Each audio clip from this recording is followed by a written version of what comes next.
Chapter 1. Marseilles, the arrival. On the 24th of February, 1815, the lookout at Notre Dame de la Garde signaled the three-master, the Pharaon from Smyrna, Trieste, and Naples. As usual, a pilot put off immediately, and rounding the Château d'If, got on board the vessel between Cape Morgiou and Rion Island. Immediately, and according to custom, the ramparts of Fort Saint-Jean were covered with spectators. It is always an event at Marseilles for a ship to come into port, especially when this ship, like the Pharaon, has been built, rigged, and laden at the old Fosse docks and belongs to an owner of the city. The ship drew on and had safely passed the strait, which some volcanic shock has made between the Calaserine and Jaros Islands, had doubled Pomègue, and approached the harbor under topsails, jib, and spanker. But so slowly and sedately that the idlers, with that instinct which is the forerunner of evil, asked one another what misfortune could have happened on board. However, those experienced in navigation saw plainly that if any accident had occurred, it was not to the vessel herself, for she bore down with all the evidence of being skillfully handled, the anchor a cockbill, the jib-boom guys already eased off, and standing by the side of the pilot, who was steering the Pharaon towards the narrow entrance of the inner port, was a young man who, with activity and vigilant eye, watched every motion of the ship and repeated each direction of the pilot. The vague disquietude which prevailed among the spectators had so much affected one of the crowd that he did not await the arrival of the vessel in harbor, but jumping into a small skiff, desired to be pulled alongside the Pharaon, which he reached as she rounded into La Reserve Basin. When the young man on board saw this person approach, he left his station by the pilot, and hat in hand, leaned over the ship's bulwarks. He was a fine, tall, slim young fellow of 18 or 20, with black eyes, and hair as dark as a raven's wing. And his whole appearance bespoke that calmness and resolution peculiar to men accustomed from their cradle to contend with danger. "Ah, is it you, Dantès?" cried the man in the skiff. "What's the matter? And why have you such an air of sadness aboard?" "A great misfortune, M." "Moral," replied the young man, "a great misfortune for me especially. Off Civita Vecchia, we lost our brave Captain Leclerc." "And the cargo?" inquired the owner eagerly. "Is all safe, M." "Moral, and I think you will be satisfied on that head." "But poor Captain Leclerc." "What happened to him?" asked the owner, with an air of considerable resignation. "What happened to the worthy captain?" "He died." "Fell into the sea." "No, sir, he died of brain fever in dreadful agony." Then turning to the crew, he said, "Bear a hand there to take in sail." All hands obeyed, and at once the 8 or 10 seamen who composed the crew sprang to their respective stations at the spanker brails and outhaul, topsail sheets and halyards, the jib downhaul, and the topsail clewlines and buntlines. The young sailor gave a look to see that his orders were promptly and accurately obeyed, and then turned again to the owner. "And how did this misfortune occur?" inquired the latter, resuming the interrupted conversation. 23 M. "Alas, sir, in the most unexpected manner. After a long talk with the harbor master, Captain Leclerc left Naples greatly disturbed in mind. In 24 hours, he was attacked by a fever, and died 3 days afterwards. We performed the usual burial service, and he is at his rest, sewn up in his hammock with a 36-pound shot at his head and his heels, off El Giglio Island. We bring to his widow his sword and cross of honor. It was worth while truly," added the young man with a melancholy smile, "to make war against the English for 10 years, and to die in his bed at last, like everybody else." "Why, you see, Edmond," replied the owner, who appeared more comforted at every moment, "we are all mortal, and the old must make way for the young. If not, why, there would be no promotion, and since you assure me that the cargo is all safe and sound, M.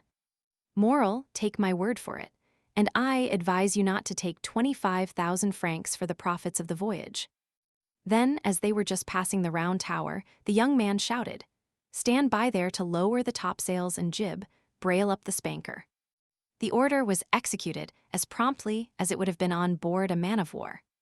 "Let go and clew up." At this last command, all the sails were lowered, and the vessel moved almost imperceptibly onwards.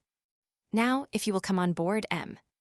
"Moral," said Dantès, observing the owner's impatience, Here is your supercargo M. Danglars coming out of his cabin, who will furnish you with every particular. As for me, I must look after the anchoring and dress the ship in mourning." The owner did not wait for a second invitation.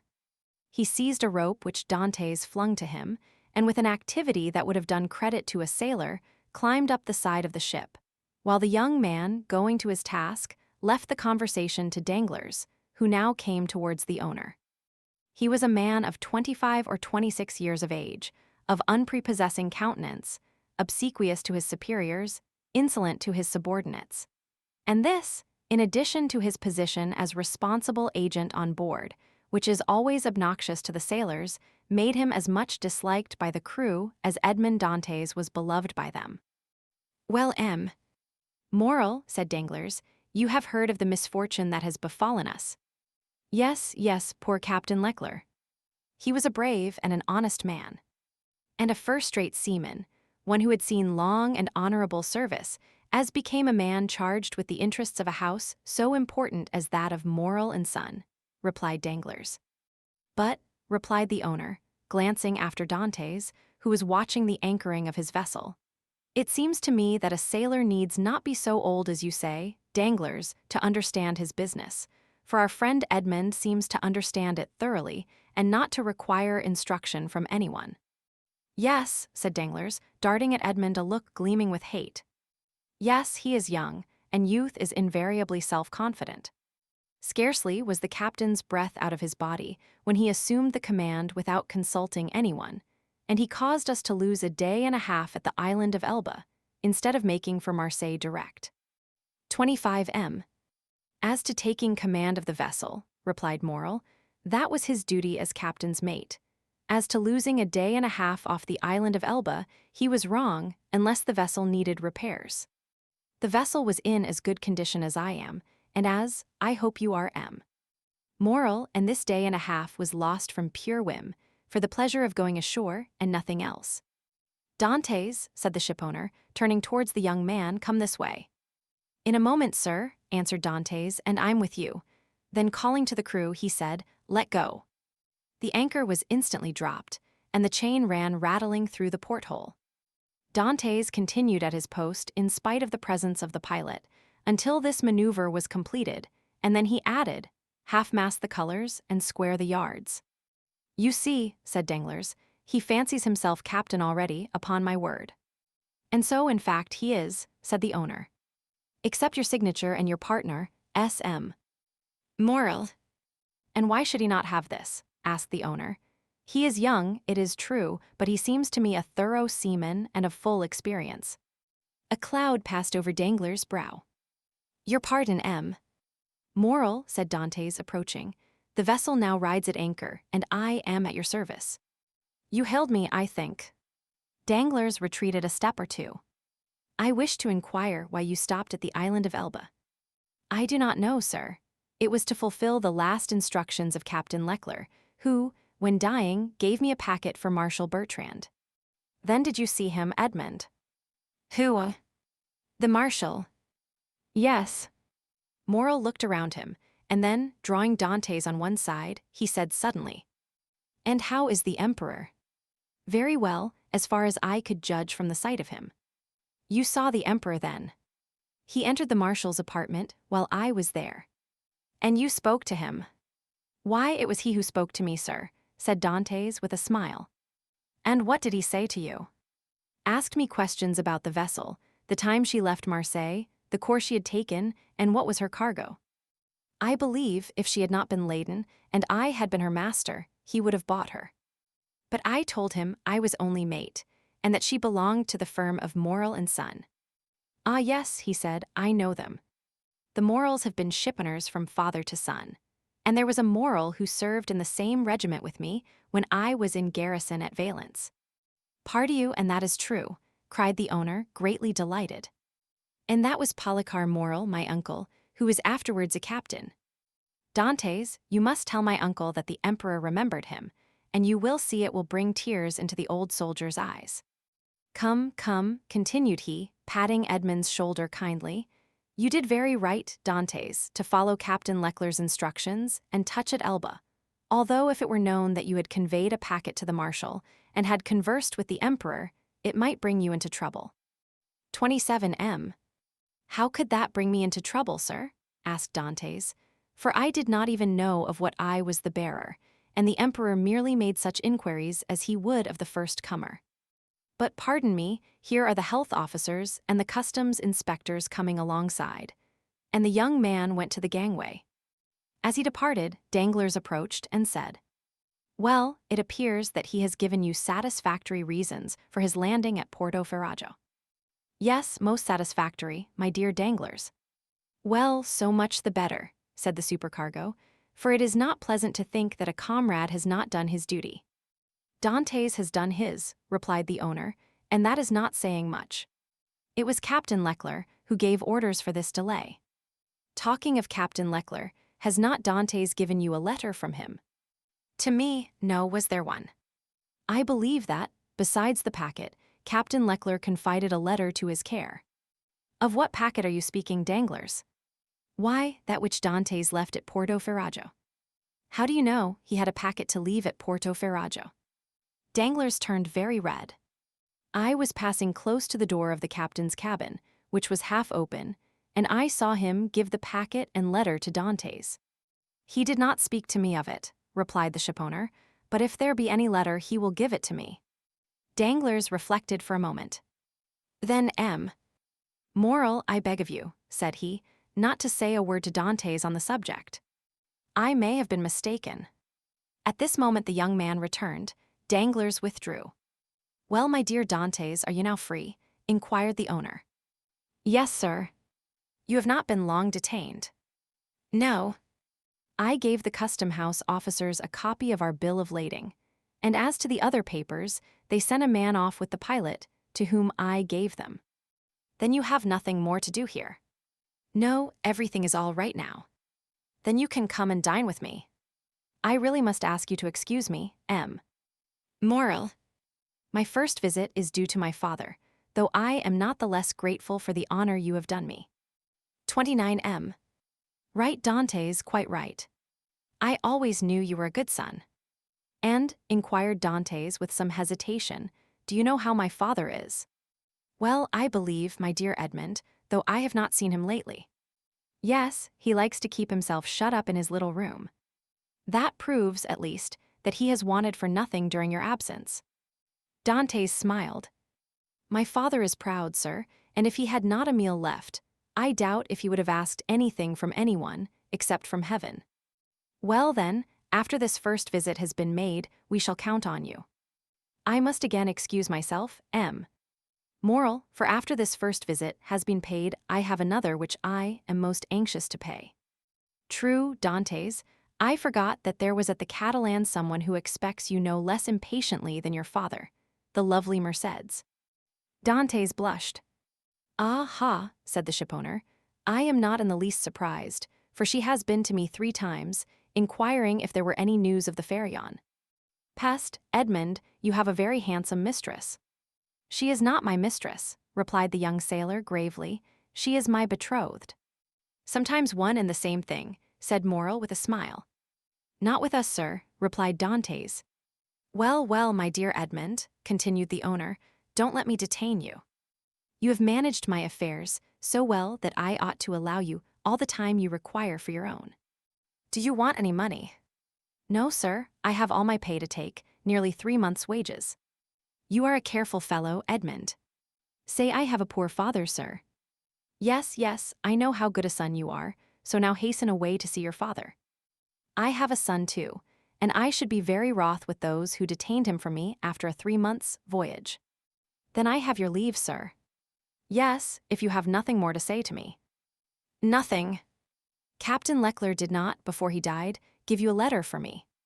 He was unable to write, sir. But that reminds me that I must ask your leave of absence for some days. To get married? Yes, first, and then to go to Paris. Very good, have what time you require, Dantès.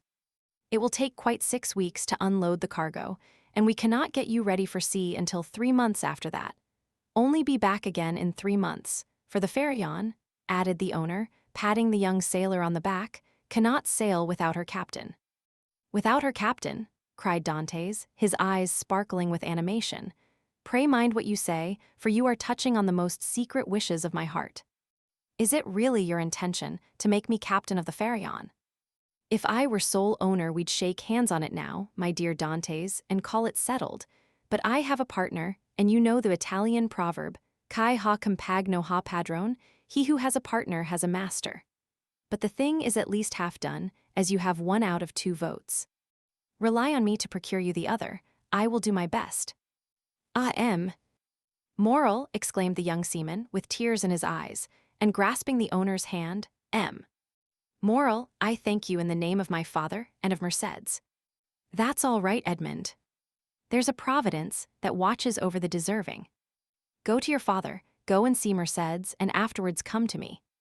Shall I row you ashore? No, thank you. I shall remain and look over the accounts with Danglars. Have you been satisfied with him this voyage? That is according to the sense you attach to the question, sir. Do you mean, is he a good comrade? No, for I think he never liked me since the day when I was silly enough, after a little quarrel we had, to propose to him to stop for 10 minutes at the island of Monte Cristo to settle the dispute. A proposition which I was wrong to suggest, and he quite right to refuse. If you mean as responsible agent when you ask me the question, I believe there is nothing to say against him, and that you will be content with the way in which he has performed his duty. But tell me, Dantès, if you had command of the Pharaon, should you be glad to see Danglars remain? Captain or mate, Moral, I shall always have the greatest respect for those who possess the owner's confidence. That's right, Dantès. I see you are a thoroughly good fellow, and will detain you no longer. Go, for I see how impatient you are. Then I have leave. Go, I tell you.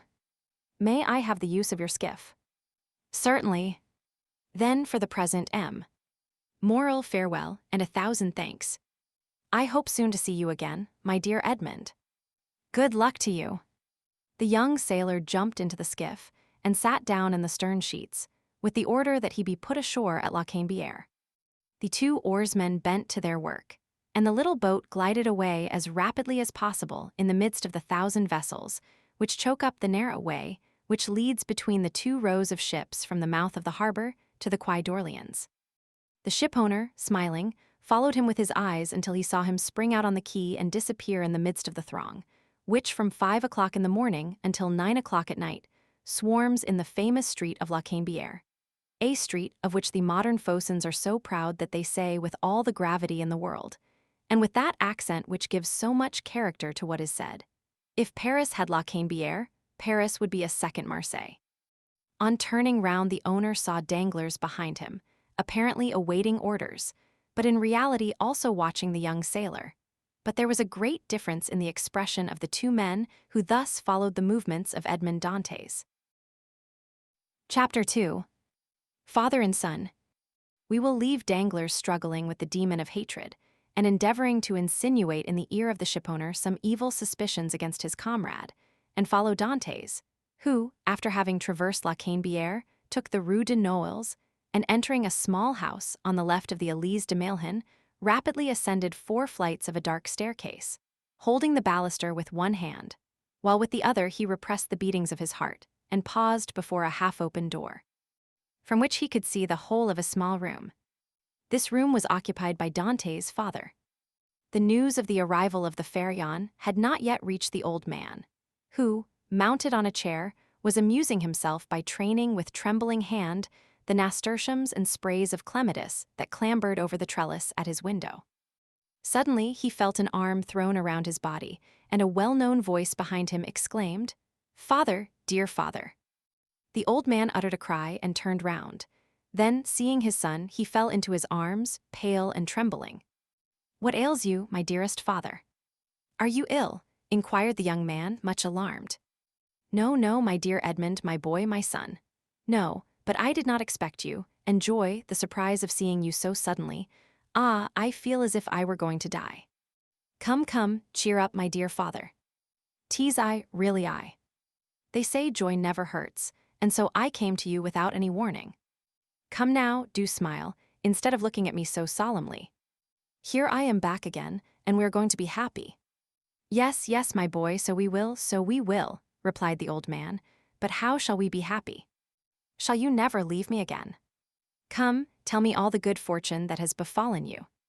"God forgive me," said the young man, "for rejoicing at happiness derived from the misery of others, but heaven knows I did not seek this good fortune. It has happened, and I really cannot pretend to lament it. The good Captain Leckler is dead, father, and it is probable that, with the aid of Moral, I shall have his place. Do you understand, father? Only imagine me a captain at 20, with 100 louis pay and a share in the profits. Is this not more than a poor sailor like me could have hoped for?" "Yes, my dear boy," replied the old man, "it is very fortunate." "Well then, with the first money I touch, I mean you to have a small house, with a garden in which to plant clematis, nasturtiums, and honeysuckle. But what ails you, father? Are you not well?" "'Tis nothing, nothing, it will soon pass away." And as he said so the old man's strength failed him, and he fell backwards. "Come, come," said the young man, "a glass of wine, father, will revive you." "Where do you keep your wine?" "No, no, thanks. You need not look for it, I do not want it," said the old man. "Yes, yes, father, tell me where it is," and he opened 2 or 3 cupboards. "It is no use," said the old man, "there is no wine." "What, no wine?" said Dantès, turning pale, and looking alternately at the hollow cheeks of the old man and the empty cupboards. "What, no wine? Have you wanted money, father?" "I want nothing now that I have you," said the old man. "Yet," stammered Dantès, wiping the perspiration from his brow, "yet I gave you 200 francs when I left, 3 months ago." "Yes, yes, Edmond, that is true, but you forgot at that time a little debt to our neighbor, Cadraus. He reminded me of it, telling me if I did not pay for you, he would be paid by Moral, and so, you see, lest he might do you an injury. Well, why, I paid him."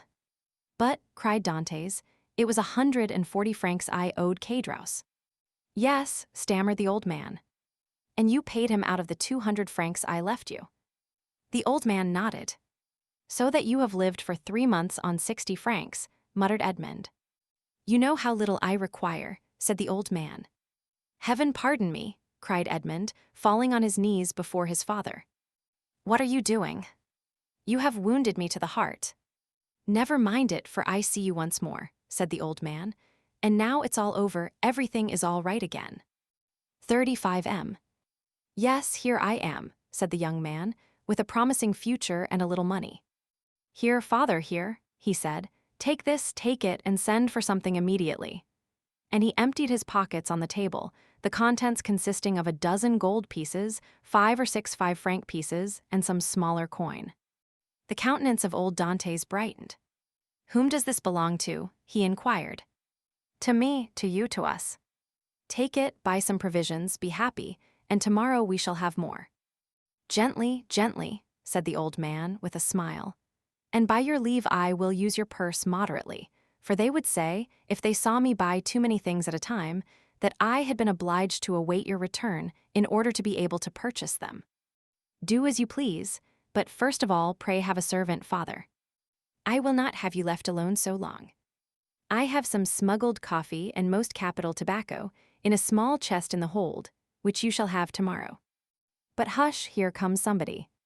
'Tis Cadraus, who has heard of your arrival, and no doubt comes to congratulate you on your fortunate return." "Ah, lips that say one thing, while the heart thinks another," murmured Edmond. "But never mind, he is a neighbor who has done us a service on a time, so he's welcome."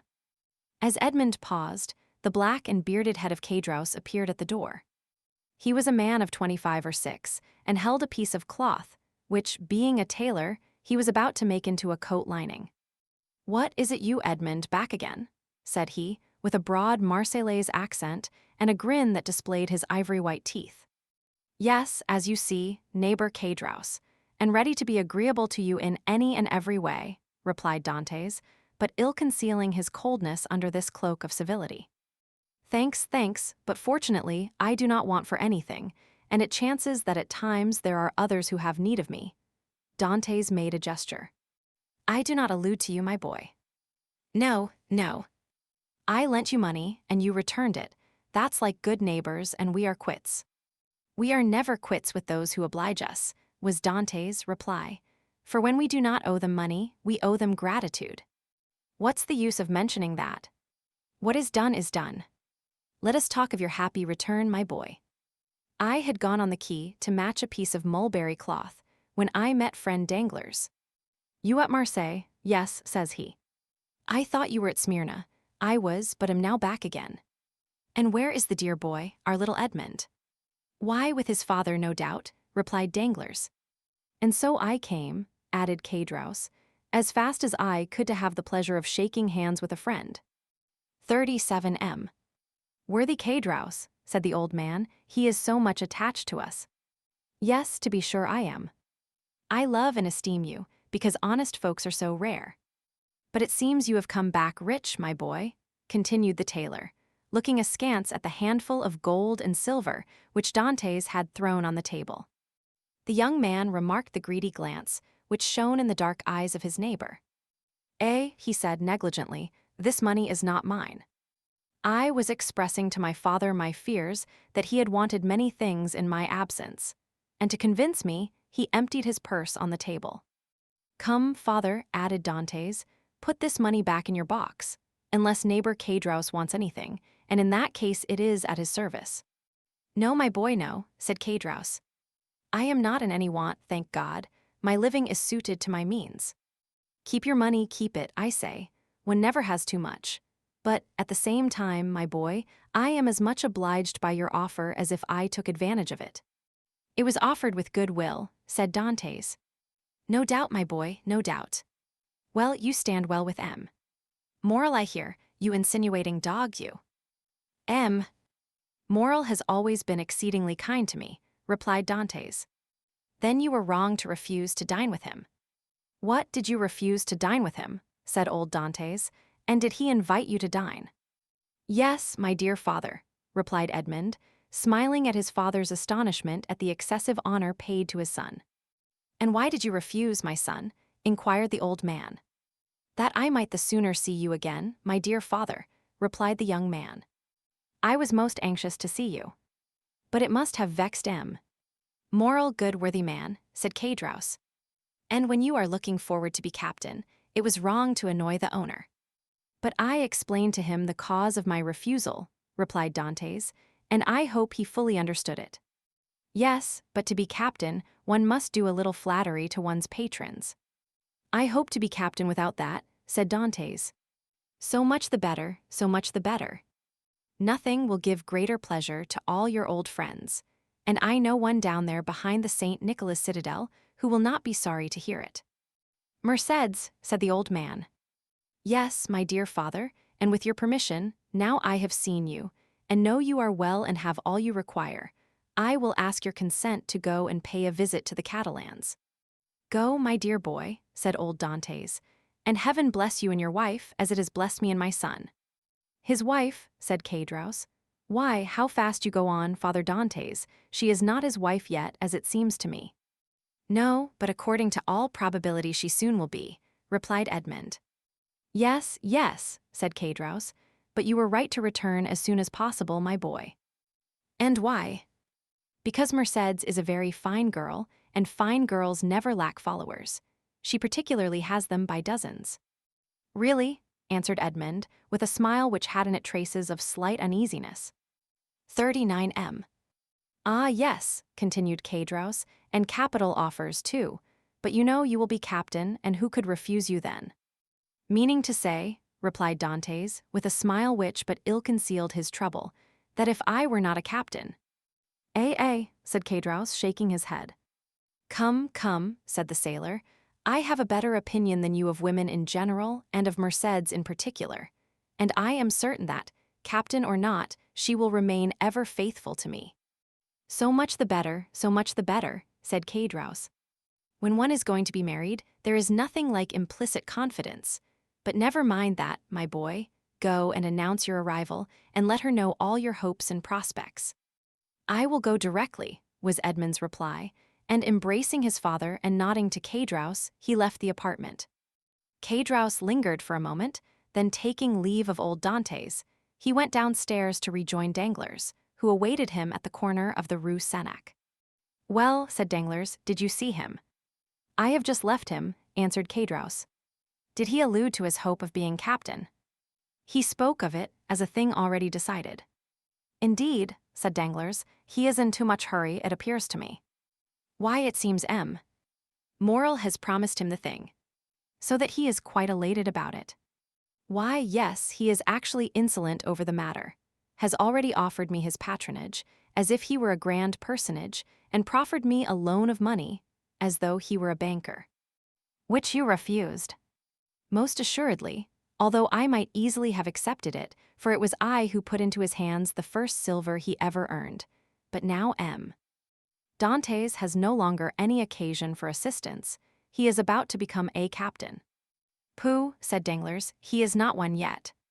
"Ma foi, it will be as well if he is not," answered Caedros, "for if he should be, there will be really no speaking to him." "If we choose," replied Danglars, "he will remain what he is, and perhaps become even less than he is." "What do you mean?" "Nothing, I was speaking to myself." "And is he still in love with the Catalane?" "Over head and ears, but unless I am much mistaken, there will be a storm in that quarter." 41M. "Explain yourself." "Why should I?" "It is more important than you think, perhaps." "You do not like Dantès." "I never like upstarts." "Then tell me all you know about the Catalane." "I know nothing for cert. Only I have seen things which induce me to believe, as I told you, that the future captain will find some annoyance in the vicinity of the Viel's infirmaries." "What have you seen? Come, tell me." "Well, every time I have seen Mercédès come into the city she has been accompanied by a tall, strapping, black-eyed Catalan, with a red complexion, brown skin, and fierce air, whom she calls cousin." "Really? And you think this cousin pays her attentions?" "I only suppose so." "What else can a strapping chap of 21 mean, with a fine wench of 17? And you say that Dantès has gone to the Catalans?" "He went before I came down." "Let us go the same way. We will stop at La Reserve, and we can drink a glass of La Malgue whilst we wait for news." "Come along," said Caedros, "but you pay the score." "Of course," replied Danglars, and going quickly to the designated place, they called for a bottle of wine and 2 glasses. Pierre Pamphile had seen Dantès pass not 10 minutes before, and assured that he was at the Catalans, they sat down under the budding foliage of the planes and sycamores, in the branches of which the birds were singing their welcome to one of the first days of spring. Chapter 3. The Catalans. Beyond a bare, weather-worn wall, about 100 paces from the spot where the 2 friends sat looking and listening as they drank their wine, was the village of the Catalans. Long ago this mysterious colony quitted Spain, and settled on the tongue of land on which it is to this day. Whence it came no one knew, and it spoke an unknown tongue. One of its chiefs, who understood Provençal, begged the commune of Marseilles to give them this bare and barren promontory, where, like the sailors of old, they had run their boats ashore. The request was granted, and 3 months afterwards, around the 12 or 15 small vessels which had brought these gypsies of the sea, a small village sprang up. This village, constructed in a singular and picturesque manner, half Moorish, half Spanish, still remains, and is inhabited by descendants of the first comers, who speak the language of their fathers.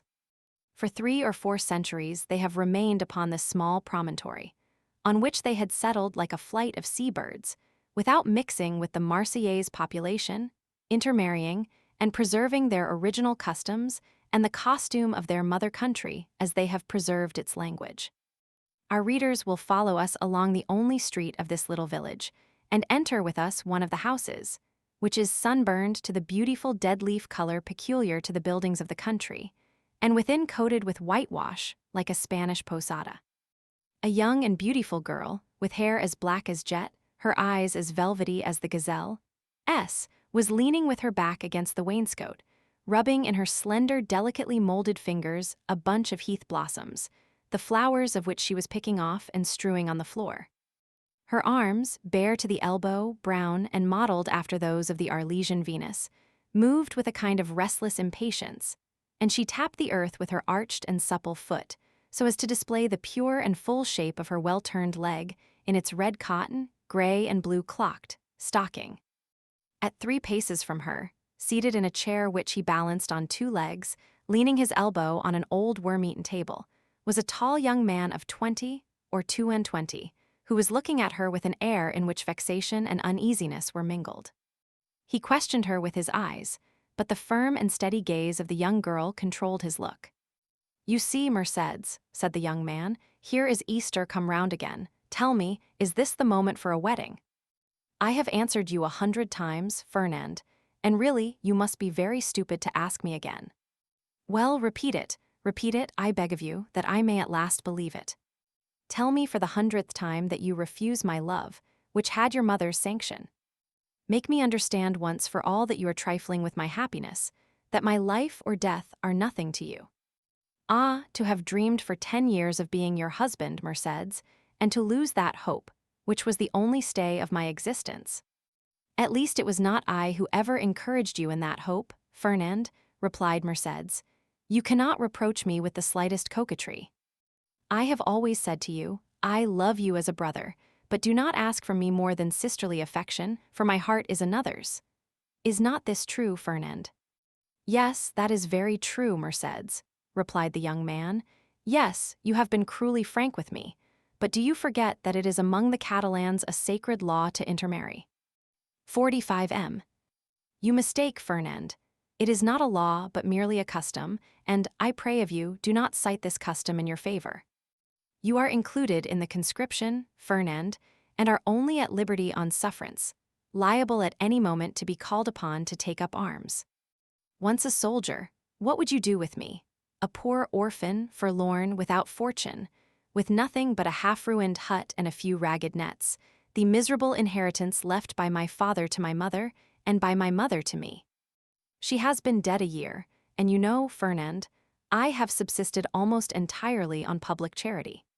Sometimes you pretend I am useful to you, and that is an excuse to share with me the produce of your fishing, and I accept it, Fernand, because you are the son of my father's brother, because we were brought up together, and still more because it would give you so much pain if I refuse. But I feel very deeply that this fish which I go and sell, and with the produce of which I buy the flax I spin, I feel very keenly, Fernand, that this is charity. And if it were, Mercédès, poor and lone as you are, you suit me as well as the daughter of the first shipowner or the richest banker of Marseilles. What do such as we desire but a good wife and careful housekeeper, and where can I look for these better than in you?" "Fernand," answered Mercédès, shaking her head, "a woman becomes a bad manager, and who shall say she will remain an honest woman when she loves another man better than her husband? Rest content with my friendship, for I say once more that is all I can promise, and I will promise no more than I can bestow." "I understand," replied Fernand. "You can endure your own wretchedness patiently, but you are afraid to share mine. Well, Mercédès, beloved by you, I would tempt fortune. You would bring me good luck, and I should become rich. I could extend my occupation as a fisherman, might get a place as clerk in a warehouse, and become in time a dealer myself. You could do no such thing, Fernand. You are a soldier, and if you remain at the Catalans, it is because there is no war. So remain a fisherman and contented with my friendship, as I cannot give you more." "Well, I will do better, Mercédès. I will be a sailor. Instead of the costume of our fathers, which you despise, I will wear a varnished hat, a striped shirt, and a blue jacket with an anchor on the buttons. Would not that dress please you?" "What do you mean?" asked Mercédès with an angry glance. "What do you mean?" "I do not understand you." "I mean, Mercédès, that you are thus harsh and cruel with me, because you are expecting someone who is thus attired. But perhaps he whom you await is inconstant, or if he is not, the sea is so to him." "Fernand," cried Mercédès, "I believed you were good-hearted, and I was mistaken. Fernand, you are wicked to call to your aid jealousy and the anger of God. Yes, I will not deny it. I do await, and I do love him of whom you speak. And if he does not return, instead of accusing him of the inconstancy which you insinuate, I will tell you that he died loving me and me only." The young girl made a gesture of rage. "I understand you, Fernand. You would be revenged on him because I do not love you. you would cross your Catalan knife with his dirk. What end would that answer? To lose you my friendship if you were conquered, and see that friendship changed into hate if you were victor. Believe me, to seek a quarrel with a man is a bad method of pleasing the woman who loves that man. No, Fernand, you will not thus give way to evil thoughts. Unable to have me for your wife, you will content yourself with having me for your friend and sister. And besides, she added, her eyes troubled and moistened with tears, wait, Fernand. You said just now that the sea was treacherous, and he has been gone 4 months, and during these 4 months there have been some terrible storms. Fernand made no reply, nor did he attempt to check the tears which flowed down the cheeks of Mercédès, although for each of these tears he would have shed his heart's blood. But these tears flowed for another. He arose, paced a while up and down the hut, and then, suddenly stopping before Mercédès with his eyes glowing and his hands clenched, "Say, Mercédès," he said, "once for all, is this your final determination?" "I love Edmond Dantès," the young girl calmly replied, "and none but Edmond shall ever be my husband." "And you will always love him?" "As long as I live." Fernand let fall his head like a defeated man, heaved a sigh that was like a groan, and then suddenly looking her full in the face, with clenched teeth and expanded nostrils, said, "But if he is dead?" "If he is dead, I shall die too." "If he has forgotten you?" "Mercédès," called a joyous voice from without, "Mercédès." "Ah," exclaimed the young girl, blushing with delight and fairly leaping in excess of love, "you see he has not forgotten me, for here he is." And rushing towards the door, she opened it, saying, "Here, Edmond, here I am." Fernand, pale and trembling, drew back, like a traveler at the sight of a serpent, and fell into a chair beside him. Edmond and Mercédès were clasped in each other's arms. The burning Marseilles sun, which shot into the room through the open door, covered them with a flood of light. At first they saw nothing around them. Their intense happiness isolated them from all the rest of the world, and they only spoke in broken words, which are the tokens of a joy so extreme that they seem rather the expression of sorrow. Suddenly Edmond saw the gloomy, pale, and threatening countenance of Fernand, as it was defined in the shadow. By a movement for which he could scarcely account to himself, the young Catalan placed his hand on the knife at his belt. "Ah, your pardon," said Dantès, frowning in his turn. "I did not perceive that there were 3 of us." Then, turning to Mercédès, he inquired, "Who is this gentleman?"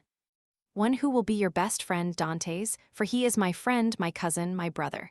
It is Fernand, the man whom, after you, Edmond, I love the best in the world. Do you not remember him?" "Yes," said Dantès, and without relinquishing Mercédès' hand clasped in one of his own, he extended the other to the Catalan with a cordial air.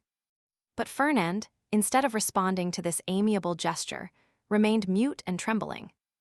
Edmond then cast his eyes scrutinizingly at the agitated and embarrassed Mercédès, and then again on the gloomy and menacing Fernand. This look told him all, and his anger waxed hot. "I did not know, when I came with such haste to you, that I was to meet an enemy here." "An enemy?" cried Mercédès with an angry look at her cousin. "An enemy in my house, do you say, Edmond? If I believed that, I would place my arm under yours and go with you to Marseilles, leaving the house to return to it no more." Fernand's eye darted lightning. "And should any misfortune occur to you, dear Edmond," she continued with the same calmness which proved to Fernand that the young girl had read the very innermost depths of his sinister thought, "if misfortune should occur to you, I would ascend the highest point of the Cape de Morgiou and cast myself headlong from it." Fernand became deadly pale. "But you are deceived, Edmond," she continued. "You have no enemy here. There is no one but Fernand, my brother, who will grasp your hand as a devoted friend." And at these words the young girl fixed her imperious look on the Catalan, who, as if fascinated by it, came slowly towards Edmond and offered him his hand. His hatred, like a powerless though furious wave, was broken against the strong ascendancy which Mercédès exercised over him. Scarcely, however, had he touched Edmond's hand when he felt he had done all he could do, and rushed hastily out of the house. "Oh," he exclaimed, running furiously and tearing his hair, "oh, who will deliver me from this man? Wretched, wretched that I am! Hallo, Catalan! Hallo, Fernand! Where are you running to? exclaimed a voice. The young man stopped suddenly, looked around him, and perceived Caedros sitting at table with Danglars under an arbor. "Well," said Caedros, "why don't you come? Are you really in such a hurry that you have no time to pass the time of day with your friends? Particularly when they have still a full bottle before them," added Danglars. Fernand looked at them both with a stupefied air, but did not say a word. "He seems besotted," said Danglars, pushing Caedros with his knee. "Are we mistaken, and is Dantès triumphant in spite of all we have believed?" "Why, we must inquire into that," was Caedros's reply, and turning towards the young man said, "Well, Catalan, can't you make up your mind?" Fernand wiped away the perspiration steaming from his brow and slowly entered the arbor, whose shade seemed to restore somewhat of calmness to his senses, and whose coolness somewhat of refreshment to his exhausted body. "Good day," said he. "You called me, didn't you?" And he fell, rather than sat down, on one of the seats which surrounded the table. "I called you because you were running like a madman, and I was afraid you would throw yourself into the sea," said Caedros, laughing. "Why, when a man has friends, they are not only to offer him a glass of wine, but, moreover, to prevent his swallowing 3 or 4 pints of water unnecessarily." Fernand gave a groan, which resembled a sob, and dropped his head into his hands, his elbows leaning on the table. "Well, Fernand, I must say," said Caedros, beginning the conversation, with that brutality of the common people in which curiosity destroys all diplomacy, "you look uncommonly like a rejected lover." And he burst into a hoarse laugh. "Bah," said Danglars, "a lad of his make was not born to be unhappy in love." "You are laughing at him, Caedros." "No," he replied, "only hark how he sighs." "Come, come, Fernand," said Caedros, "hold up your head and answer us. It's not polite not to reply to friends who ask news of your health." "My health is well enough," said Fernand, clenching his hands without raising his head. "Ah, you see, Danglars," said Caedros, winking at his friend, "this is how it is. Fernand, whom you see here, is a good and brave Catalan, one of the best fishermen in Marseilles, and he is in love with a very fine girl named Mercédès. But it appears, unfortunately, that the fine girl is in love with the mate of the Pharaon, and as the Pharaon arrived today, why, you understand." "No, I do not understand," said Danglars. "Poor Fernand has been dismissed," continued Caedros. "Well, and what then?" said Fernand, lifting up his head and looking at Caedros like a man who looks for someone on whom to vent his anger. "Mercédès is not accountable to any person, is she? Is she not free to love whomsoever she will?" "Oh, if you take it in that sense," said Caedros, "it is another thing. But I thought you were a Catalan, and they told me the Catalans were not men to allow themselves to be supplanted by a rival. It was even told me that Fernand, especially, was terrible in his vengeance." Fernand smiled piteously. "A lover is never terrible," he said. "Poor fellow," remarked Danglars, affecting to pity the young man from the bottom of his heart. "Why, you see, he did not expect to see Dantès return so suddenly. He thought he was dead, perhaps, or perchance faithless. These things always come on us more severely when they come suddenly." "Ah, ma foi, under any circumstances," said Caedros, who drank as he spoke, and on whom the fumes of the wine began to take effect. "Under any circumstances Fernand is not the only person put out by the fortunate arrival of Dantès, is he, Danglars?" "No, you are right, and I should say that would bring him ill luck." "Well, never mind," answered Caedros, pouring out a glass of wine for Fernand, and filling his own for the 8th or 9th time, while Danglars had merely sipped his. "Never mind, in the meantime he marries Mercédès, the lovely Mercédès, at least he returns to do that." During this time, Danglars fixed his piercing glance on the young man, on whose heart Caedros's words fell like molten lead. "And when is the wedding to be?" he asked. "Oh, it is not yet fixed," murmured Fernand. "No, but it will be," said Caedros, "as surely as Dantès will be captain of the Pharaon, Danglars." Danglars shuddered at this unexpected attack and turned to Caedros, whose countenance he scrutinized, to try and detect whether the blow was premeditated. But he read nothing but envy in a countenance already rendered brutal and stupid by drunkenness. "Well," said he, filling the glasses, "let us drink to Captain Edmond Dantès, husband of the beautiful Catalane." Caedros raised his glass to his mouth with unsteady hand, and swallowed the contents at a gulp. Fernand dashed his on the ground. Stammered Caedros. What do I see down there by the wall, in the direction of the Catalans? Look, Fernand, your eyes are better than mine. I believe I see double. You know wine is a deceiver, but I should say it was two lovers walking side by side and hand in hand. Heaven forgive me, they do not know that we can see them, and they are actually embracing. Danglars did not lose one pang that Fernand endured. Do you know them, Fernand? He said. Yes, was the reply in a low voice. It is Edmond and Mercédès. Ah, see there now, said Caedros, and I did not recognize them. Hallo, Dantès. Hello, lovely damsel.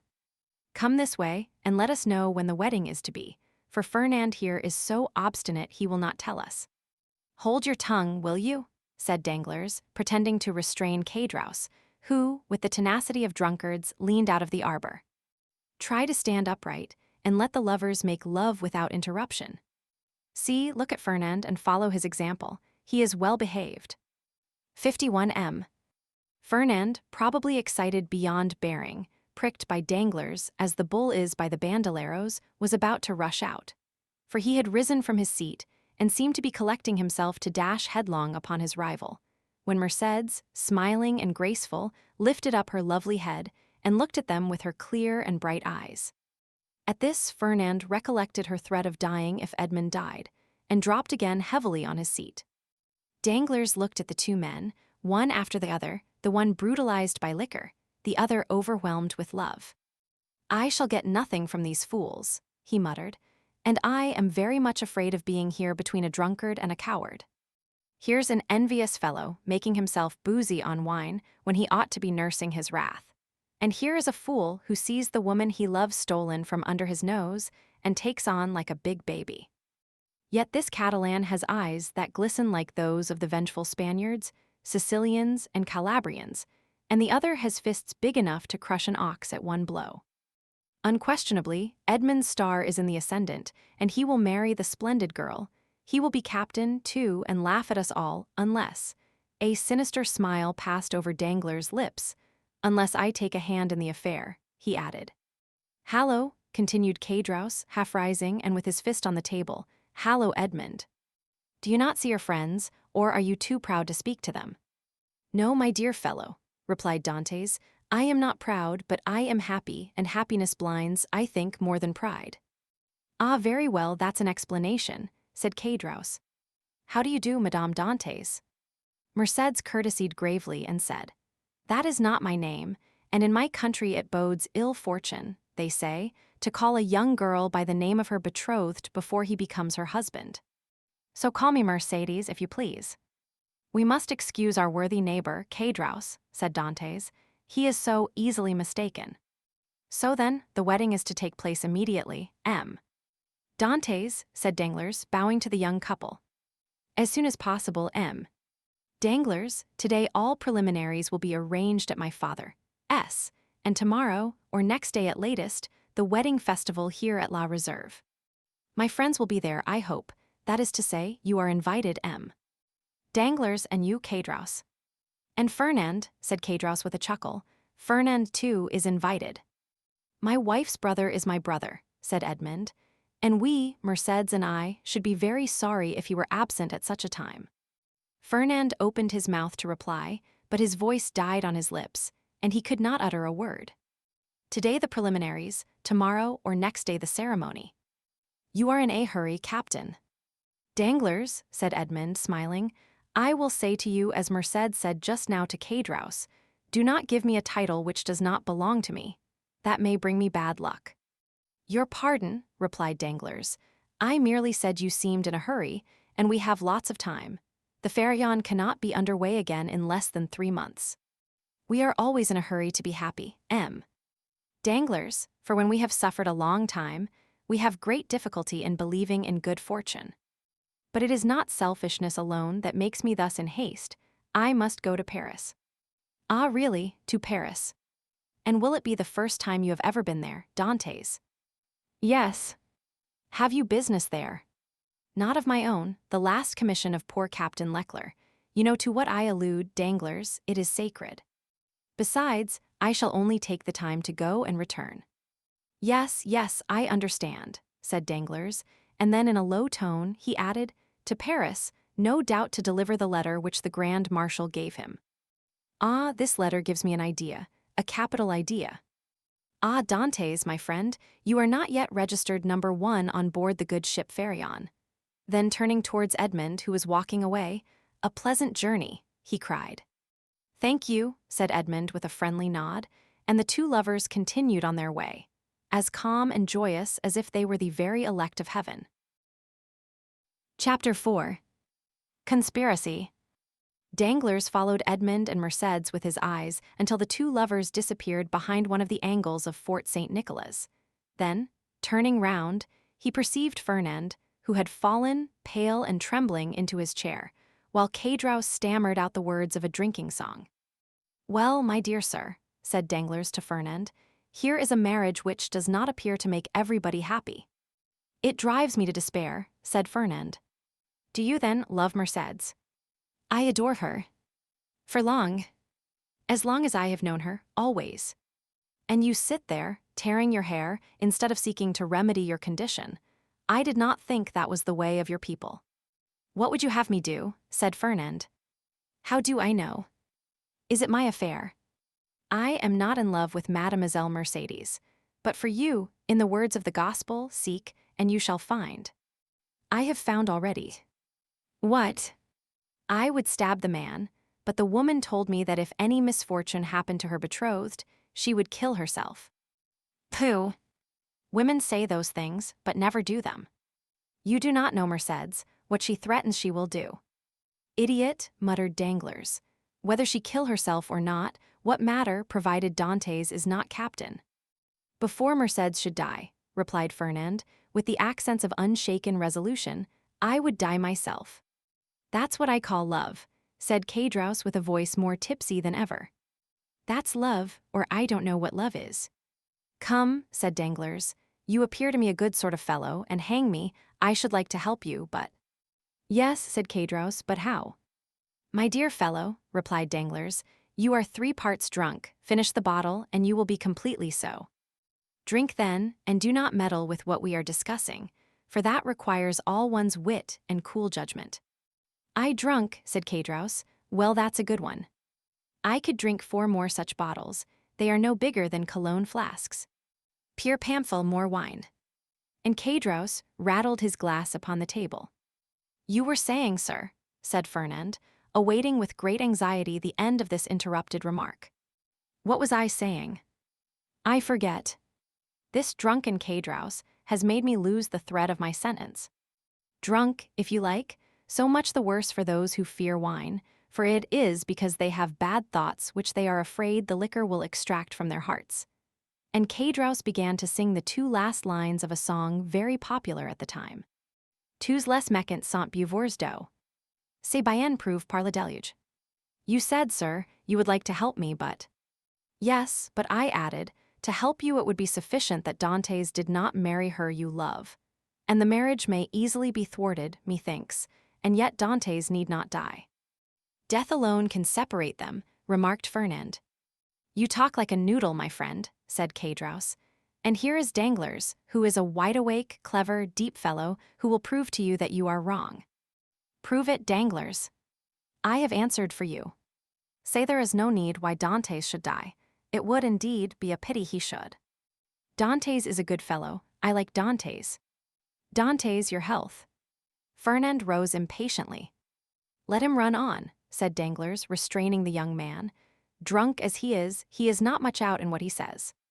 Absence severs as well as death, and if the walls of a prison were between Edmond and Mercédès, they would be as effectually separated as if he lay under a tombstone. 56M. Yes, but one gets out of prison, said Caudrous, who, with what sense was left him, listened eagerly to the conversation. And when one gets out and one's name is Edmond Dantès, one seeks revenge. What matters that? Muttered Fernand. And why, I should like to know, persisted Caudrous, should they put Dantès in prison? He has neither robbed, nor killed, nor murdered. Hold your tongue, said Danglars. I won't hold my tongue, replied Caedros. I say I want to know why they should put Dantès in prison. I like Dantès, your health. And he swallowed another glass of wine. 57M. Danglars saw in the muddled look of the tailor the progress of his intoxication, and turning towards Fernand, said, Well, you understand there is no need to kill him. Certainly not, if, as you said just now, you have the means of having Dantès arrested. Have you that means? It is to be found for the searching. But why should I meddle in the matter? It is no affair of mine. I know not why you meddle, said Fernand, seizing his arm. But this I know, you have some motive of personal hatred against Dantès, for he who himself hates is never mistaken in the sentiments of others. Motives of hatred against Dantès? None, on my word. I saw you were unhappy, and your unhappiness interested me. That's all. But since you believe I act for my own account, adieu, my dear friend, get out of the affair as best you may. And Danglars rose as if he meant to depart. No, no, said Fernand, restraining him, stay. It is of very little consequence to me, at the end of the matter, whether you have any angry feeling or not against Dantès. I hate him. I confess it openly. Do you find the means? I will execute it, provided it is not to kill the man, for Mercédès has declared she will kill herself if Dantès is killed. Caedros, who had let his head drop on the table, now raised it, and looking at Fernand with his dull and fishy eyes, he said, Kill Dantès. Who talks of killing Dantès? I won't have him killed, I woe. He's my friend, and this morning offered to share his money with me, as I shared mine with him. I won't have Dantès killed, I woe. And who has said a word about killing him, muddlehead? Replied Danglars. We were merely joking. Drink to his health, he added, filling Caedros's glass, and do not interfere with us. Yes, Dantès, good health, said Caedros, emptying his glass, here's to his health. His health, hurrah. But the means, said Fernand. Have you not hit upon any? Asked Danglars. No, you undertook to do so. True, replied Danglars. The French have the superiority over the Spaniards, that the Spaniards ruminate, while the French invent. Do you invent, then? Said Fernand impatiently. Waiter, said Danglars, pen, ink, and paper. Pen, ink, and paper, muttered Fernand. Yes, I am a supercargo. Pen, ink, and paper are my tools, and without my tools I am fit for nothing. Pen, ink, and paper, then, called Fernand loudly. There's what you want on that table, said the waiter. Bring them here. The waiter did as he was desired. 59M. When one thinks, said Caedros, letting his hand drop on the paper, there is here wherewithal to kill a man more sure than if we waited at the corner of a wood to assassinate him. I have always had more dread of a pen, a bottle of ink, and a sheet of paper than of a sword or pistol. The fellow is not so drunk as he appears to be, said Danglars. Give him some more wine, Fernand. Fernand filled Caedros's glass, who, like the confirmed toper he was, lifted his hand from the paper and seized the glass. The Catalan watched him until Caedros, almost overcome by this fresh assault on his senses, rested, or rather dropped, his glass upon the table. Well, resumed the Catalan, as he saw the final glimmer of Caedros's reason vanishing before the last glass of wine. Well, then, I should say, for instance, resumed Danglars, that if after a voyage such as Dantès has just made, in which he touched at the island of Elba, someone were to denounce him to the king's procureur as a Bonapartist agent. I will denounce him, exclaimed the young man hastily. Yes, but they will make you then sign your declaration, and confront you with him you have denounced. I will supply you with the means of supporting your accusation, for I know the fact well. But Dantès cannot remain forever in prison, and one day or other he will leave it, and the day when he comes out, woe betide him who was the cause of his incarceration. Oh, I should wish nothing better than that he would come and seek a quarrel with me. Yes, and Mercédès. Mercédès, who will detest you if you have only the misfortune to scratch the skin of her dearly beloved Edmond. True, said Fernand. No, continued Danglars. If we resolve on such a step, it would be much better to take, as I now do, this pen, dip it into this ink, and write with the left hand, that the writing may not be recognized, the denunciation we propose. And Danglars, uniting practice with theory, wrote with his left hand, and in a writing reversed from his usual style and totally unlike it, the following lines, which he handed to Fernand, and which Fernand read in an undertone.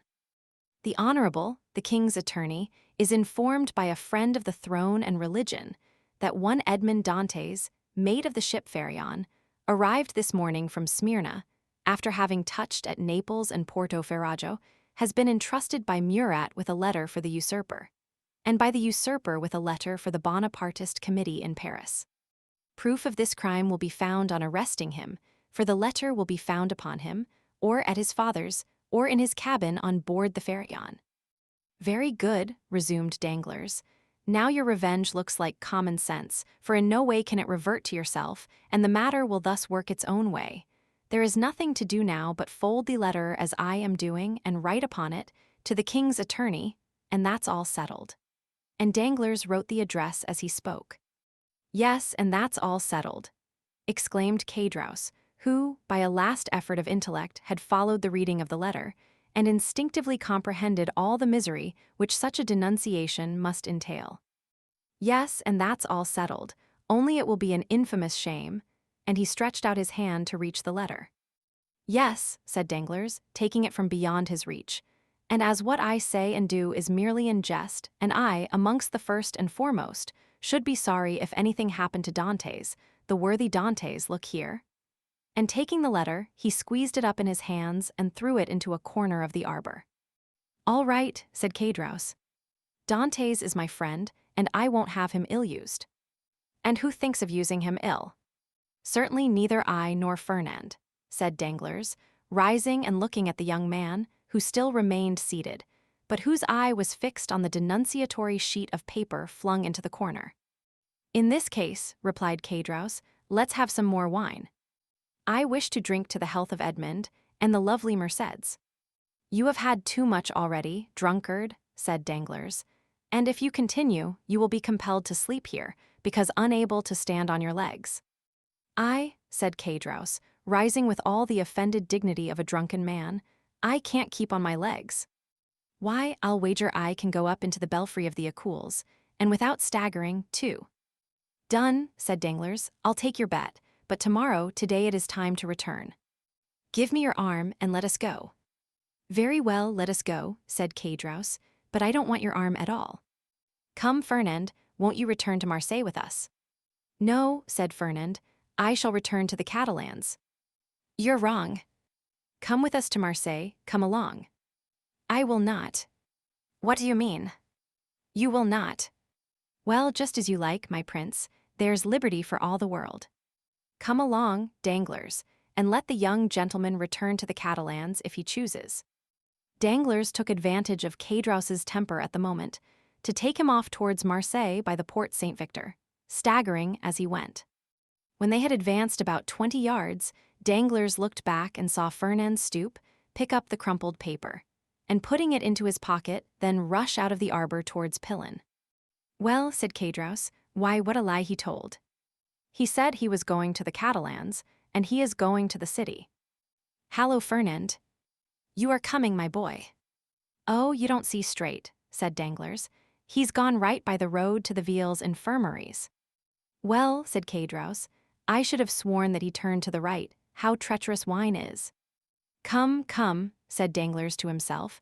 Now the thing is at work, and it will effect its purpose unassisted. Chapter 5. The Marriage Feast.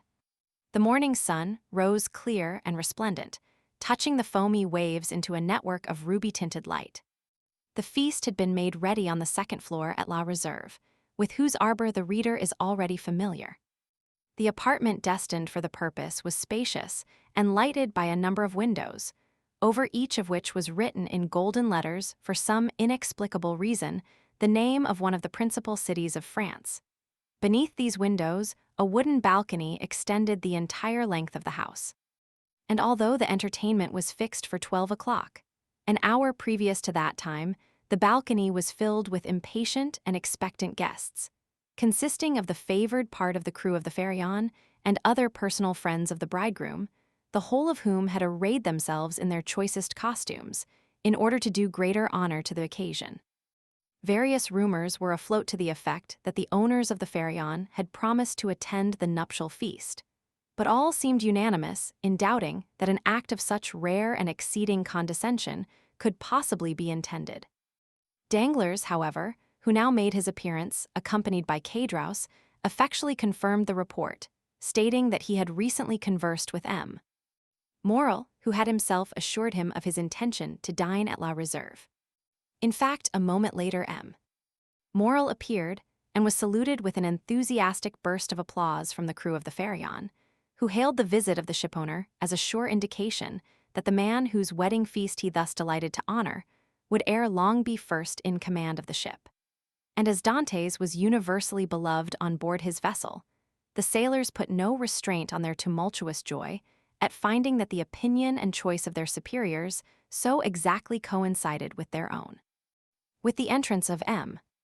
Morel, Danglars, and Cadraus were dispatched in search of the bridegroom to convey to him the intelligence of the arrival of the important personage, whose coming had created such a lively sensation, and to beseech him to make haste. Danglars and Cadraus set off upon their errand at full speed, but ere they had gone many steps they perceived a group advancing towards them, composed of the betrothed pair, a party of young girls in attendance on the bride, by whose side walked Dantès' father, the whole brought up by Fernand, whose lips wore their usual sinister smile. Neither Mercédès nor Edmond observed the strange expression of his countenance. They were so happy that they were conscious only of the sunshine and the presence of each other. Having acquitted themselves of their errand, and exchanged a hearty shake of the hand with Edmond, Danglars, and Cadraus, took their places beside Fernand and old Dantès, the latter of whom attracted universal notice.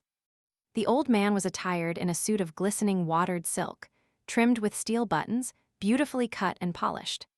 His thin but wiry legs were arrayed in a pair of richly embroidered clocked stockings, evidently of English manufacture, while from his three-cornered hat depended a long streaming knot of white and blue ribbons. Thus he came along, supporting himself on a curiously carved stick, his aged countenance lit up with happiness, looking for all the world like one of the aged dandies of 1796, parading the newly opened gardens of the Luxembourg and Tuileries. Beside him glided Cadraus, whose desire to partake of the good things provided for the wedding party had induced him to become reconciled to the Dantès, father and son, although there still lingered in his mind a faint and unperfect recollection of the events of the preceding night, just as the brain retains on waking in the morning the dim and misty outline of a dream. 65 M. As Danglars approached the disappointed lover, he cast on him a look of deep meaning, while Fernand, as he slowly paced behind the happy pair, who seemed, in their own unmixed content, to have entirely forgotten that such a being as himself existed, was pale and abstracted.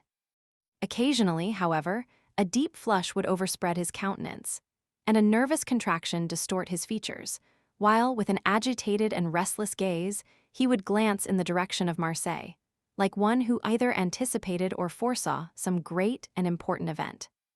Dantès himself was simply, but becomingly, clad in the dress peculiar to the merchant service, a costume somewhat between a military and a civil garb, and with his fine countenance, radiant with joy and happiness, a more perfect specimen of manly beauty could scarcely be imagined.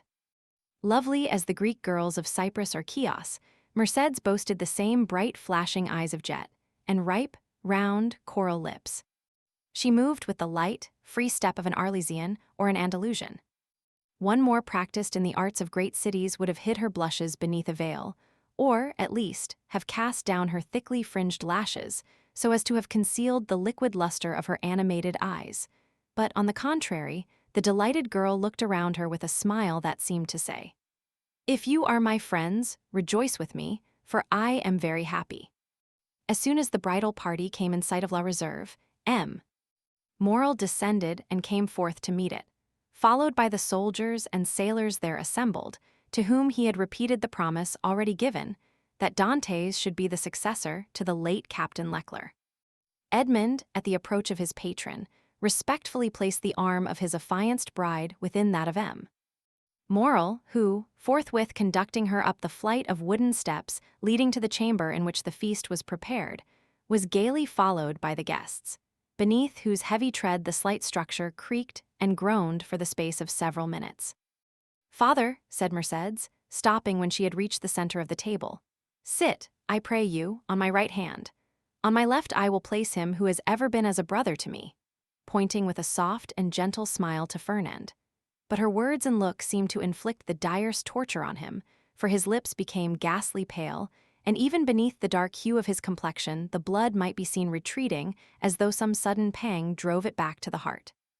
During this time, Dantès, at the opposite side of the table, had been occupied in similarly placing his most honored guests. M. Morel was seated at his right hand, Danglars at his left, while, at a sign from Edmond, the rest of the company ranged themselves as they found it most agreeable. Then they began to pass around the dusky, piquant Arlesian sausages and lobsters in their dazzling red cuirasses, prawns of large size and brilliant color, the echinus with its prickly outside and dainty morsel within, the clovis, esteemed by the epicures of the South as more than rivaling the exquisite flavor of the oyster, North. All the delicacies, in fact, that are cast up by the wash of waters on the sandy beach, and styled by the grateful fishermen fruits of the sea. "A pretty silence, truly," said the old father of the bridegroom, as he carried to his lips a glass of wine of the hue and brightness of the topaz, and which had just been placed before Mercédès herself. Now, would anybody think that this room contained a happy, merry party, who desire nothing better than to laugh and dance the hours away? "Ah," sighed Caedros, "a man cannot always feel happy because he is about to be married." "The truth is," replied Dantès, "that I am too happy for noisy mirth. If that is what you meant by your observation, my worthy friend, you are right. Joy takes a strange effect at times. It seems to oppress us almost the same as sorrow." Danglars looked towards Fernand, whose excitable nature received and betrayed each fresh impression. "Why, what ails you?" asked he of Edmond. "Do you fear any approaching evil?"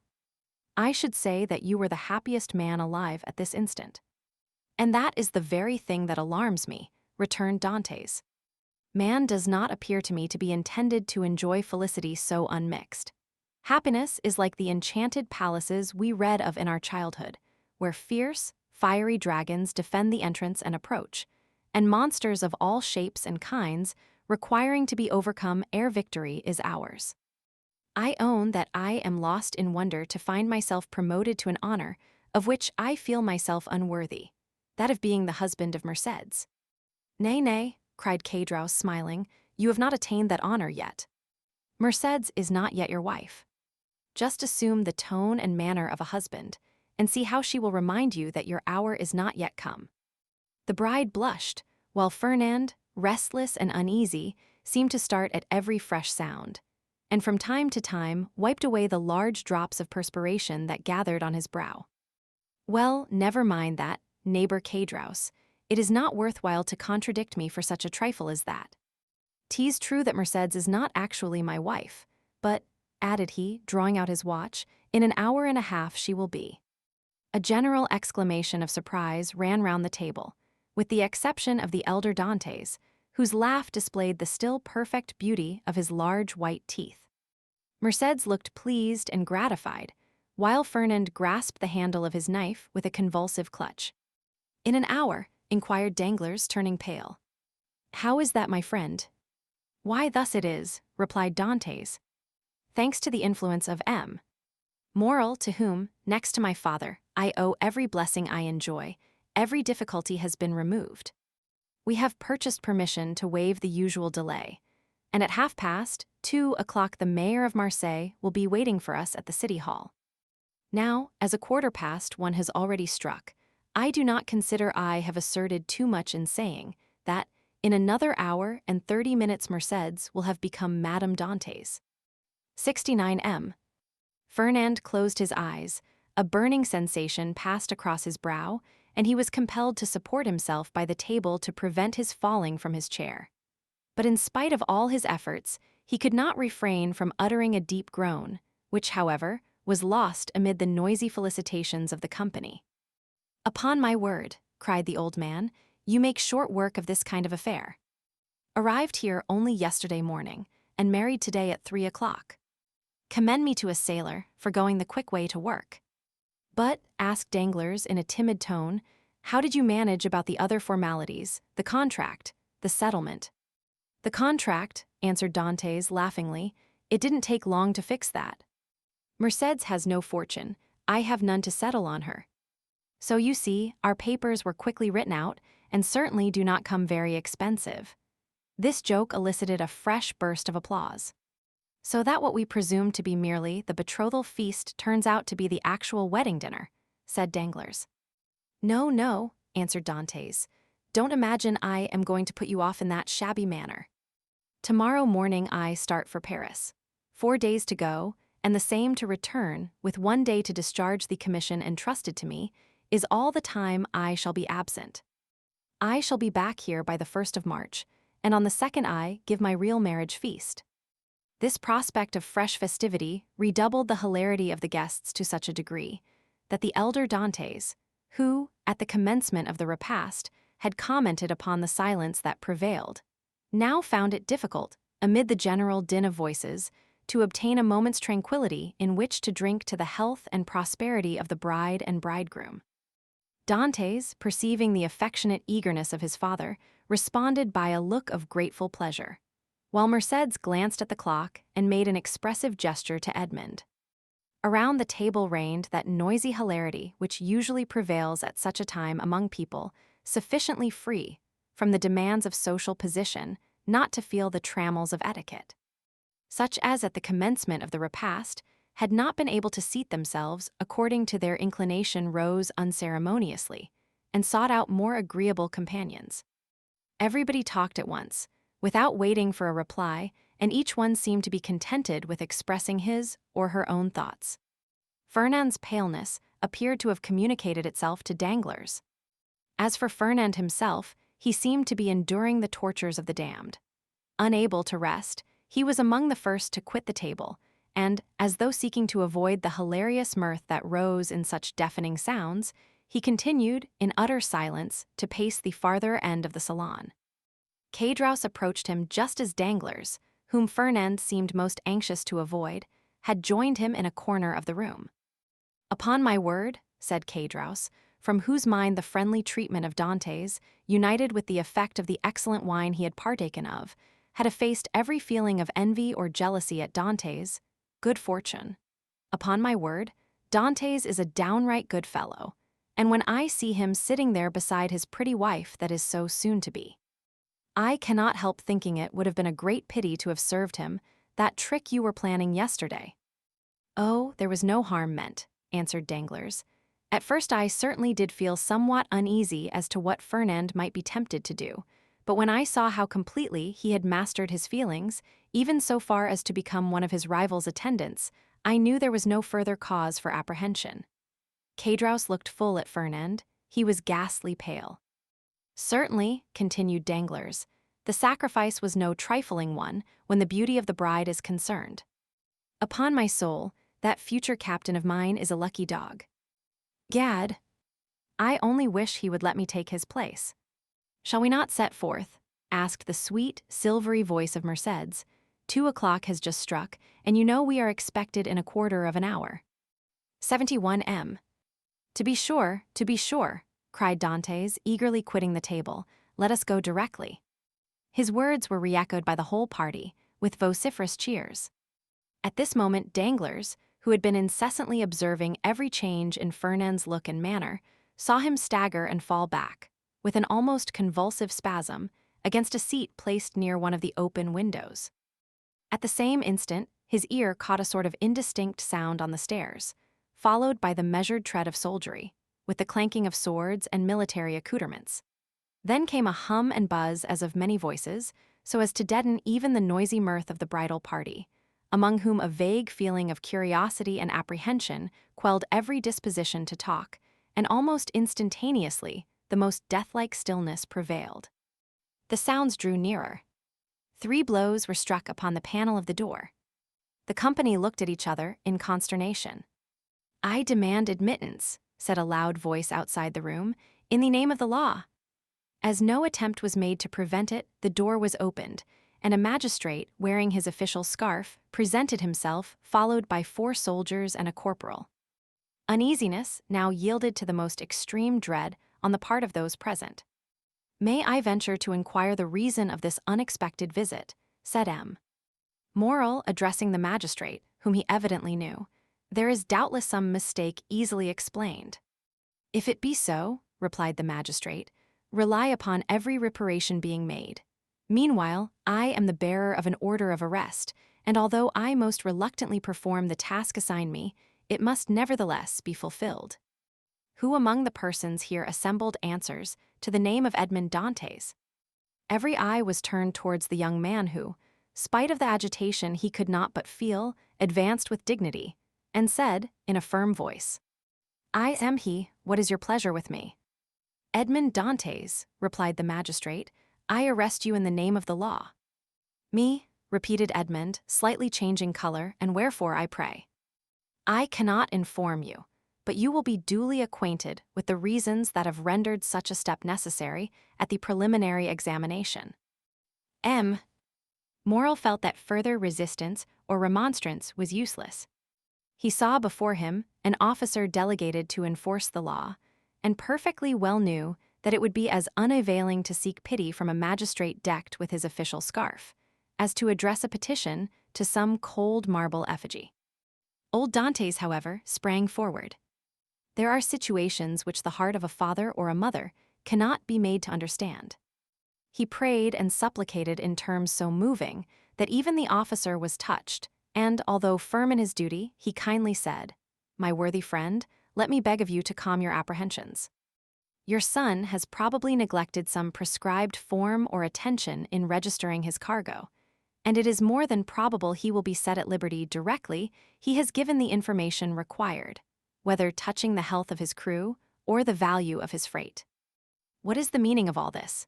inquired Caedros, frowningly, of Danglars, who had assumed an air of utter surprise. 73 M. "How can I tell you?" replied he. "I am, like yourself, utterly bewildered at all that is going on, and cannot in the least make out what it is about." Caedros then looked around for Fernand, but he had disappeared. The scene of the previous night now came back to his mind with startling clearness. The painful catastrophe he had just witnessed appeared effectually to have rent away the veil which the intoxication of the evening before had raised between himself and his memory. So, said he in a hoarse and choking voice to Danglars. "This, then, I suppose, is a part of the trick you were concerting yesterday. All I can say is, that if it be so, 'tis an ill turn, and well deserves to bring double evil on those who have projected it." "Nonsense," returned Danglars. "I tell you again I have nothing whatever to do with it. Besides, you know very well that I tore the paper to pieces." "No, you did not," answered Caedros. "You merely threw it by. I saw it lying in a corner." "Hold your tongue, you fool. What should you know about it? Why, you were drunk." "Where is Fernand?" inquired Caedros. "How do I know?" replied Danglars. "Gone, as every prudent man ought to be, to look after his own affairs, most likely." "Never mind where he is. Let you and I go and see what is to be done for our poor friends." During this conversation, Dantès, after having exchanged a cheerful shake of the hand with all his sympathizing friends, had surrendered himself to the officer sent to arrest him, merely saying, "Make yourselves quite easy, my good fellows. There is some little mistake to clear up, that's all, depend upon it. And very likely I may not have to go so far as the prison to effect that." 75 M. "Oh, to be sure," responded Danglars, who had now approached the group. "Nothing more than a mistake, I feel quite certain."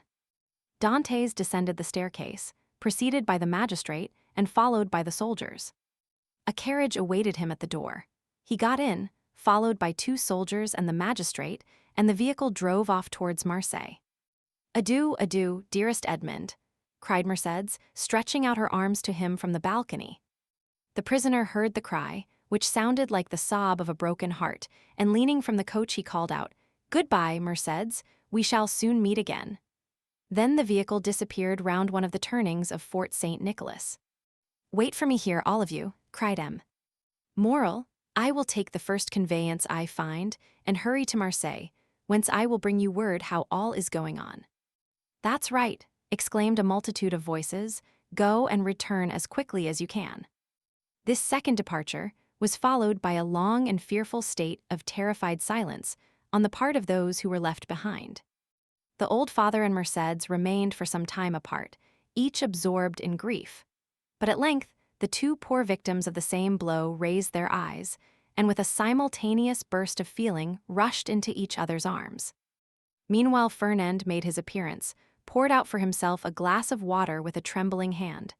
Then hastily swallowing it, went to sit down at the first vacant place. And this was, by mere chance, placed next to the seat on which poor Mercédès had fallen half fainting, when released from the warm and affectionate embrace of old Dantès. Instinctively, Fernand drew back his chair. "He is the cause of all this misery. I am quite sure of it," whispered Caudros, who had never taken his eyes off Fernand, to Danglars. "I don't think so," answered the other. "He's too stupid to imagine such a scheme. I only hope the mischief will fall upon the head of whoever wrought it." "You don't mention those who aided and abetted the deed," said Caudros. "Surely," answered Danglars, "one cannot be held responsible for every chance arrow shot into the air." "You can, indeed, when the arrow lights point downward on somebody's head." Meantime, the subject of the arrest was being canvassed in every different form. "What think you, Danglars," said one of the party, turning towards him, "of this event?" "Why," replied he, "I think it just possible Dantès may have been detected with some trifling article on board ship, considered here as contraband." "But how could he have done so without your knowledge, Danglars, since you are the ship's supercargo?" "Why, as for that, I could only know what I was told respecting the merchandise with which the vessel was laden. I know she was loaded with cotton, and that she took in her freight at Alexandria from Pastret's warehouse and at Smyrna from Pascal's. That is all I was obliged to know, and I beg I may not be asked for any further particulars." "Now I recollect," said the afflicted old father. "My poor boy told me yesterday he had got a small case of coffee and another of tobacco for me." "There you see," exclaimed Danglars. "Now the mischief is out. Depend upon it, the custom-house people went rummaging about the ship in our absence and discovered poor Dantès' hidden treasures." Mercédès, however, paid no heed to this explanation of her lover's arrest. Her grief, which she had hitherto tried to restrain, now burst out in a violent fit of hysterical sobbing. "Come, come," said the old man, "be comforted, my poor child, there is still hope." "Hope," repeated Danglars. "Hope," faintly murmured Fernand, but the word seemed to die away on his pale, agitated lips, and a convulsive spasm passed over his countenance. "Good news!" "Good news!" shouted forth one of the party stationed in the balcony on the lookout. "Here comes M. Moral back. No doubt now, we shall hear that our friend is released." Mercédès and the old man rushed to meet the shipowner and greeted him at the door. He was very pale. "What news?" exclaimed a general burst of voices. "Alas, my friends," replied M. Moral, with a mournful shake of his head, "the thing has assumed a more serious aspect than I expected." "Oh, indeed, indeed, sir, he is innocent," sobbed forth Mercédès. "That I believe," answered M. Moral, but still he is charged. "With what?" inquired the elder Dantès. "With being an agent of the Bonapartist faction." Many of our readers may be able to recollect how formidable such an accusation became in the period at which our story is dated. A despairing cry escaped the pale lips of Mercédès. The old man sank into a chair. "Ah, Danglars," whispered Caudros, "you have deceived me.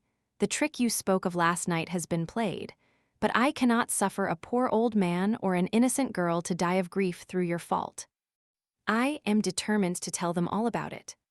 "Be silent, you simpleton," cried Danglars, grasping him by the arm, "or I will not answer even for your own safety.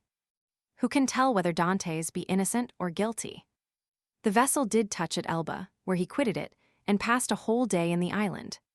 Now, should any letters or other documents of a compromising character be found upon him, will it not be taken for granted that all who uphold him are his accomplices?" With the rapid instinct of selfishness, Caudros readily perceived the solidity of this mode of reasoning. He gazed, doubtfully, wistfully, on Danglars, and then caution supplanted generosity.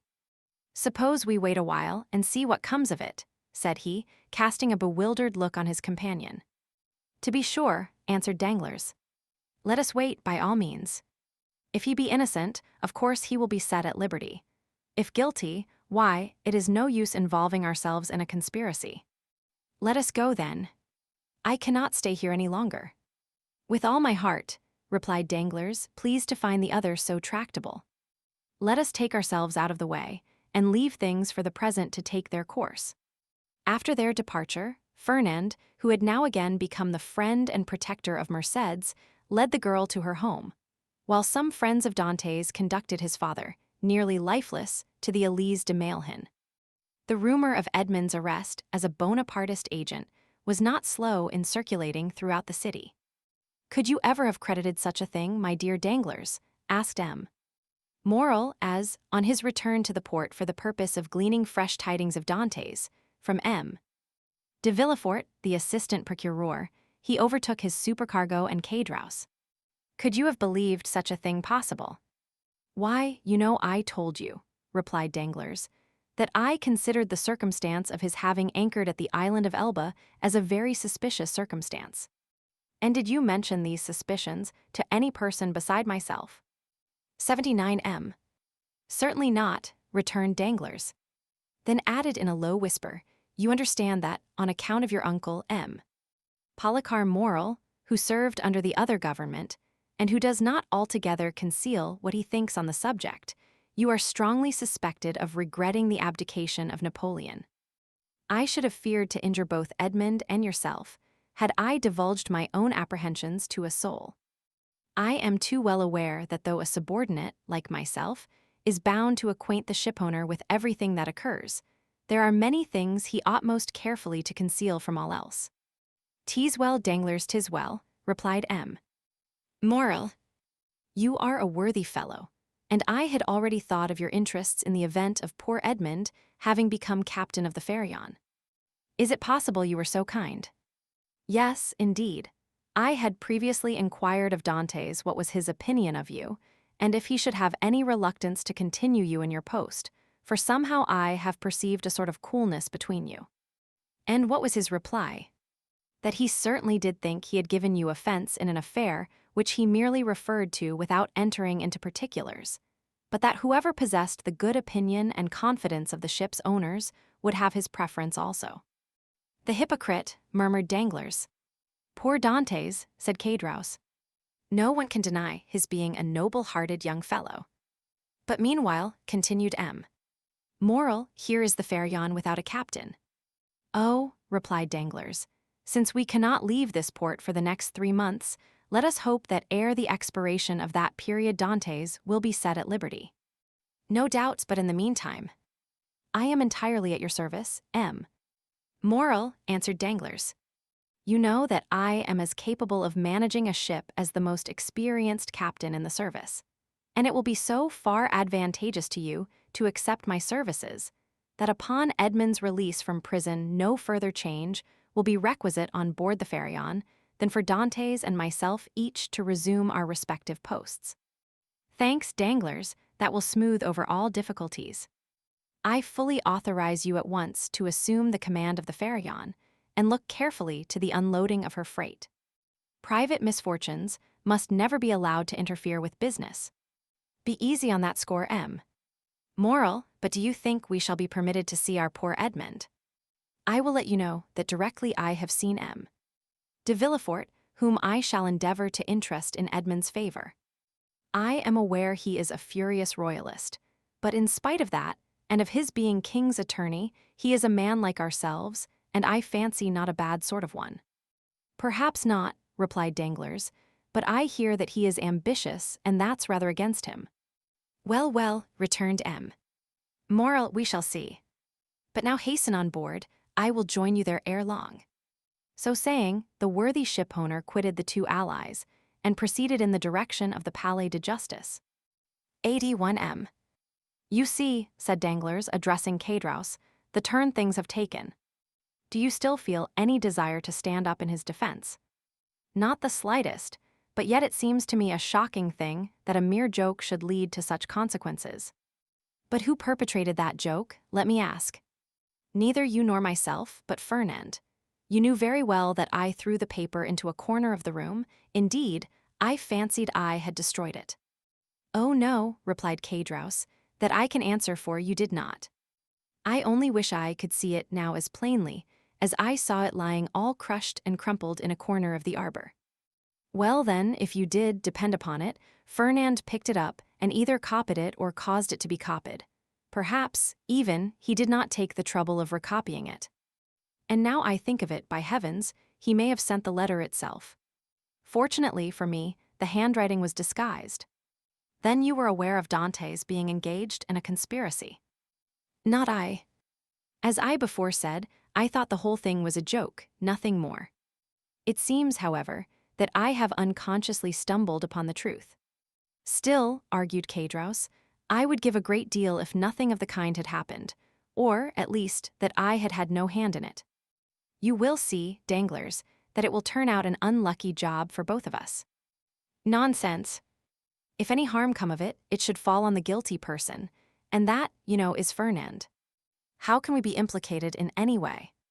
All we have got to do is to keep our own counsel and remain perfectly quiet, not breathing a word to any living soul, and you will see that the storm will pass away without in the least affecting us. Amen, responded Caedros, waving his hand in token of adieu to Danglars, and bending his steps towards the Élysée de Mailhan, moving his head to and fro, and muttering as he went, after the manner of one whose mind was overcharged with one absorbing idea. So far then, said Danglars mentally, all has gone as I would have it. I am, temporarily, commander of the Pharaon, with the certainty of being permanently so, if that fool of a Caedros can be persuaded to hold his tongue. My only fear is the chance of Dantès being released. But there he is in the hands of justice, and, added he with a smile, she will take her own. So saying, he leaped into a boat, desiring to be rowed on board the Pharaon, where M. Morrel had agreed to meet him. Chapter 6. The Deputy Procureur du Roi. In one of the aristocratic mansions built by Puget in the Rue du Grand Cours opposite the Medusa Fountain, a second marriage feast was being celebrated, almost at the same hour with the nuptial repast given by Dantès. In this case, however, although the occasion of the entertainment was similar, the company was strikingly dissimilar.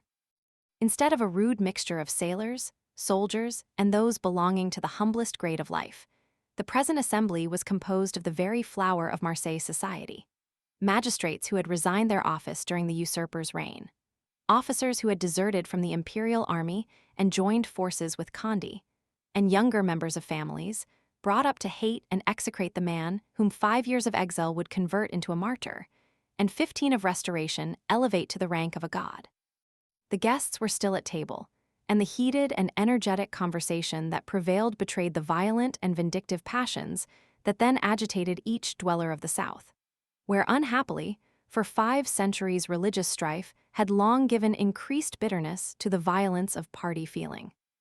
The emperor, now king of the petty island of Elba, after having held sovereign sway over 1/2 of the world, counting as his subjects a small population of 5 or 6,000 souls, after having been accustomed to hear the vive Napoleons of 120 millions of human beings, uttered in 10 different languages, was looked upon here as a ruined man, separated forever from any fresh connection with France or claim to her throne.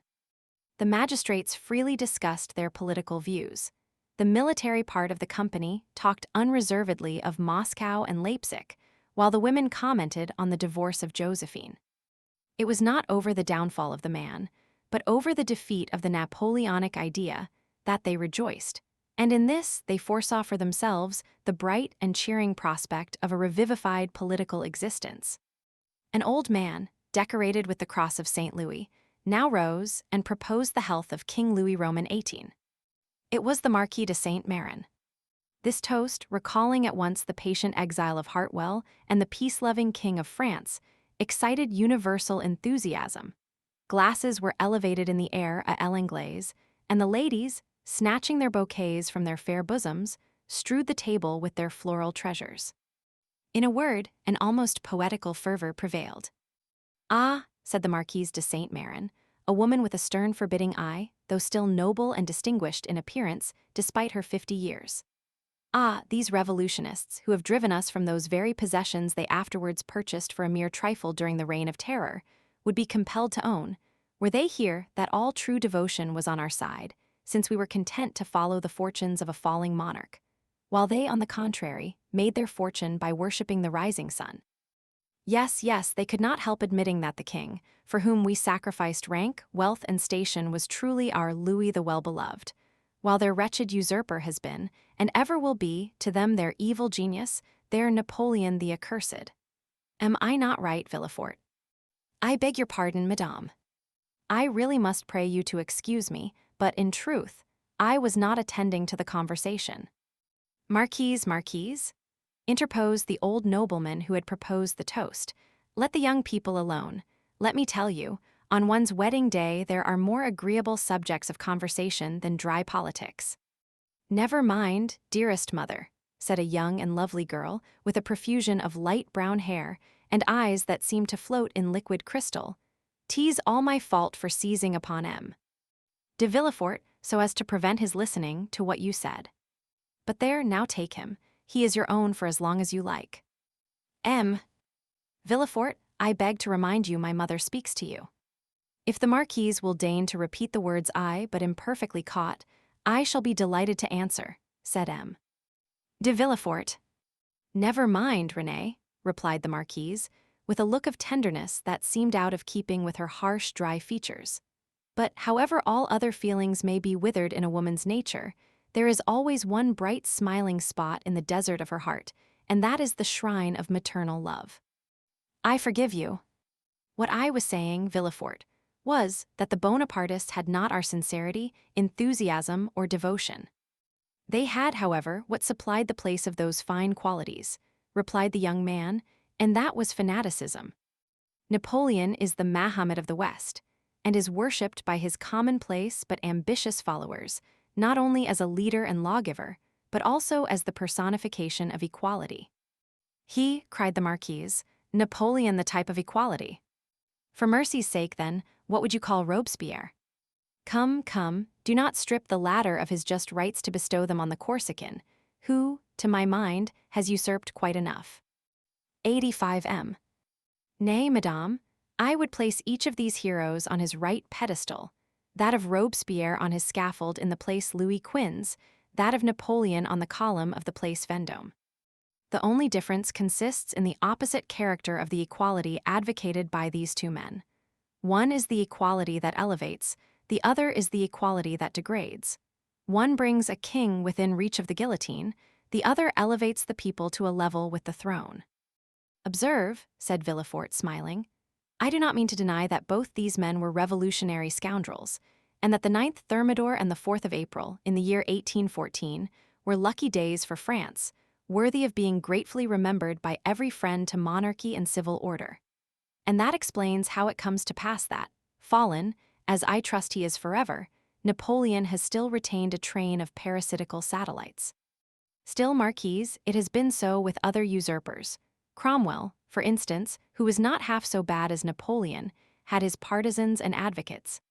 Do you know, Villefort, that you are talking in a most dreadfully revolutionary strain? But I excuse it. It is impossible to expect the son of a Girondin to be free from a small spice of the old leaven." A deep crimson suffused the countenance of Villefort. "'Tis true, madame," answered he, "that my father was a Girondin, but he was not among the number of those who voted for the king's death. He was an equal sufferer with yourself during the Reign of Terror, and had well-nigh lost his head on the same scaffold on which your father perished." "True," replied the Marquise, without wincing in the slightest degree at the tragic remembrance thus called up. "But bear in mind, if you please, that our respective parents underwent persecution and proscription from diametrically opposite principles, in proof of which I may remark that while my family remained among the staunchest adherents of the exiled princes, your father lost no time in joining the new government. And that while the citizen Noirtier was a Girondin, the Count Noirtier became a senator." "Dear mother," interposed Renée, You know very well it was agreed that all these disagreeable reminiscences should forever be laid aside. Suffer me, also, madame, replied Villefort, to add my earnest request to Mademoiselle de Saint-Méran, S., that you will kindly allow the veil of oblivion to cover and conceal the past. What avails recrimination over matters wholly past recall? For my own part, I have laid aside even the name of my father, and altogether disown his political principles. He was, nay, probably may still be, a Bonapartist, and is called Noirtier. I, on the contrary, am a staunch royalist and style myself de Villefort. Let what may remain of revolutionary sap exhaust itself and die away with the old trunk, and condescend only to regard the young shoot which has started up at a distance from the parent tree, without having the power, any more than the wish, to separate entirely from the stock from which it sprung. Bravo, Villefort, cried the Marquis, excellently well said. Come now, I have hopes of obtaining what I have been for years endeavoring to persuade the Marquise to promise, namely, a perfect amnesty and forgetfulness of the past. With all my heart, replied the Marquise, let the past be forever forgotten. I promise you it affords me as little pleasure to revive it as it does you. All I ask is, that Villefort will be firm and inflexible for the future in his political principles. Remember, also, Villefort, that we have pledged ourselves to His Majesty for your fealty and strict loyalty, and that at our recommendation the king consented to forget the past, as I do, and here she extended to him her hand, as I now do at your entreaty. But bear in mind, that should there fall in your way anyone guilty of conspiring against the government, you will be so much the more bound to visit the offense with rigorous punishment, as it is known you belong to a suspected family. Alas, madame, returned Villefort, my profession, as well as the times in which we live, compels me to be severe. I have already successfully conducted several public prosecutions, and brought the offenders to merited punishment. But we have not done with the thing yet. 87M. Do you indeed think so? Inquired the Marquise. I am at least fearful of it. Napoleon, in the island of Elba, is too near France, and his proximity keeps up the hopes of his partisans.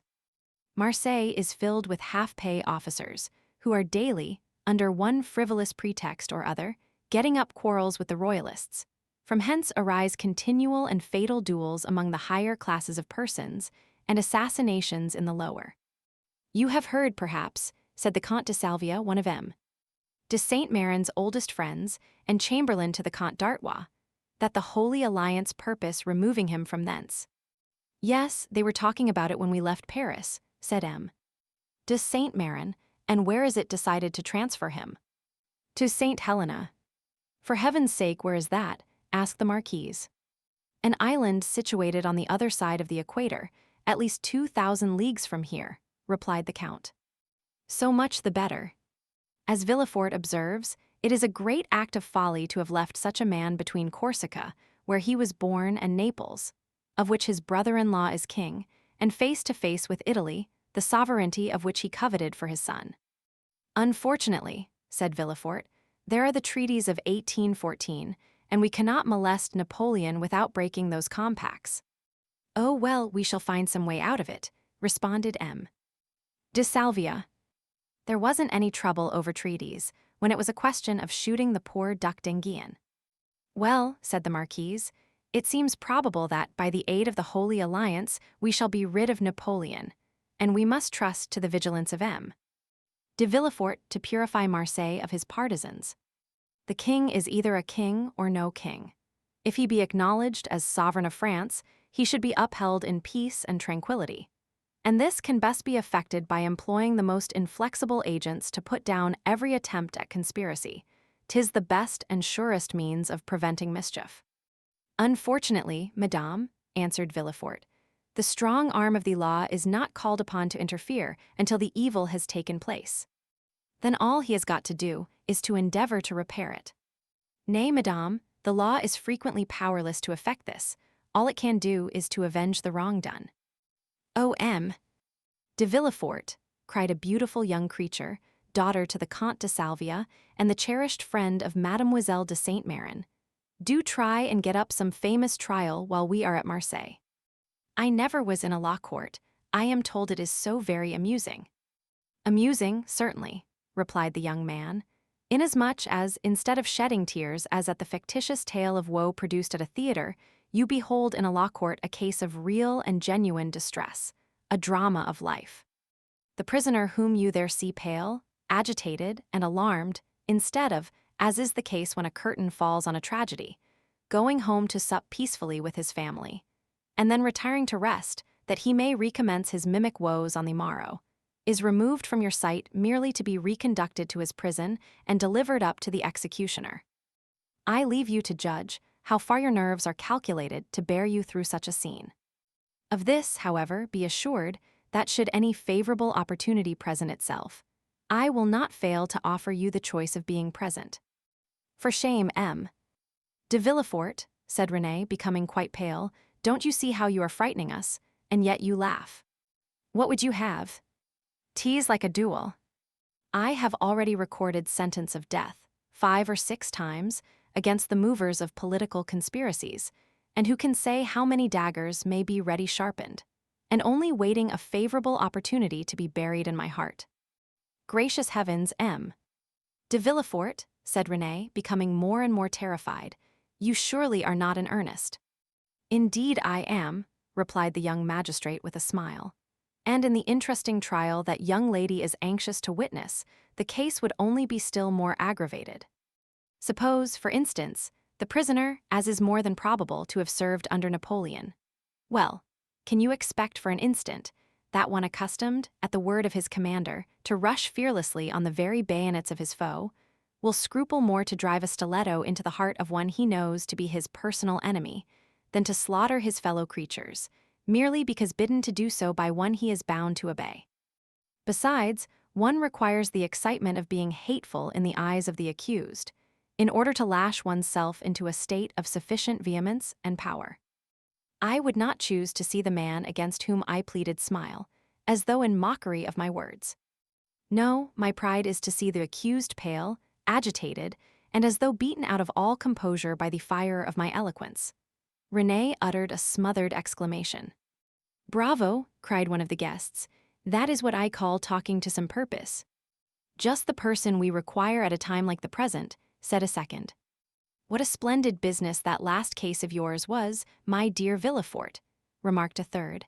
"I mean the trial of the man for murdering his father. Upon my word, you killed him ere the executioner had laid his hand upon him." "Oh, as for parricides, and such dreadful people as that," interposed Renée, "it matters very little what is done to them. But as regards poor unfortunate creatures whose only crime consists in having mixed themselves up in political intrigues, why, that is the very worst offense they could possibly commit. For don't you see, Renée, the king is the father of his people, and he who shall plot or contrive aught against the life and safety of the parent of 32 millions of souls is a parricide upon a fearfully great scale."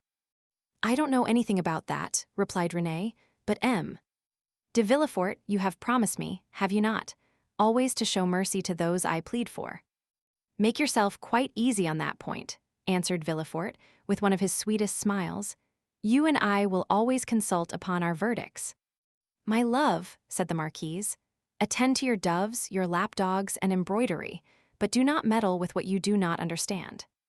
Nowadays the military profession is in abeyance, and the magisterial robe is the badge of honor. There is a wise Latin proverb that is very much in point. Sed in armitagi, said Villefort with a bow. "I cannot speak Latin," responded the marquise. "Well," said Renée, "I cannot help regretting you had not chosen some other profession than your own, a physician, for instance.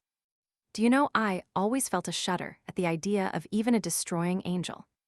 "Dear, good Renée," whispered Villefort, as he gazed with unutterable tenderness on the lovely speaker. "Let us hope, my child," cried the marquis, "that M. de Villefort may prove the moral and political physician of this province. If so, he will have achieved a noble work, and one which will go far to efface the recollection of his father's conduct," added the incorrigible marquise. "Madame," replied Villefort with a mournful smile, "I have already had the honor to observe that my father has, at least, I hope so, abjured his past errors, and that he is, at the present moment, a firm and zealous friend to religion and order. A better royalist, possibly, than his son, for he has to atone for past dereliction, while I have no other impulse than warm, decided preference and conviction. Having made this well-turned speech, Villefort looked carefully around to mark the effect of his oratory, much as he would have done had he been addressing the bench in open court. "Do you know, my dear Villefort," cried the Comte de Salvia, "that is exactly what I myself said the other day at the Tuileries, when questioned by His Majesty's principal chamberlain touching the singularity of an alliance between the son of a Girondin and the daughter of an officer of the Duc de Condé.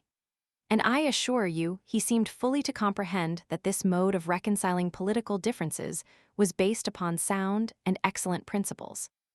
Then the king, who, without our suspecting it, had overheard our conversation, interrupted us by saying, "Villefort, observe that the king did not pronounce the word Noirtier, but on the contrary placed considerable emphasis on that of Villefort.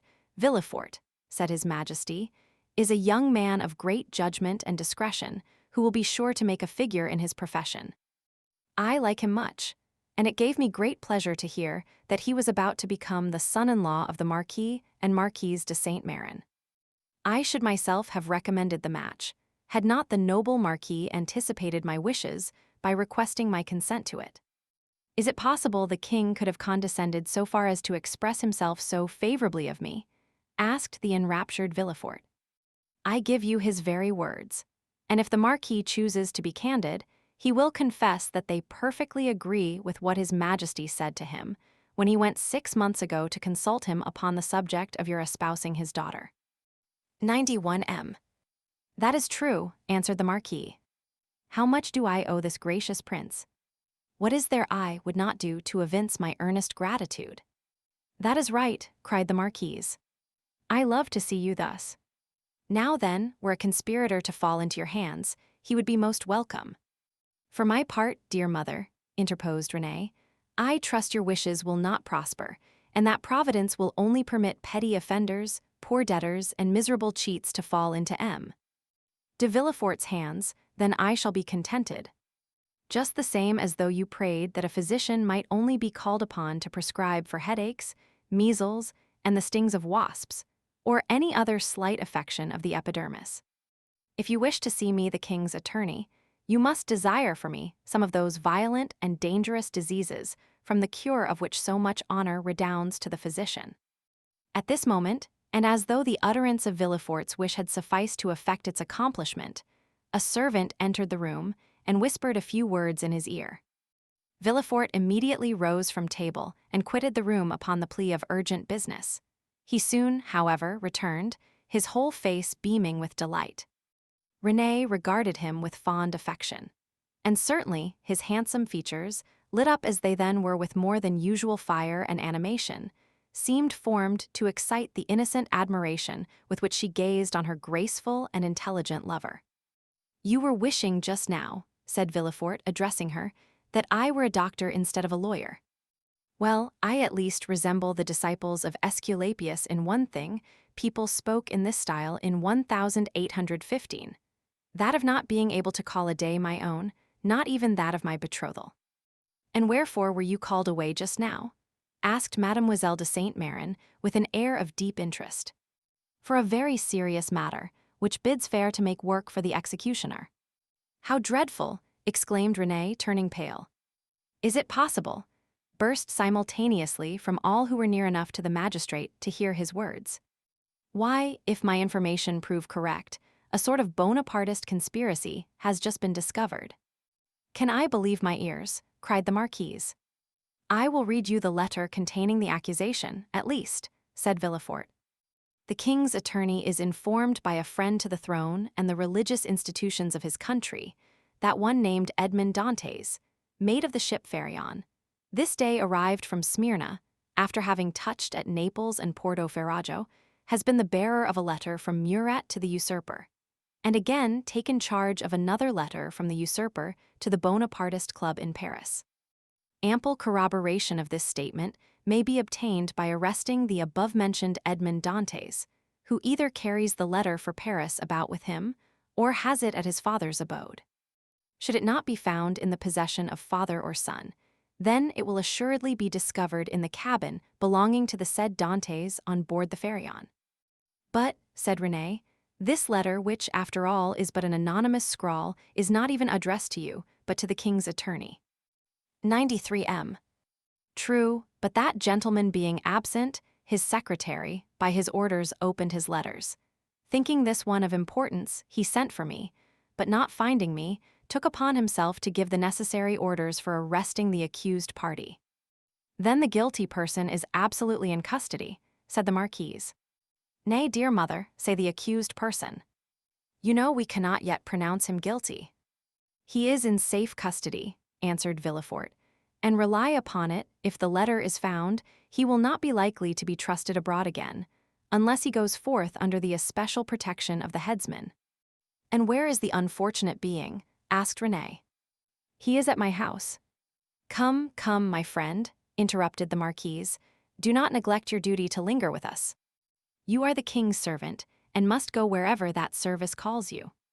Oh, Villefort, cried René, clasping her hands and looking towards her lover with piteous earnestness, be merciful on this the day of our betrothal. The young man passed round to the side of the table where the fair pleader sat, and leaning over her chair said tenderly, to give you pleasure, my sweet René, I promise to show all the lenity in my power. But if the charges brought against this Bonapartist hero prove correct, why, then, you really must give me leave to order his head to be cut off. René shuddered at the word cut, for the growth in question had a head. Never mind that foolish girl Villefort, said the Marquise. She will soon get over these things. So saying, Madame de Saint-Méran extended her dry, bony hand to Villefort, who, while imprinting a son-in-law's respectful salute on it, looked at René, as much as to say, I must try and fancy, tease your dear hand I kiss, as it should have been. These are mournful auspices to accompany a betrothal, sighed poor René. Upon my word, child, exclaimed the angry Marquise, your folly exceeds all bounds. I should be glad to know what connection there can possibly be between your sickly sentimentality and the affairs of the state. Oh, mother, murmured René. Nay, madame, I pray you pardon this little traitor. I promise you that to make up for her want of loyalty, I will be most inflexibly severe. Then casting an expressive glance at his betrothed, which seemed to say, fear not, for your dear sake my justice shall be tempered with mercy. And receiving a sweet and approving smile in return, Villefort departed with paradise in his heart. Chapter 7. The Examination. No sooner had Villefort left the salon than he assumed the grave air of a man who holds the balance of life and death in his hands. Now, in spite of the nobility of his countenance, the command of which, like a finished actor, he had carefully studied before the glass, it was by no means easy for him to assume an air of judicial severity. Except the recollection of the line of politics his father had adopted, and which might interfere, unless he acted with the greatest prudence, with his own career, Gerard de Villefort was as happy as a man could be. Already rich, he held a high official situation, though only 27. He was about to marry a young and charming woman, whom he loved, not passionately, but reasonably, as became a deputy attorney of the king, and besides her personal attractions, which were very great, Mademoiselle de Saint-Méran's family possessed considerable political influence, which they would, of course, exert in his favor. The dowry of his wife amounted to 50,000 crowns, and he had, besides, the prospect of seeing her fortune increased to 500,000 at her father's death. These considerations naturally gave Villefort a feeling of such complete felicity that his mind was fairly dazzled in its contemplation. At the door he met the commissary of police, who was waiting for him. The sight of this officer recalled Villefort from the third heaven to earth. He composed his face, as we have before described, and said, I have read the letter, sir, and you have acted rightly in arresting this man. Now inform me what you have discovered concerning him and the conspiracy. We know nothing as yet of the conspiracy, monsieur. All the papers found have been sealed up and placed on your desk.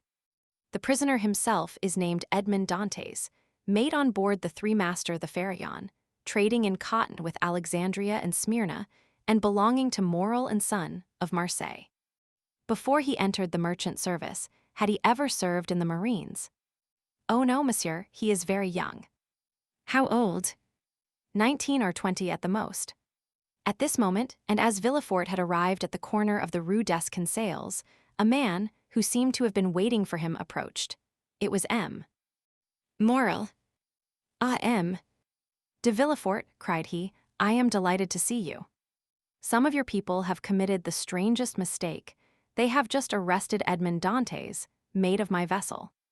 I know it, monsieur, replied Villefort, and I am now going to examine him. Oh, said Morel, carried away by his friendship, you do not know him, and I do. He is the most estimable, the most trustworthy creature in the world, and I will venture to say, there is not a better seaman in all the merchant service. Oh, M. De Villefort, I beseech your indulgence for him. Villefort, as we have seen, belonged to the aristocratic party at Marseilles, Morel to the plebeian. The first was a royalist, the other suspected of Bonapartism.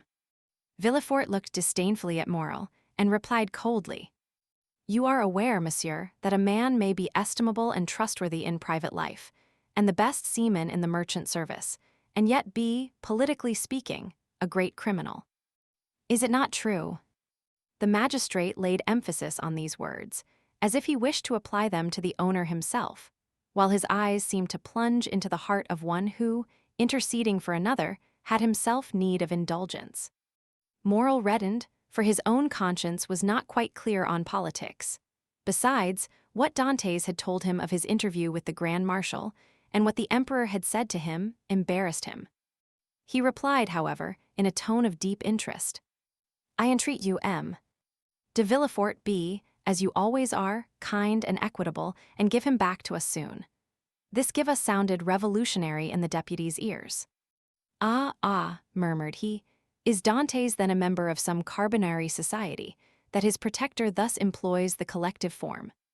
He was, if I recollect, arrested in a tavern, in company with a great many others. Then he added, Monsieur, you may rest assured I shall perform my duty impartially, and that if he be innocent you shall not have appealed to me in vain. Should he, however, be guilty, in this present epoch, impunity would furnish a dangerous example, and I must do my duty. 97 M. As he had now arrived at the door of his own house, which adjoined the Palais de Justice, he entered, after having coldly saluted the shipowner, who stood, as if petrified, on the spot where Villefort had left him. The antechamber was full of police agents and gendarmes, in the midst of whom, carefully watched, but calm and smiling, stood the prisoner. Villefort traversed the antechamber, cast a side glance at Dantès, and taking a packet which a gendarme offered him, disappeared, saying, Bring in the prisoner. Rapid as had been Villefort's glance, it had served to give him an idea of the man he was about to interrogate. He had recognized intelligence in the high forehead, courage in the dark eye and bent brow, and frankness in the thick lips that showed a set of pearly teeth. Villefort's first impression was favorable, but he had been so often warned to mistrust first impulses that he applied the maxim to the impression, forgetting the difference between the two words. He stifled, therefore, the feelings of compassion that were rising, composed his features, and sat down, grim and somber, at his desk. An instant after Dantès entered. He was pale but calm and collected, and saluting his judge with easy politeness, looked round for a seat, as if he had been in M. Morel's salon. It was then that he encountered for the first time Villefort's look, that look peculiar to the magistrate, who, while seeming to read the thoughts of others, betrays nothing of his own. Who and what are you? Demanded Villefort, turning over a pile of papers, containing information relative to the prisoner, that a police agent had given to him on his entry, and that, already in an hour's time, had swelled to voluminous proportions, thanks to the corrupt espionage of which the accused is always made the victim. My name is Edmond Dantès, replied the young man calmly. I am mate of the Pharaon belonging to Messrs. Morel and Son. Your age, continued Villefort. 19, returned Dantès. What were you doing at the moment you were arrested? I was at the festival of my marriage, monsieur, said the young man, his voice slightly tremulous, so great was the contrast between that happy moment and the painful ceremony he was now undergoing. So great was the contrast between the somber aspect of M. De Villefort and the radiant face of Mercédès. "You were at the festival of your marriage," said the deputy, shuddering in spite of himself. "Yes, monsieur. I am on the point of marrying a young girl I have been attached to for 3 years." Villefort, impassive as he was struck with this coincidence, and the tremulous voice of Dantès, surprised in the midst of his happiness, struck a sympathetic chord in his own bosom. He also was on the point of being married, and he was summoned from his own happiness to destroy that of another. This philosophic reflection, thought he, will make a great sensation at M. de Saint-Méran S. And he arranged mentally, while Dantès awaited further questions, the antithesis by which orators often create a reputation for eloquence. When this speech was arranged, Villefort turned to Dantès. 99 M. "Go on, sir," said he. "What would you have me say? Give all the information in your power. Tell me on which point you desire information, and I will tell all I know. Only," added he with a smile, "I warn you I know very little. Have you served under the usurper? I was about to be mustered into the Royal Marines when he fell." "It is reported your political opinions are extreme," said Villefort, who had never heard anything of the kind, but was not sorry to make this inquiry, as if it were an accusation. "My political opinions," replied Dantès. "Alas, sir, I never had any opinions. I am hardly 19, I know nothing, I have no part to play. If I obtain the situation I desire, I shall owe it to M. Moral. Thus all my opinions, I will not say public but private, are confined to these 3 sentiments: I love my father, I respect M. Moral, and I adore Mercédès. This, sir, is all I can tell you, and you see how uninteresting it is." As Dantès spoke, Villefort gazed at his ingenuous and open countenance and recollected the words of Renée, who, without knowing who the culprit was, had besought his indulgence for him. With the deputy's knowledge of crime and criminals, every word the young man uttered convinced him more and more of his innocence.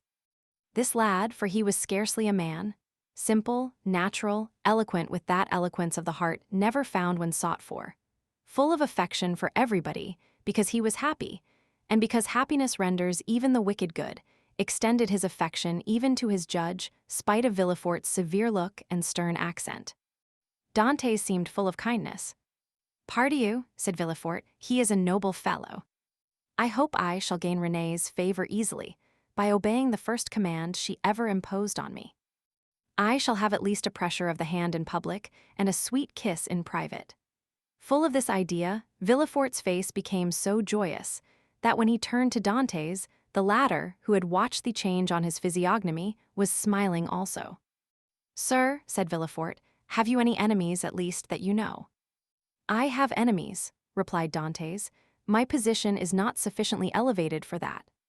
As for my disposition, that is, perhaps, somewhat too hasty, but I have striven to repress it. I have had 10 or 12 sailors under me, and if you question them, they will tell you that they love and respect me, not as a father, for I am too young, but as an elder brother. But you may have excited jealousy. You are about to become captain at 19, an elevated post. You are about to marry a pretty girl who loves you, and these 2 pieces of good fortune may have excited the envy of someone. You are right. You know men better than I do, and what you say may possibly be the case, I confess. But if such persons are among my acquaintances, I prefer not to know it, because then I should be forced to hate them. You are wrong. You should always strive to see clearly around you. You seem a worthy young man. I will depart from the strict line of my duty to aid you in discovering the author of this accusation. Here is the paper. Do you know the writing?" As he spoke, Villefort drew the letter from his pocket and presented it to Dantès. Dantès read it. A cloud passed over his brow as he said, "No, monsieur, I do not know the writing, and yet it is tolerably plain. Whoever did it writes well. I am very fortunate," added he, looking gratefully at Villefort, "to be examined by such a man as you, for this envious person is a real enemy." And by the rapid glance that the young man's eyes shot forth, Villefort saw how much energy lay hid beneath this mildness. "Now," said the deputy, "answer me frankly, not as a prisoner to a judge, but as one man to another who takes an interest in him, What truth is there in the accusation contained in this anonymous letter? And Villefort threw disdainfully on his desk the letter Dantès had just given back to him. None at all. I will tell you the real facts. I swear by my honor as a sailor, by my love for Mercédès, by the life of my father. Speak, monsieur, said Villefort. Then, internally, if Renée could see me, I hope she would be satisfied and would no longer call me a decapitator. Well, when we quitted Naples, Captain Leclerc was attacked with a brain fever. As we had no doctor on board, and he was so anxious to arrive at Elba that he would not touch at any other port, his disorder rose to such a height that at the end of the third day, feeling he was dying, he called me to him. My dear Dantès, said he, swear to perform what I am going to tell you, for it is a matter of the deepest importance. I swear, Captain, replied I. Well, as after my death the command devolves on you as mate, assume the command and bear up for the island of Elba, disembark at Porto Ferrajo, ask for the Grand Marshal, give him this letter. Perhaps they will give you another letter and charge you with a commission. You will accomplish what I was to have done, and derive all the honor and profit from it. I will do it, Captain, but perhaps I shall not be admitted to the Grand Marshal's presence as easily as you expect. Here is a ring that will obtain audience of him and remove every difficulty, said the captain. At these words, he gave me a ring. It was time 2 hours after he was delirious. The next day he died. And what did you do then?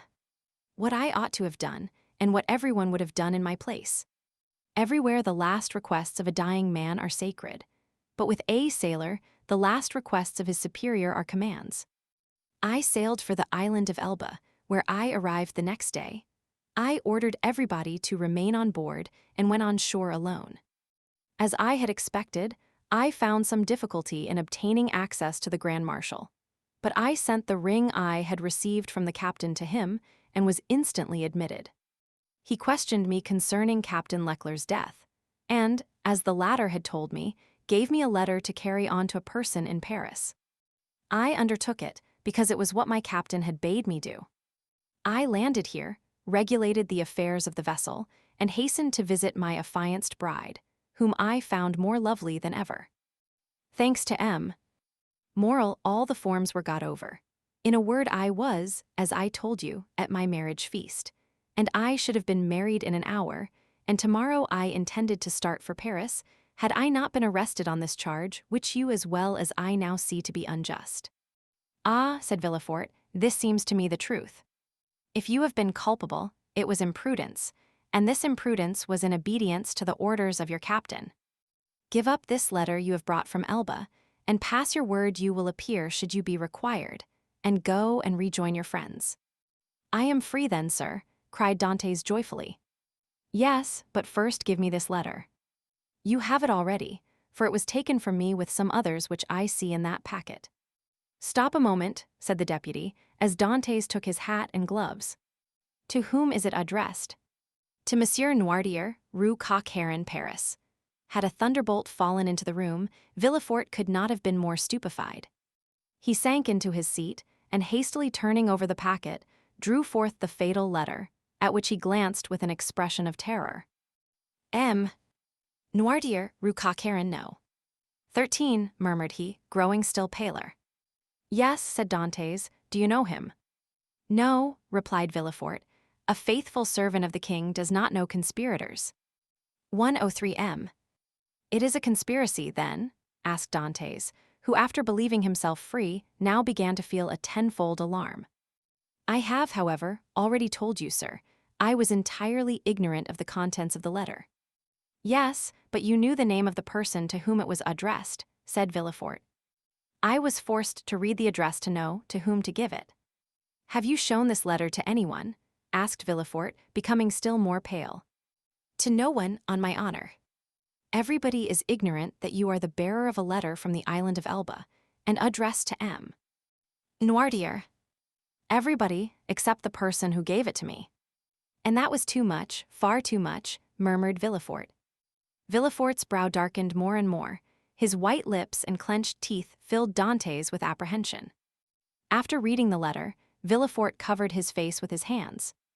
"Oh," said Dantès timidly, "what is the matter?" Villefort made no answer, but raised his head at the expiration of a few seconds and again perused the letter. "And you say that you are ignorant of the contents of this letter?" "I give you my word of honor, sir," said Dantès, "but what is the matter?" "You are ill. Shall I ring for assistance? Shall I call?" "No," said Villefort, rising hastily. "Stay where you are. It is for me to give orders here, and not you." "Monsieur," replied Dantès proudly, "it was only to summon assistance for you." "I want none. It was a temporary indisposition." "Attend to yourself, answer me." Dantès waited, expecting a question, but in vain. Villefort fell back on his chair, passed his hand over his brow, moist with perspiration, and, for the third time, read the letter. "Oh, if he knows the contents of this," murmured he, "and that Noirtier is the father of Villefort, I am lost." And he fixed his eyes upon Edmond as if he would have penetrated his thoughts. "Oh, it is impossible to doubt it," cried he suddenly. "In heaven's name," cried the unhappy young man, "if you doubt me, question me. I will answer you." Villefort made a violent effort, and in a tone he strove to render firm. "Sir," said he, "I am no longer able, as I had hoped, to restore you immediately to liberty. Before doing so, I must consult the trial justice. What my own feeling is you already know." "Oh, monsieur," cried Dantès, "you have been rather a friend than a judge." 1:05 m. "Well, I must detain you some time longer, but I will strive to make it as short as possible. The principal charge against you is this letter, and you see." Villefort approached the fire, cast it in, and waited until it was entirely consumed. "You see, I destroy it." "Oh," exclaimed Dantès, "you are goodness itself." "Listen," continued Villefort, "you can now have confidence in me after what I have done." "Oh, command, and I will obey." "Listen, this is not a command, but advice I give you." "Speak, and I will follow your advice." "I shall detain you until this evening in the Palais de Justice. Should anyone else interrogate you, say to him what you have said to me, but do not breathe a word of this letter." "I promise."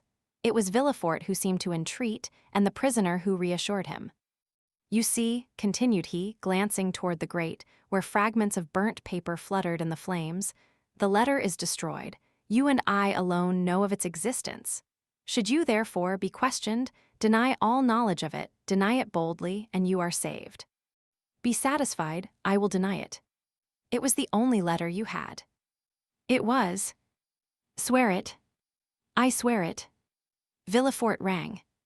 A police agent entered.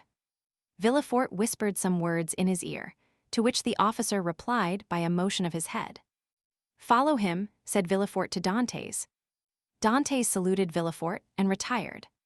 Hardly had the door closed when Villefort threw himself, half fainting, into a chair.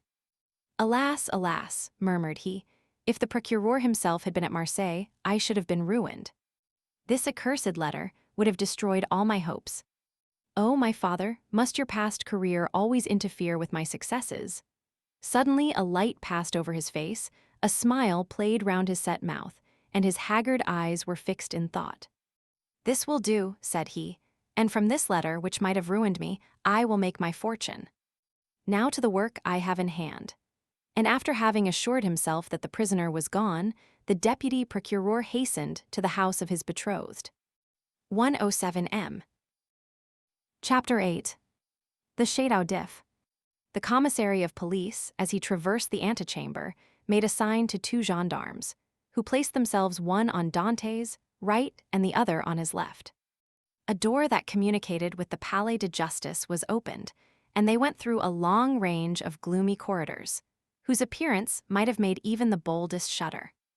The Palais de Justice communicated with the prison, a somber edifice, that from its grated windows looks on the clock tower of the Écoles. After numberless windings, Dantès saw a door with an iron wicket. The commissary took up an iron mallet and knocked thrice, every blow seeming to Dantès as if struck on his heart. The door opened, the two gendarmes gently pushed him forward, and the door closed with a loud sound behind him. The air he inhaled was no longer pure, but thick and mephitic. He was in prison. He was conducted to a tolerably neat chamber, but grated and barred, and its appearance, therefore, did not greatly alarm him. Besides, the words of Villefort, who seemed to interest himself so much, resounded still in his ears like a promise of freedom. It was 4 o'clock when Dantès was placed in this chamber. It was, as we have said, the 1st of March, and the prisoner was soon buried in darkness. The obscurity augmented the acuteness of his hearing. At the slightest sound he rose and hastened to the door, convinced they were about to liberate him. But the sound died away, and Dantès sank again into his seat. At last, about 10 o'clock, and just as Dantès began to despair, steps were heard in the corridor.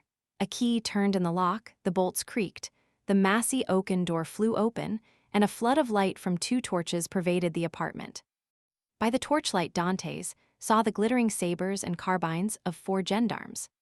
He had advanced at first, but stopped at the sight of this display of force. "Are you come to fetch me?" asked he. "Yes," replied a gendarme. "By the orders of the deputy procureur." "I believe so, the conviction that they came from M." De Villefort relieved all Dantès' apprehensions. He advanced calmly and placed himself in the center of the escort.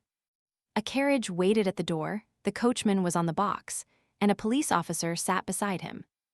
"Is this carriage for me?" said Dantès. "It is for you," replied a gendarme.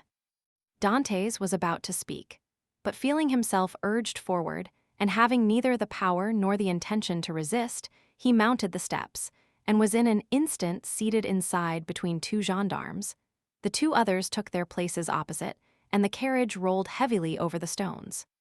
The prisoner glanced at the windows. They were grated. He had changed his prison for another that was conveying him he knew not whither. Through the grating, however, Dantès saw they were passing through the Rue Caisserie, and by the Rue Saint-Laurent and the Rue Taramis to the quay. Soon he saw the lights of La Consigne. The carriage stopped, the officer descended, approached the guardhouse. A dozen soldiers came out and formed themselves in order. Dantès saw the reflection of their muskets by the light of the lamps on the quay. "Can all this force be summoned on my account?" thought he. The officer opened the door, which was locked, and without speaking a word, answered Dantès' question. For he saw between the ranks of the soldiers a passage formed from the carriage to the port. The 2 gendarmes who were opposite to him descended first. Then he was ordered to alight, and the gendarmes on each side of him followed his example. They advanced towards a boat, which a custom-house officer held by a chain near the quay. The soldiers looked at Dantès with an air of stupid curiosity. In an instant he was placed in the stern sheets of the boat, between the gendarmes, while the officer stationed himself at the bow. A shove sent the boat adrift, and 4 sturdy oarsmen impelled it rapidly towards the pylon. At a shout from the boat, the chain that closes the mouth of the port was lowered, and in a second they were, as Dantès knew, in the Friaul and outside the inner harbor. The prisoner's first feeling was of joy at again breathing the pure air, for air is freedom. But he soon sighed, for he passed before La Réserve, where he had that morning been so happy, and now through the open windows came the laughter and revelry of a ball. Dantès folded his hands, raised his eyes to heaven, and prayed fervently. 1:11 m. The boat continued her voyage. They had passed the Terre de Mort, were now off the Anse du Pharaon, and about to double the battery. This maneuver was incomprehensible to Dantès. "Whither are you taking me?" asked he. "You will soon know. But still, we are forbidden to give you any explanation." Dantès, trained in discipline, knew that nothing would be more absurd than to question subordinates who were forbidden to reply, and so he remained silent. The most vague and wild thoughts passed through his mind. The boat they were in could not make a long voyage. There was no vessel at anchor outside the harbor. He thought, perhaps, they were going to leave him on some distant point. He was not bound, nor had they made any attempt to handcuff him. This seemed a good augury. Besides, had not the deputy, who had been so kind to him, told him that provided he did not pronounce the dreaded name of Noirtier, he had nothing to apprehend? Had not Villefort in his presence destroyed the fatal letter, the only proof against him? He waited silently, striving to pierce through the darkness. They had left the Isle Ratonneau, where the lighthouse stood on the right, and were now opposite the Point des Catalans. It seemed to the prisoner that he could distinguish a feminine form on the beach, for it was there Mercédès dwelt. How was it that a presentiment did not warn Mercédès that her lover was within 300 yards of her? One light alone was visible, and Dantès saw that it came from Mercédès' chamber. Mercédès was the only one awake in the whole settlement. A loud cry could be heard by her. But pride restrained him, and he did not utter it. What would his guards think if they heard him shout like a madman? He remained silent, his eyes fixed upon the light. The boat went on, but the prisoner thought only of Mercédès. An intervening elevation of land hid the light. Dantès turned and perceived that they had got out to sea. While he had been absorbed in thought, they had shipped their oars and hoisted sail. The boat was now moving with the wind. In spite of his repugnance to address the guards, Dantès turned to the nearest gendarme and taking his hand. "Comrade," said he, "I adjure you, as a Christian and a soldier, to tell me where we are going. I am Captain Dantès, a loyal Frenchman thought accused of treason. Tell me where you are conducting me, and I promise you on my honor I will submit to my fate." The gendarme looked irresolutely at his companion, who returned for answer a sign that said, "I see no great harm in telling him now," and the gendarme replied, "You are a native of Marseilles and a sailor, and yet you do not know where you are going." "On my honor, I have no idea." "Have you no idea whatever?" "None at all." "That is impossible." "I swear to you it is true." "Tell me, I entreat." "But my orders." "Your orders do not forbid your telling me what I must know in 10 minutes, in half an hour, or an hour. You see I cannot escape, even if I intended. Unless you are blind, or have never been outside the harbor, you must know." "I do not." "Look round you then." Dantès rose and looked forward, when he saw rise within 100 yards of him the black and frowning rock on which stands the Château d'If. This gloomy fortress, which has for more than 300 years furnished food for so many wild legends, seemed to Dantès like a scaffold to a malefactor. "The Château d'If," cried he, "what are we going there for?" The gendarme smiled. "I am not going there to be imprisoned," said Dantès. "It is only used for political prisoners. I have committed no crime. Are there any magistrates or judges at the Château d'If?" "There are only," said the gendarme, "a governor, a garrison, turnkeys, and good thick walls." "Come, come, do not look so astonished, or you will make me think you are laughing at me in return for my good nature." Dantès pressed the gendarme's hand as though he would crush it. "You think, then," said he, "that I am taken to the Château d'If to be imprisoned there. It is probable, but there is no occasion to squeeze so hard. Without any inquiry, without any formality. All the formalities have been gone through, the inquiry is already made. And so, in spite of M. de Villefort's promises—" "I do not know what M. de Villefort promised you," said the gendarme, "but I know we are taking you to the Château d'If." "But what are you doing?" "Help, comrades, help." By a rapid movement, which the gendarme's practiced eye had perceived, Dantès sprang forward to precipitate himself into the sea. But 4 vigorous arms seized him as his feet quitted the bottom of the boat. He fell back cursing with rage. "Good," said the gendarme, placing his knee on his chest. "This is the way you keep your word as a sailor. Believe soft-spoken gentlemen again. Hark ye, my friend, I have disobeyed my first order, but I will not disobey the second, and if you move, I will blow your brains out." And he leveled his carbine at Dantès, who felt the muzzle against his temple. For a moment, the idea of struggling crossed his mind, and of so ending the unexpected evil that had overtaken him. But he bethought him of M.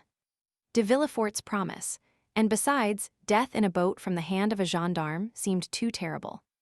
He remained motionless, but gnashing his teeth and wringing his hands with fury. At this moment, the boat came to a landing with a violent shock. One of the sailors leaped on shore.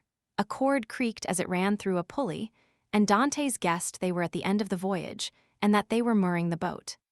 His guards, taking him by the arms and coat collar, forced him to rise and dragged him towards the steps that lead to the gate of the fortress, while the police officer carrying a musket with fixed bayonet followed behind. Dantès made no resistance. He was like a man in a dream. He saw soldiers drawn up on the embankment. He knew vaguely that he was ascending a flight of steps. He was conscious that he passed through a door and that the door closed behind him, but all this indistinctly as through a mist. He did not even see the ocean, that terrible barrier against freedom, which the prisoners look upon with utter despair. They halted for a minute, during which he strove to collect his thoughts. He looked around. He was in a court surrounded by high walls. He heard the measured tread of sentinels. And as they passed before the light, he saw the barrels of their muskets shine. They waited upwards of 10 minutes. Certain Dantès could not escape. The gendarmes released him. They seemed awaiting orders. The orders came. "Where is the prisoner?" said a voice. "Here," replied the gendarmes. "Let him follow me. I will take him to his cell." "Go," said the gendarmes, thrusting Dantès forward. The prisoner followed his guide, who led him into a room almost underground, whose bare and reeking walls seemed as though impregnated with tears. A lamp placed on a stool illumined the apartment faintly and showed Dantès the features of his conductor, an under-jailer, ill-clothed and of sullen appearance. 113M. "Here is your chamber for tonight," said he. "It is late, and the governor is asleep. Tomorrow, perhaps, he may change you. In the meantime there is bread, water, and fresh straw, and that is all a prisoner can wish for. Good night." And before Dantès could open his mouth, before he had noticed where the jailer placed his bread or the water, before he had glanced towards the corner where the straw was, the jailer disappeared, taking with him the lamp and closing the door, leaving stamped upon the prisoner's mind the dim reflection of the dripping walls of his dungeon. Dantès was alone in darkness and in silence, cold as the shadows that he felt breathe on his burning forehead. With the first dawn of day, the jailer returned, with orders to leave Dantès where he was.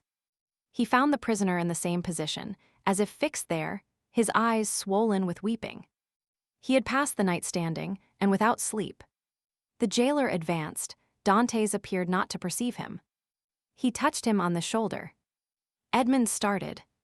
"Have you not slept?" said the jailer. "I do not know," replied Dantès. The jailer stared. "Are you hungry?" continued he. "I do not know." "Do you wish for anything?" "I wish to see the governor."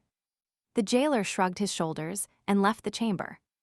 Dantès followed him with his eyes and stretched forth his hands towards the open door, but the door closed. All his emotion then burst forth. He cast himself on the ground, weeping bitterly, and asking himself what crime he had committed that he was thus punished. The day passed thus. He scarcely tasted food, but walked round and round the cell like a wild beast in its cage. One thought in particular tormented him, namely, that during his journey hither he had sat so still, whereas he might, a dozen times, have plunged into the sea, and thanks to his powers of swimming, for which he was famous, have gained the shore, concealed himself until the arrival of a Genoese or Spanish vessel, escaped to Spain or Italy, where Mercédès and his father could have joined him. He had no fears as to how he should live. Good seamen are welcome everywhere. He spoke Italian like a Tuscan and Spanish like a Castilian. He would have been free and happy with Mercédès and his father, whereas he was now confined in the Château-d'If, that impregnable fortress, ignorant of the future destiny of his father and Mercédès. And all this because he had trusted to Villefort's promise. The thought was maddening, and Dantès threw himself furiously down on his straw. The next morning at the same hour, the jailer came again. "Well," said the jailer, "are you more reasonable today?" Dantès made no reply. "Come, cheer up. Is there anything that I can do for you?" "I wish to see the governor." "I have already told you it was impossible." "Why so?" "Because it is against prison rules, and prisoners must not even ask for it." "What is allowed then?" "Better fare, if you pay for it, books and leave to walk about." "I do not want books. I am satisfied with my food and do not care to walk about, but I wish to see the governor." "If you worry me by repeating the same thing, I will not bring you any more to eat." "Well then," said Edmond, "if you do not, I shall die of hunger, that is all." The jailer saw by his tone he would be happy to die. And as every prisoner is worth 10 sous a day to his jailer, he replied in a more subdued tone. "What you ask is impossible.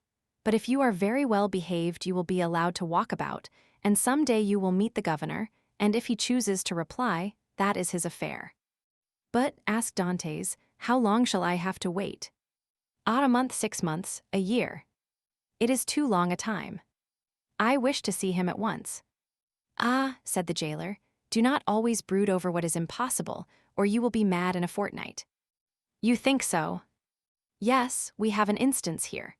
It was by always offering 1,000,000 of francs to the governor for his liberty that an abbé became mad, who was in this chamber before you. 119M. How long has he left it? 2 years. Was he liberated then? No, he was put in a dungeon. Listen, said Dantès. I am not an abbé, I am not mad. Perhaps I shall be, but at present, unfortunately, I am not. I will make you another offer. What is that? I do not offer you 1,000,000, because I have it not. But I will give you 100 crowns if, the first time you go to Marseilles, you will seek out a young girl named Mercédès at the Catalans and give her 2 lines from me. 120M. If I took them and were detected, I should lose my place, which is worth 2,000 francs a year, so that I should be a great fool to run such a risk for 300. Well, said Dantès, mark this. If you refuse at least to tell Mercédès I am here, I will some day hide myself behind the door, and when you enter I will dash out your brains with this stool. Threats, cried the jailer, retreating and putting himself on the defensive. You are certainly going mad. The abbé began like you, and in 3 days you will be like him, mad enough to tie up. But fortunately there are dungeons here. Dantès whirled the stool round his head. All right, said the jailer. All right, since you will have it so. I will send word to the governor. Very well, returned Dantès, dropping the stool and sitting on it as if he were in reality mad. The jailer went out, and returned in an instant with a corporal and 4 soldiers. By the governor's orders, said he, conduct the prisoner to the tier beneath. To the dungeon, then, said the corporal. Yes, we must put the madman with the madmen. The soldiers seized Dantès, who followed passively. He descended 15 steps, and the door of a dungeon was opened, and he was thrust in.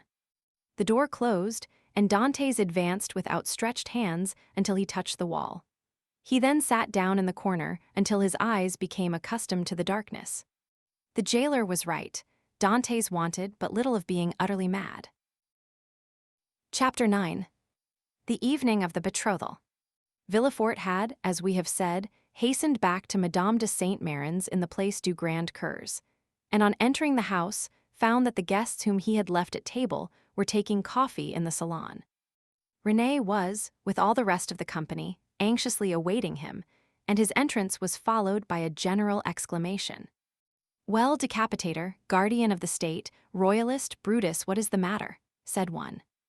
Speak out. Are we threatened with a fresh reign of terror? Asked another. Has the Corsican ogre broken loose? Cried a third. Marquise, said Villefort, approaching his future mother-in-law, I request your pardon for thus leaving you. Will the Marquis honor me by a few moments' private conversation? Ah, it is really a serious matter, then, asked the Marquis, remarking the cloud on Villefort's brow. So serious that I must take leave of you for a few days. So, added he, turning to René, judge for yourself if it be not important. You are going to leave us, cried René, unable to hide her emotion at this unexpected announcement. Alas, returned Villefort, I must. Where then are you going? Asked the Marquise. That, madame, is an official secret, but if you have any commissions for Paris, a friend of mine is going there tonight and will with pleasure undertake them. The guests looked at each other. You wish to speak to me alone, said the Marquis. Yes, let us go to the library, please. The Marquis took his arm, and they left the salon. Well, asked he, as soon as they were by themselves, tell me what it is. An affair of the greatest importance, that demands my immediate presence in Paris. Now excuse the indiscretion, Marquis, but have you any landed property? All my fortune is in the funds, 700,000 or 800,000 francs. Then sell out, Marquis, or you will lose it all. 123M. But how can I sell out here? You have a broker, have you not? Yes. Then give me a letter to him, and tell him to sell out without an instant's delay. Perhaps even now I shall arrive too late. The deuce you say, replied the Marquis. Let us lose no time then. And sitting down, he wrote a letter to his broker, ordering him to sell out at the market price. "Now then," said Villefort, placing the letter in his pocketbook, "I must have another." "To whom?" "To the king." "To the king?" "Yes." "I dare not write to His Majesty." "I do not ask you to write to His Majesty, but ask M. de Salvia to do so. I want a letter that will enable me to reach the king's presence without all the formalities of demanding an audience. That would occasion a loss of precious time. But address yourself to the keeper of the seals. He has the right of entry at the Tuileries and can procure you audience at any hour of the day or night." "Doubtless, but there is no occasion to divide the honors of my discovery with him. The keeper would leave me in the background and take all the glory to himself. I tell you, Marquis, my fortune is made if I only reach the Tuileries the first, for the king will not forget the service I do him. In that case, go and get ready. I will call Salvia and make him write the letter. Be as quick as possible. I must be on the road in a quarter of an hour. Tell your coachman to stop at the door.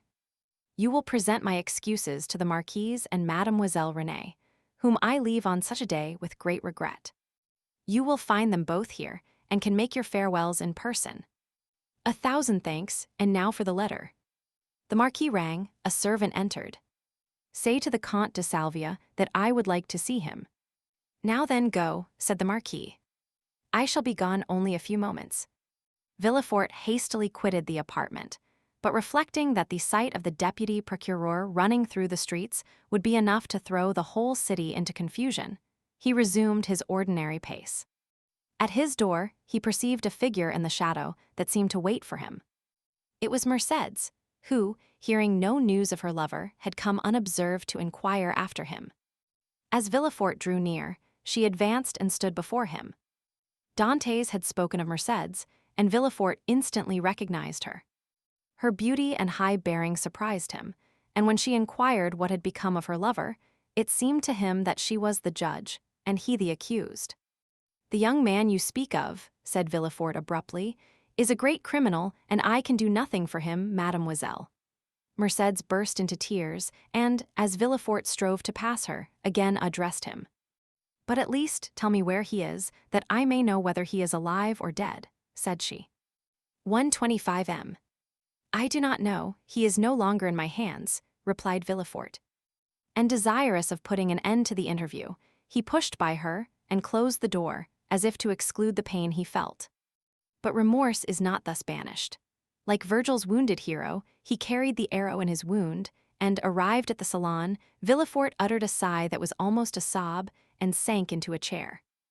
Then the first pangs of an unending torture seized upon his heart. The man he sacrificed to his ambition, that innocent victim immolated on the altar of his father's faults, appeared to him pale and threatening, leading his affianced bride by the hand, and bringing with him remorse, not such as the ancients figured, furious and terrible, but that slow and consuming agony whose pangs are intensified from hour to hour up to the very moment of death. Then he had a moment's hesitation. He had frequently called for capital punishment on criminals, and owing to his irresistible eloquence they had been condemned, and yet the slightest shadow of remorse had never clouded Villefort's brow, because they were guilty. At least, he believed so. But here was an innocent man whose happiness he had destroyed. In this case he was not the judge, but the executioner. As he thus reflected, he felt the sensation we have described, and which had hitherto been unknown to him, arise in his bosom and fill him with vague apprehensions. It is thus that a wounded man trembles instinctively at the approach of the finger to his wound until it be healed. But Villefort was one of those that never close, or if they do, only close to reopen more agonizing than ever. If at this moment the sweet voice of Renée had sounded in his ears pleading for mercy, or the fair Mercédès had entered and said, "In the name of God, I conjure you to restore me my affianced husband," his cold and trembling hands would have signed his release. But no voice broke the stillness of the chamber, and the door was opened only by Villefort's valet, who came to tell him that the traveling carriage was in readiness. Villefort rose, or rather sprang from his chair, hastily opened one of the drawers of his desk, emptied all the gold it contained into his pocket, stood motionless an instant, his hand pressed to his head, muttered a few inarticulate sounds. And then, perceiving that his servant had placed his cloak on his shoulders, he sprang into the carriage, ordering the postilions to drive to M. de Saint-Méran's. The hapless Dantès was doomed. As the Marquis had promised, Villefort found the Marquise and Renée in waiting. He started when he saw Renée, for he fancied she was again about to plead for Dantès. Alas, her emotions were wholly personal. She was thinking only of Villefort's departure. She loved Villefort, and he left her at the moment he was about to become her husband. Villefort knew not when he should return, and Renée, far from pleading for Dantès, hated the man whose crimes separated her from her lover. 127 M. Meanwhile, what of Mercédès? She had met Fernand at the corner of the Rue de la Loge.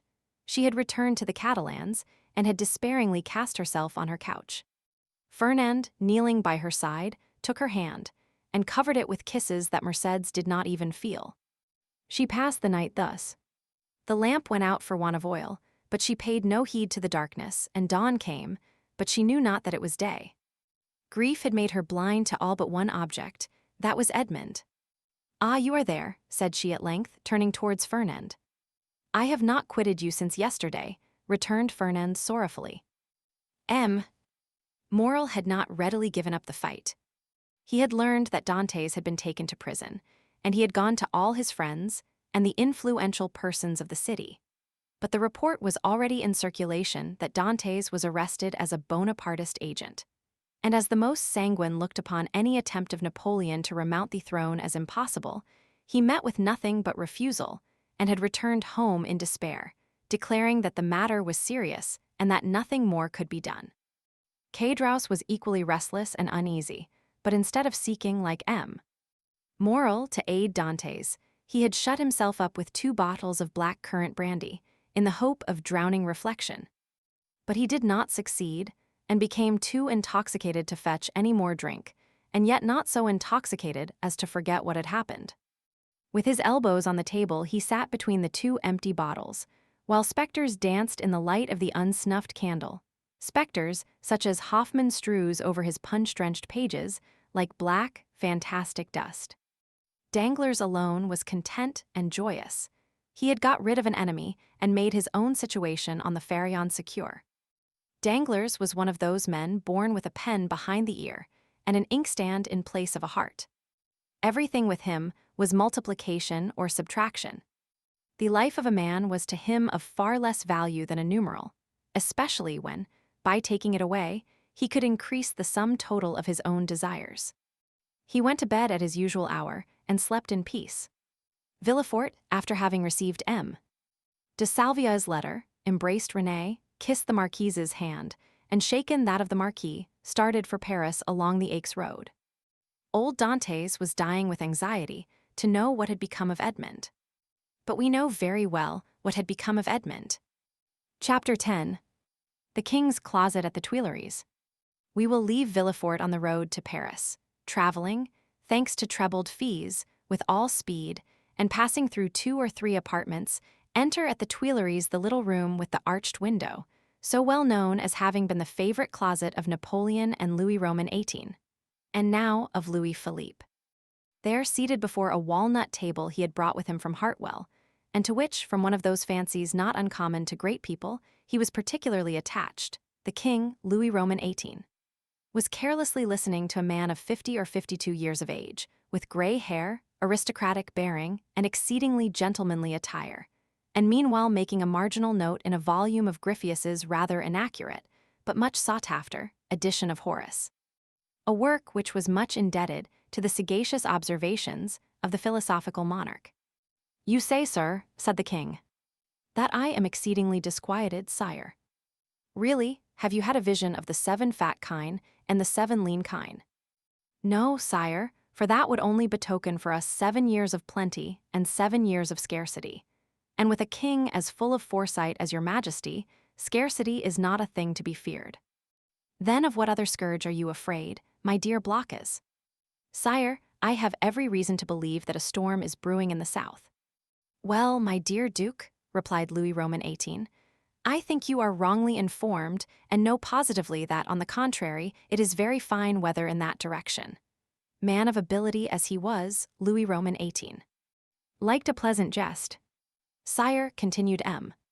de Blocas, if it only be to reassure a faithful servant, will your majesty send into Languedoc, Provence, and Dauphine trusty men, who will bring you back a faithful report as to the feeling in these three provinces. Canamus certes, replied the king, continuing the annotations in his Horace. Sire, replied the courtier, laughing, in order that he might seem to comprehend the quotation, your majesty may be perfectly right in relying on the good feeling of France, but I fear I am not altogether wrong in dreading some desperate attempt. By whom? By Bonaparte, or at least by his adherents. My dear Blocas, said the king, you with your alarms prevent me from working. And you, sire, prevent me from sleeping with your security. Wait, my dear sir, wait a moment, for I have such a delightful note on the pastor quum traherit. Wait, and I will listen to you afterwards. There was a brief pause, during which Louis Roman 18 wrote, in a hand as small as possible, another note on the margin of his Horace, and then looking at the Duke with the air of a man who thinks he has an idea of his own, while he is only commenting upon the idea of another, said, Go on, my dear Duke, go on, I listen. Sire, said Blocas, who had for a moment the hope of sacrificing Villefort to his own profit, I am compelled to tell you that these are not mere rumors destitute of foundation which thus disquiet me, but a serious-minded man, deserving all my confidence, and charged by me to watch over the south. The Duke hesitated as he pronounced these words, has arrived by post to tell me that a great peril threatens the king, and so I hasten to you, sire.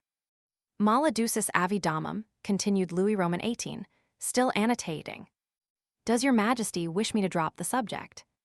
By no means, my dear Duke, but just stretch out your hand. Whichever you please, there to the left. Here, sire. I tell you to the left, and you are looking to the right. I mean on my left, yes, there. You will find yesterday's report of the Minister of Police. But here is M.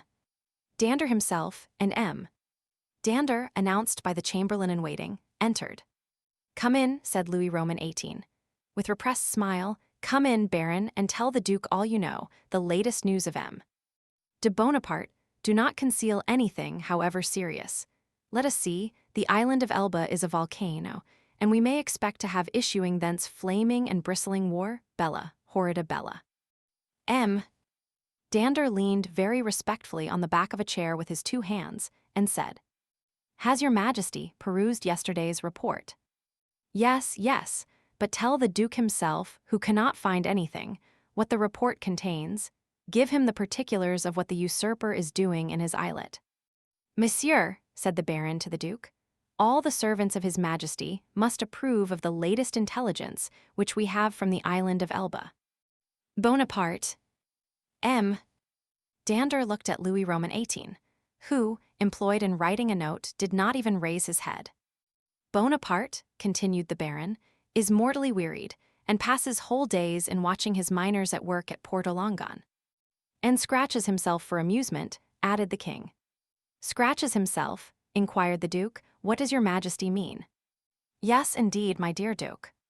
Did you forget that this great man, this hero, this demigod, is attacked with a malady of the skin which worries him to death, prurigo? And, moreover, my dear Duke, continued the Minister of Police, we are almost assured that, in a very short time, the usurper will be insane. Insane. Raving mad, his head becomes weaker. Sometimes he weeps bitterly, sometimes laughs boisterously, at other time he passes hours on the seashore, flinging stones in the water, and when the flint makes, duck in Drake, 5 or 6 times, he appears as delighted as if he had gained another Marengo or Austerlitz. Now, you must agree that these are indubitable symptoms of insanity. Or of wisdom, my dear Baron, or of wisdom, said Louis Roman 18. Laughing, the greatest captains of antiquity amused themselves by casting pebbles into the ocean. See Plutarch's Life of Scipio Africanus. M. de Blocas pondered deeply between the confident monarch and the truthful minister. Villefort, who did not choose to reveal the whole secret, lest another should reap all the benefit of the disclosure, had yet communicated enough to cause him the greatest uneasiness. Well, well, Dander, said Louis Roman 18, Blocas is not yet convinced. Let us proceed, therefore, to the usurper's conversion. The minister of police bowed. The usurper's conversion, murmured the duke, looking at the king and Dander, who spoke alternately like Virgil's shepherds. The usurper converted. Decidedly, my dear duke. In what way converted? To good principles. Tell him all about it, baron. Why, this is the way of it, said the minister, with the gravest air in the world. Napoleon lately had a review, and as 2 or 3 of his old veterans expressed a desire to return to France, he gave them their dismissal and exhorted them to serve the good king. These were his own words, of that I am certain. Well, Blocas, what think you of this? Inquired the king triumphantly, and pausing for a moment from the voluminous scholiast before him. I say, sire, that the minister of police is greatly deceived, or I am. And as it is impossible it can be the minister of police, as he has the guardianship of the safety and honor of your majesty, it is probable that I am in error. However, sire, if I might advise, your majesty will interrogate the person of whom I spoke to you, and I will urge your majesty to do him this honor. Most willingly, Duke. Under your auspices I will receive any person you please, but you must not expect me to be too confiding. Baron, have you any report more recent than this, dated the 20th February, and this is the 3rd of March? No, sire, but I am hourly expecting one. It may have arrived since I left my office. Go thither, and if there be none, well, well, continued Louis Roman XVIII. Make one, that is the usual way, is it not? And the king laughed facetiously. Oh, sire, replied the minister, we have no occasion to invent any. Every day our desks are loaded with most circumstantial denunciations, coming from hosts of people who hope for some return for services which they seek to render, but cannot. They trust to fortune, and rely upon some unexpected event in some way to justify their predictions. Well, sir, go, said Louis Roman XVIII, and remember that I am waiting for you. I will but go and return, sire. I shall be back in 10 minutes. And I, sire, said M. De Blocas, will go and find my messenger. Wait, sir, wait, said Louis Roman XVIII. Really, M. De Blocas, I must change your armorial bearings. I will give you an eagle with outstretched wings, holding in its claws a prey which tries in vain to escape, and bearing this device, tenax. 133 M. Sire, I listen, said de Blocas, biting his nails with impatience. I wish to consult you on this passage, Malifugian's Anhelidu. You know it refers to a stag flying from a wolf. Are you not a sportsman and a great wolf hunter? Well then, what do you think of the Mali Anhelidu? Admirable, sire, but my messenger is like the stag you refer to, for he has posted 220 leagues in scarcely 3 days. Which is undergoing great fatigue and anxiety, my dear Duke, when we have a telegraph which transmits messages in 3 or 4 hours, and that without getting in the least out of breath. Ah, sire, you recompense but badly this poor young man, who has come so far, and with so much ardor, to give your majesty useful information. If only for the sake of M. De Salvia, who recommends him to me, I entreat your majesty to receive him graciously. M. De Salvia, my brother's chamberlain. Yes, sire. He is at Marseilles, and writes me thence. Does he speak to you of this conspiracy? No, but strongly recommends M. De Villefort, and begs me to present him to your majesty. M. De Villefort, cried the king, is the messenger's name M. De Villefort. Yes, sire. And he comes from Marseilles. In person. Why did you not mention his name at once? Replied the king, betraying some uneasiness. Sire, I thought his name was unknown to your majesty. No, no, Blocas. He is a man of strong and elevated understanding, ambitious too, and pardieu, you know his father's name. His father? Yes, Noirtier. Noirtier the Girondin, Noirtier the senator. He himself. And your majesty has employed the son of such a man. Blocas, my friend, you have but limited comprehension. I told you Villefort was ambitious, and to attain this ambition, Villefort would sacrifice everything, even his father. Then, sire, may I present him? This instant, Duke. Where is he? Waiting below in my carriage. Seek him at once. I hastened to do so. The Duke left the royal presence with the speed of a young man. His really sincere royalism made him youthful again. Louis Roman 18 remained alone and turning his eyes on his half-opened Horace, muttered, Justum et tenacem propositi verum. M. De Blocas returned as speedily as he had departed, but in the antechamber he was forced to appeal to the king's authority. Villefort's dusty garb, his costume, which was not of courtly cut, excited the susceptibility of M. De Brézé, who was all astonishment at finding that this young man had the audacity to enter before the king in such attire. The Duke, however, overcame all difficulties with a word, His Majesty's order, and, in spite of the protestations which the master of ceremonies made for the honor of his office and principles, Villefort was introduced.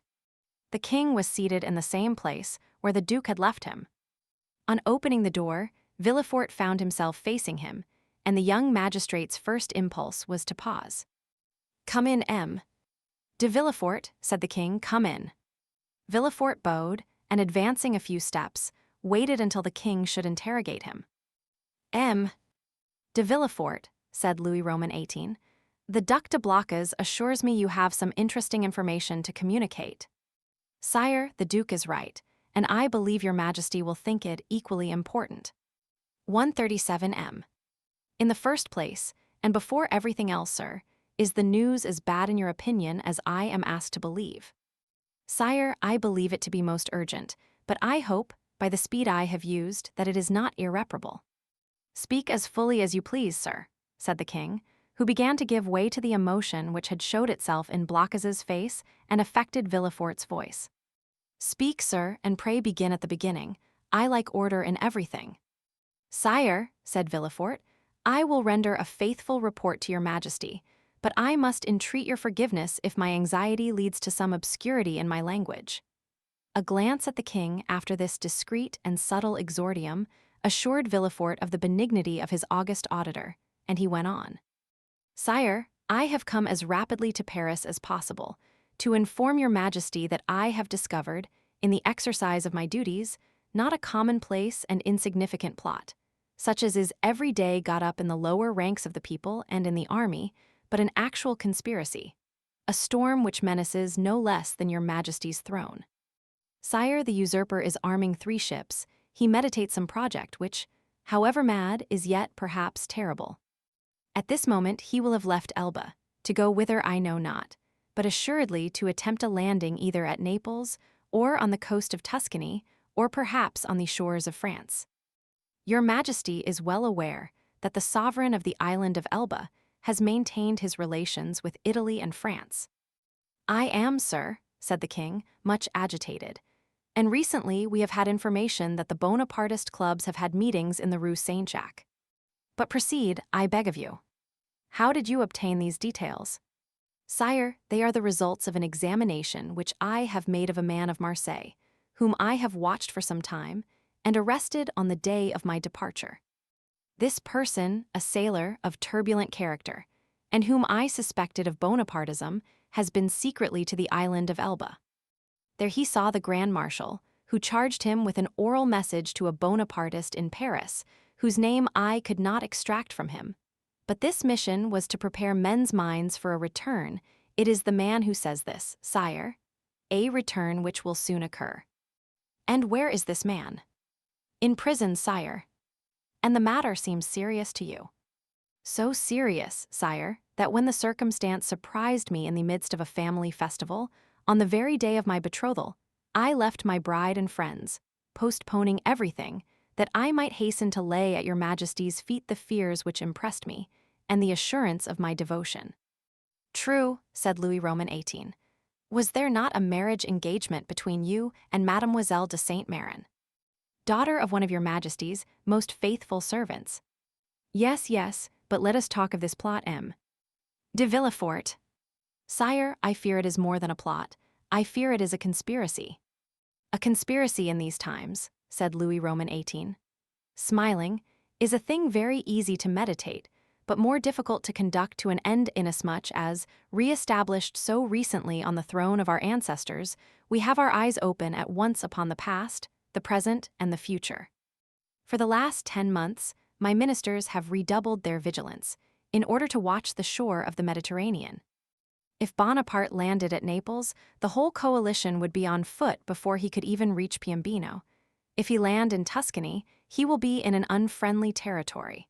If he land in France, it must be with a handful of men, and the result of that is easily foretold, execrated as he is by the population. Take courage, sir, but at the same time rely on our royal gratitude. Ah, here is M. Dander, cried de Blocas. At this instant, the Minister of Police appeared at the door, pale, trembling, and as if ready to faint. Villefort was about to retire, but M. De Blocas, taking his hand, restrained him. Chapter 11. The Corsican Ogre. At the sight of this agitation, Louis Roman XVIII pushed from him violently the table at which he was sitting. "What ails you, Baron?" he exclaimed. "You appear quite aghast. Has your uneasiness anything to do with what M. de Blocas has told me, and M.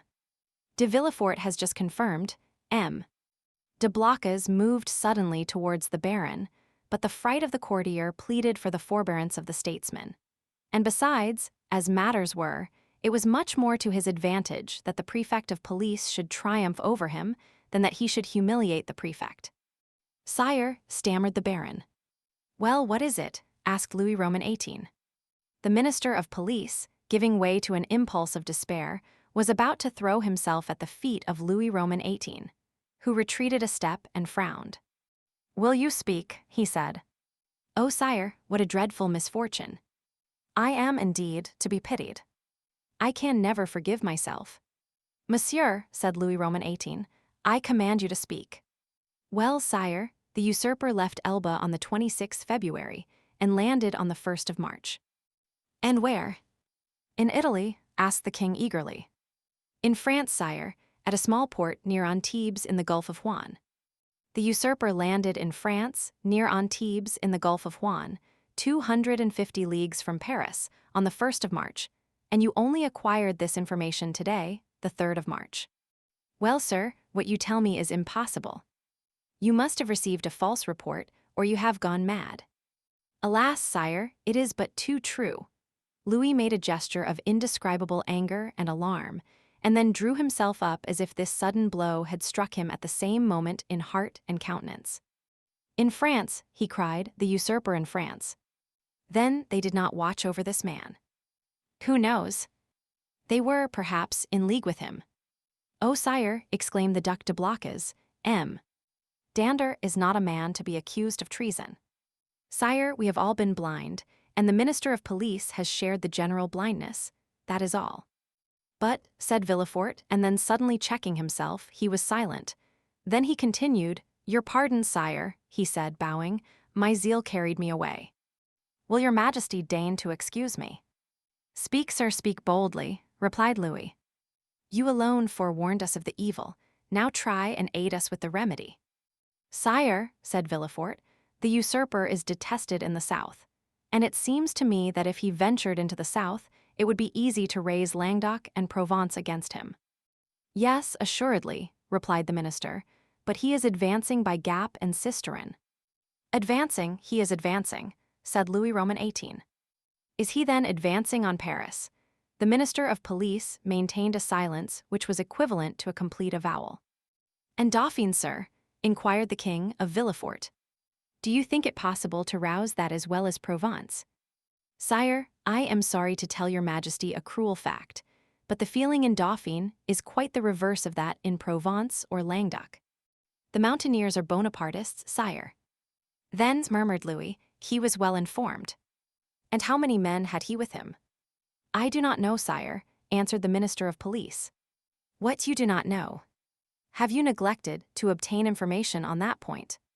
Of course it is of no consequence," he added, with a withering smile. "Sire, it was impossible to learn. The dispatch simply stated the fact of the landing and the route taken by the usurper." "And how did this dispatch reach you?" inquired the king.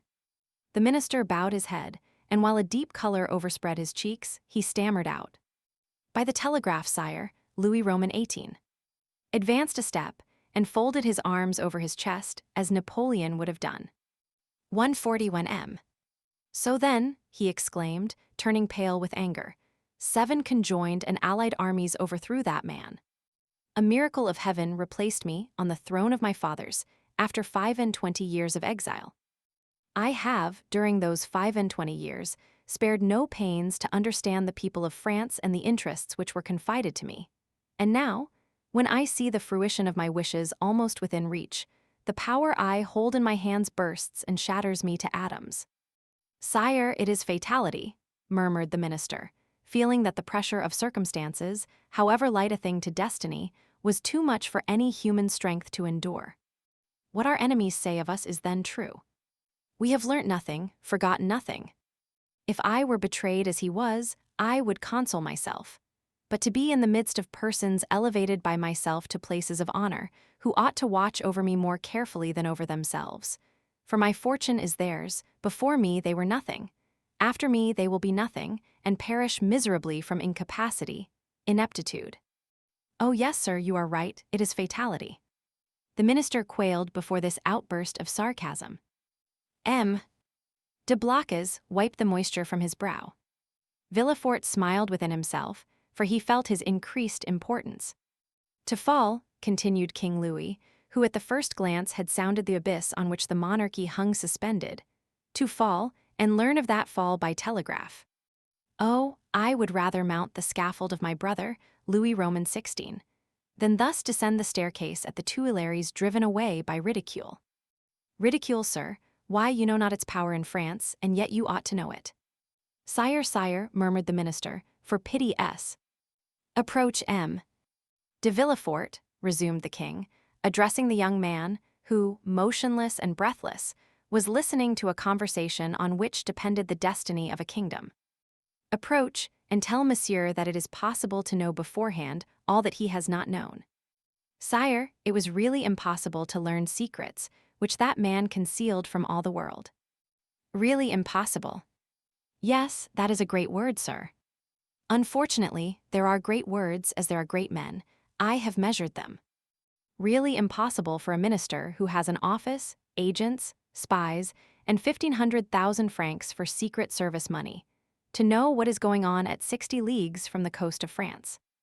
Well then, see, here is a gentleman who had none of these resources at his disposal, a gentleman, only a simple magistrate, who learned more than you with all your police, and who would have saved my crown if, like you, he had the power of directing a telegraph." The look of the minister of police was turned with concentrated spite on Villefort, who bent his head in modest triumph. "I do not mean that for you, Blocas," continued Louis Roman 18. "For if you have discovered nothing, at least you have had the good sense to persevere in your suspicions. Any other than yourself would have considered the disclosure of M. de Villefort insignificant, or else dictated by venal ambition." These words were an allusion to the sentiments which the minister of police had uttered with so much confidence an hour before. Villefort understood the king's intent. Any other person would, perhaps, have been overcome by such an intoxicating draught of praise, but he feared to make for himself a mortal enemy of the police minister, although he saw that dander was irrevocably lost. In fact, the minister, who, in the plenitude of his power, had been unable to unearth Napoleon's secret, might in despair at his own downfall interrogate Dantès, and so lay bare the motives of Villefort's plot. Realizing this, Villefort came to the rescue of the crestfallen minister, instead of aiding to crush him. "Sire," said Villefort, "the suddenness of this event must prove to your majesty that the issue is in the hands of Providence. What your majesty is pleased to attribute to me as profound perspicacity is simply owing to chance, and I have profited by that chance, like a good and devoted servant, that's all. Do not attribute to me more than I deserve, sire, that your majesty may never have occasion to recall the first opinion you have been pleased to form of me." The minister of police thanked the young man by an eloquent look, and Villefort understood that he had succeeded in his design. That is to say, that without forfeiting the gratitude of the king, he had made a friend of one on whom, in case of necessity, he might rely. "'Tis well," resumed the king. "And now, gentlemen," he continues, turning towards M. de Blocas and the Minister of Police, "I have no further occasion for you, and you may retire. What now remains to do is in the department of the Minister of War." "Fortunately, sire," said M. de Blocas, "we can rely on the army. Your Majesty knows how every report confirms their loyalty and attachment." "Do not mention reports, Duke, to me, for I know now what confidence to place in them." "Yet, speaking of reports, Baron, what have you learned with regard to the affair in the Rue Saint-Jacques?"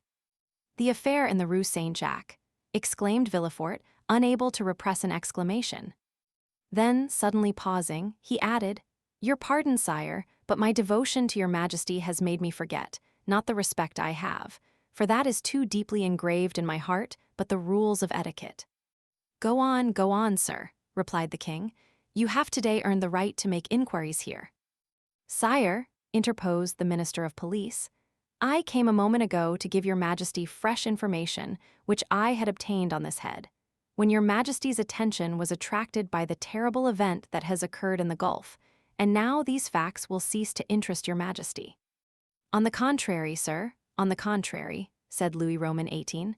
"This affair seems to me to have a decided connection with that which occupies our attention, and the death of General Quesnel will, perhaps, put us on the direct track of a great internal conspiracy." At the name of General Quesnel, Villefort trembled. "Everything points to the conclusion, sire," said the Minister of Police. "That death was not the result of suicide, as we first believed, but of assassination. General Quesnel, it appears, had just left a Bonapartist club when he disappeared. An unknown person had been with him that morning and made an appointment with him in the Rue Saint-Jacques. Unfortunately, the general's valet, who was dressing his hair at the moment when the stranger entered, heard the street mentioned, but did not catch the number. As the police minister related this to the king, Villefort, who looked as if his very life hung on the speaker's lips, turned alternately red and pale. The king looked towards him. "Do you not think with me, M. de Villefort, that General Quesnel, whom they believed attached to the usurper, but who was really entirely devoted to me, has perished the victim of a Bonapartist ambush?" "It is probable, sire," replied Villefort. "But is this all that is known?" "They are on the track of the man who appointed the meeting with him." "On his track," said Villefort. "Yes, the servant has given his description. He is a man of from 50 to 52 years of age, dark, with black eyes covered with shaggy eyebrows and a thick mustache. He was dressed in a blue frock coat, buttoned up to the chin, and wore at his buttonhole the rosette of an officer of the Legion of Honor. Yesterday a person exactly corresponding with this description was followed, but he was lost sight of at the corner of the Rue de la Jussienne and the Rue Coq-Heron." Villefort leaned on the back of an armchair, for as the Minister of Police went on speaking, he felt his legs bend under him. But when he learned that the unknown had escaped the vigilance of the agent who followed him, he breathed again. "Continue to seek for this man, sir," said the king to the Minister of Police. "For if, as I am all but convinced, General Quesnel, who would have been so useful to us at this moment, has been murdered, his assassins, Bonapartists or not, shall be cruelly punished." It required all Villefort's coolness not to betray the terror with which this declaration of the king inspired him. "How strange," continued the king, with some asperity. "The police think that they have disposed of the whole matter when they say, 'A murder has been committed,' and especially so when they can add, 'and we are on the track of the guilty persons.' Sire, your Majesty will, I trust, be amply satisfied on this point at least." "We shall see. I will no longer detain you, M. de Villefort, for you must be fatigued after so long a journey. Go and rest. Of course you stopped at your father S. A feeling of faintness came over Villefort. 1:45 M. "No, sire," he replied. "I alighted at the Hôtel de Madrid in the Rue de Tournon." "But you have seen him." "Sire, I went straight to the Duc de Blocas." "But you will see him then." "I think not, sire." "Ah, I forgot," said Louis, smiling in a manner which proved that all these questions were not made without a motive. "I forgot you and M. Noirtier are not on the best terms possible, and that is another sacrifice made to the royal cause, and for which you should be recompensed." Sire, the kindness your majesty deigns to evince towards me is a recompense which so far surpasses my utmost ambition that I have nothing more to ask for. Never mind, sir, we will not forget you. Make your mind easy. In the meanwhile, the king here detached the cross of the Legion of Honor which he usually wore over his blue coat, near the cross of St. Louis, above the order of Notre Dame du Mont Carmel and St. Lazare, and gave it to Villefort. In the meanwhile, take this cross. Sire, said Villefort, your majesty mistakes. This is an officer's cross. Ma foi, said Louis Roman XVIII. Take it, such as it is, for I have not the time to procure you another. Blockas, let it be your care to see that the brevet is made out and sent to M. De Villefort. Villefort's eyes were filled with tears of joy and pride. He took the cross and kissed it. And now, he said, may I inquire what are the orders with which your majesty deigns to honor me? Take what rest you require, and remember that if you are not able to serve me here in Paris, you may be of the greatest service to me at Marseilles. Sire, replied Villefort, bowing, in an hour I shall have quitted Paris. Go, sir, said the king, and should I forget you, kings' memories are short. Do not be afraid to bring yourself to my recollection. Baron, send for the minister of war. Blockas, remain. Ah, sir, said the minister of police to Villefort as they left the Tuileries, you entered by luck's door, your fortune is made. Will it be long first? Muttered Villefort, saluting the minister, whose career was ended, and looking about him for a hackney coach. One passed at the moment, which he hailed. He gave his address to the driver, and springing in, threw himself on the seat and gave loose to dreams of ambition. 10 minutes afterwards Villefort reached his hotel, ordered horses to be ready in 2 hours, and asked to have his breakfast brought to him. He was about to begin his repast when the sound of the bell rang sharp and loud. The valet opened the door, and Villefort heard someone speak his name. 147 M. Who could know that I was here already? Said the young man. The valet entered. Well, said Villefort, what is it? Who rang? Who asked for me? A stranger who will not send in his name. A stranger who will not send in his name. What can he want with me? He wishes to speak to you. To me? Yes. Did he mention my name? Yes. What sort of person is he? Why, sir, a man of about 50. Short or tall? About your own height, sir. Dark or fair? Dark, very dark, with black eyes, black hair, black eyebrows. And how dressed? Asked Villefort quickly. In a blue frock coat, buttoned up close, decorated with the Legion of Honor. It is he, said Villefort, turning pale. 148 M. Pardieu, said the individual whose description we have twice given, entering the door. What a great deal of ceremony. Is it the custom in Marseilles for sons to keep their fathers waiting in their anterooms? Father, cried Villefort, then I was not deceived. I felt sure it must be you. Well then, if you felt so sure, replied the newcomer, putting his cane in a corner and his hat on a chair. Allow me to say, my dear Gerard, that it was not very filial of you to keep me waiting at the door. Leave us, Germain, said Villefort. The servant quitted the apartment with evident signs of astonishment. Chapter 12. Father and Son. M.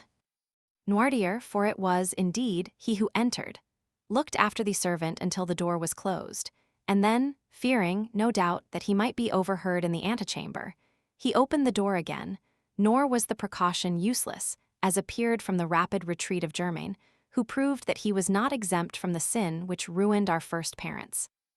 M. Noirtier then took the trouble to close and bolt the antechamber door, then that of the bedchamber, and then extended his hand to Villefort, who had followed all his motions with surprise which he could not conceal. Well now, my dear Gerard, said he to the young man with a very significant look, do you know, you seem as if you were not very glad to see me. My dear father, said Villefort, I am, on the contrary, delighted, but I so little expected your visit that it has somewhat overcome me. But my dear fellow, replied M. Noirtier, seating himself, I might say the same thing to you, when you announce to me your wedding for the 28th of February, and on the 3rd of March you turn up here in Paris. And if I have come, my dear father, said Gerard, drawing closer to M. Noirtier, do not complain, for it is for you that I came, and my journey will be your salvation. Ah, indeed, said M. Noirtier, stretching himself out at his ease in the chair. Really, pray tell me all about it, for it must be interesting. Father, you have heard speak of a certain Bonapartist club in the Rue Saint-Jacques. No. 53, yes, I am vice president. Father, your coolness makes me shudder. Why, my dear boy, when a man has been proscribed by the mountaineers, has escaped from Paris in a hay cart, been hunted over the plains of Bordeaux by Robespierre's bloodhounds, he becomes accustomed to most things. But go on, what about the club in the Rue Saint-Jacques? Why, they induced General Quesnel to go there, and General Quesnel, who quitted his own house at 9 o'clock in the evening, was found the next day in the Seine. 151 M. And who told you this fine story? The king himself. Well then, in return for your story, continued Noirtier, I will tell you another. My dear father, I think I already know what you are about to tell me. Ah, you have heard of the landing of the emperor. Not so loud, father, I entreat of you, for your own sake as well as mine. Yes, I heard this news, and knew it even before you could. For 3 days ago I posted from Marseilles to Paris with all possible speed, half desperate at the enforced delay. 3 days ago. You are crazy. Why, 3 days ago the emperor had not landed. No matter, I was aware of his intention. How did you know about it? By a letter addressed to you from the island of Elba. To me. To you, and which I discovered in the pocketbook of the messenger. Had that letter fallen into the hands of another, you, my dear father, would probably ere this have been shot. Villefort's father laughed. Come, come, said he, will the Restoration adopt imperial methods so promptly? Shot, my dear boy. What an idea. Where is the letter you speak of? I know you too well to suppose you would allow such a thing to pass you. I burnt it for fear that even a fragment should remain, for that letter must have led to your condemnation. And the destruction of your future prospects, replied Noirtier. Yes, I can easily comprehend that. But I have nothing to fear, while I have you to protect me. I do better than that, sir, I save you. You do. Why really, the thing becomes more and more dramatic. Explain yourself. I must refer again to the club in the Rue Saint-Jacques. It appears that this club is rather a bore to the police. Why didn't they search more vigilantly? They would have found. They have not found, but they are on the track. Yes, that's the usual phrase, I am quite familiar with it. When the police is at fault, it declares that it is on the track. And the government patiently awaits the day when it comes to say, with a sneaking air, that the track is lost. Yes, but they have found a corpse. The general has been killed, and in all countries they call that a murder. A murder, do you call it? Why, there is nothing to prove that the general was murdered. People are found every day in the Seine, having thrown themselves in, or having been drowned from not knowing how to swim. Father, you know very well that the general was not a man to drown himself in despair, and people do not bathe in the Seine in the month of January. No, no, do not be deceived. This was murder in every sense of the word. And who thus designated it? The king himself. The king. I thought he was philosopher enough to allow that there was no murder in politics. In politics, my dear fellow, you know as well as I do, there are no men but ideas, no feelings but interests. In politics we do not kill a man, we only remove an obstacle, that is all. Would you like to know how matters have progressed? Well, I will tell you. It was thought reliance might be placed in General Quesnel. He was recommended to us from the island of Elba. One of us went to him and invited him to the Rue Saint-Jacques, where he would find some friends. He came there, and the plan was unfolded to him for leaving Elba, the projected landing, etc. When he had heard and comprehended all to the fullest extent, he replied that he was a royalist. Then all looked at each other. He was made to take an oath, and did so, but with such an ill grace that it was really tempting Providence to swear thus. And yet, in spite of that, the general was allowed to depart free, perfectly free. Yet he did not return home. What could that mean? Why, my dear fellow, that on leaving us he lost his way, that's all. A murder. Really, Villefort, you surprise me. You, a deputy procureur, to found an accusation on such bad premises. Did I ever say to you, when you were fulfilling your character as a royalist and cut off the head of one of my party, my son, you have committed a murder? No, I said, very well, sir, you have gained the victory. Tomorrow, perchance, it will be our turn. But father, take care. When our turn comes, our revenge will be sweeping. I do not understand you. You rely on the usurper's return. We do. You are mistaken. He will not advance 2 leagues into the interior of France without being followed, tracked, and caught like a wild beast. My dear fellow, the emperor is at this moment on the way to Grenoble. On the 10th or 12th, he will be at Lyon, and on the 20th or 25th at Paris. The people will rise. Yes, to go and meet him. He has but a handful of men with him, and armies will be dispatched against him. Yes, to escort him into the capital. Really, my dear Gerard, you are but a child. You think yourself well informed because the telegraph has told you, 3 days after the landing, the usurper has landed at Cannes with several men. He is pursued, but where is he? What is he doing? You do not know at all, and in this way they will chase him to Paris, without drawing a trigger. Grenoble and Lyon are faithful cities, and will oppose to him an impassable barrier. Grenoble will open her gates to him with enthusiasm. All Lyon will hasten to welcome him. Believe me, we are as well informed as you, and our police are as good as your own. Would you like a proof of it? Well, you wish to conceal your journey from me, and yet I knew of your arrival half an hour after you had passed the barrier. You gave your direction to no one but your postilion, yet I have your address, and in proof I am here the very instant you are going to sit at table. Ring then, if you please, for a second knife, fork, and plate, and we will dine together. Indeed, replied Villefort, looking at his father with astonishment, you really do seem very well informed. Eh? The thing is simple enough. You who are in power have only the means that money produces. We who are in expectation have those which devotion prompts. Devotion, said Villefort with a sneer. Yes, devotion, for that is, I believe, the phrase for hopeful ambition. And Villefort's father extended his hand to the bell rope, to summon the servant whom his son had not called. Villefort caught his arm. Wait, my dear father, said the young man, one word more. Say on. However stupid the royalist police may be, they do know one terrible thing. What is that? The description of the man who, on the morning of the day when General Quesnel disappeared, presented himself at his house. Oh, the admirable police have found that out, have they? And what may be that description? Dark complexion, hair, eyebrows, and whiskers black, blue frock coat, buttoned up to the chin, rosette of an officer of the Legion of Honor in his buttonhole, a hat with wide brim and a cane. Ah-ha, that's it, is it, said Noirtier, and why then have they not laid hands on him? Because yesterday, or the day before, they lost sight of him at the corner of the Rue Coq-Héron. Didn't I say that your police were good for nothing? Yes, but they may catch him yet. True, said Noirtier, looking carelessly around him, true if this person were not on his guard as he is. And he added with a smile, he will consequently make a few changes in his personal appearance. At these words he rose and put off his frock coat and cravat, went towards a table on which lay his son's toilet articles, lathered his face, took a razor, and with a firm hand, cut off the compromising whiskers.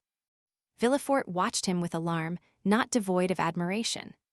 His whiskers cut off, Noirtier gave another turn to his hair, took, instead of his black cravat, a colored neckerchief which lay at the top of an open portmanteau, put on, in lieu of his blue and high-buttoned frock coat, a coat of Villefort, of dark brown, and cut away in front. Tried on before the glass a narrow-brimmed hat of his son's, which appeared to fit him perfectly, and, leaving his cane in the corner where he had deposited it, he took up a small bamboo switch, cut the air with it once or twice, and walked about with that easy swagger which was one of his principal characteristics. Well, he said, turning towards his wondering son, when this disguise was completed, well, do you think your police will recognize me now? No, father, stammered Villefort, at least I hope not.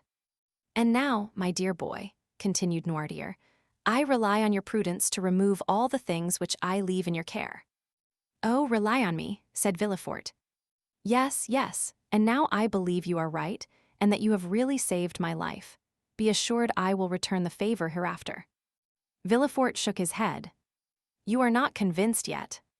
I hope at least that you may be mistaken. Shall you see the king again? Perhaps. Would you pass in his eyes for a prophet? Prophets of evil are not in favor at the court, father. True, but some day they do them justice, and supposing a second restoration, you would then pass for a great man. Well, what should I say to the king? Say this to him: Sire, you are deceived as to the feeling in France, as to the opinions of the towns, and the prejudices of the army. He whom in Paris you call the Corsican ogre, who at Nevers is styled the usurper, is already saluted as Bonaparte at Lyon and Emperor at Grenoble. You think he is tracked, pursued, captured. He is advancing as rapidly as his own eagles. The soldiers you believe to be dying with hunger, worn out with fatigue, ready to desert, gather like atoms of snow about the rolling ball as it hastens onward. Sire, go, leave France to its real master, to him who acquired it not by purchase, but by right of conquest. Go, sire, not that you incur any risk, for your adversary is powerful enough to show you mercy, but because it would be humiliating for a grandson of Saint Louis to owe his life to the man of Arcola, Marengo, Austerlitz. Tell him this, Gerard, or rather, tell him nothing. Keep your journey a secret. Do not boast of what you have come to Paris to do, or have done. Return with all speed. Enter Marseilles at night, and your house by the back door, and there remain, quiet, submissive, secret, and above all, inoffensive. For this time, I swear to you, we shall act like powerful men who know their enemies. Go, my son, go, my dear Gerard, and by your obedience to my paternal orders, or, if you prefer it, friendly counsels, we will keep you in your place. This will be, added Noirtier, with a smile, one means by which you may a second time save me, if the political balance should some day take another turn, and cast you aloft while hurling me down. Adieu, my dear Gerard, and at your next journey alight at my door. Noirtier left the room when he had finished, with the same calmness that had characterized him during the whole of this remarkable and trying conversation.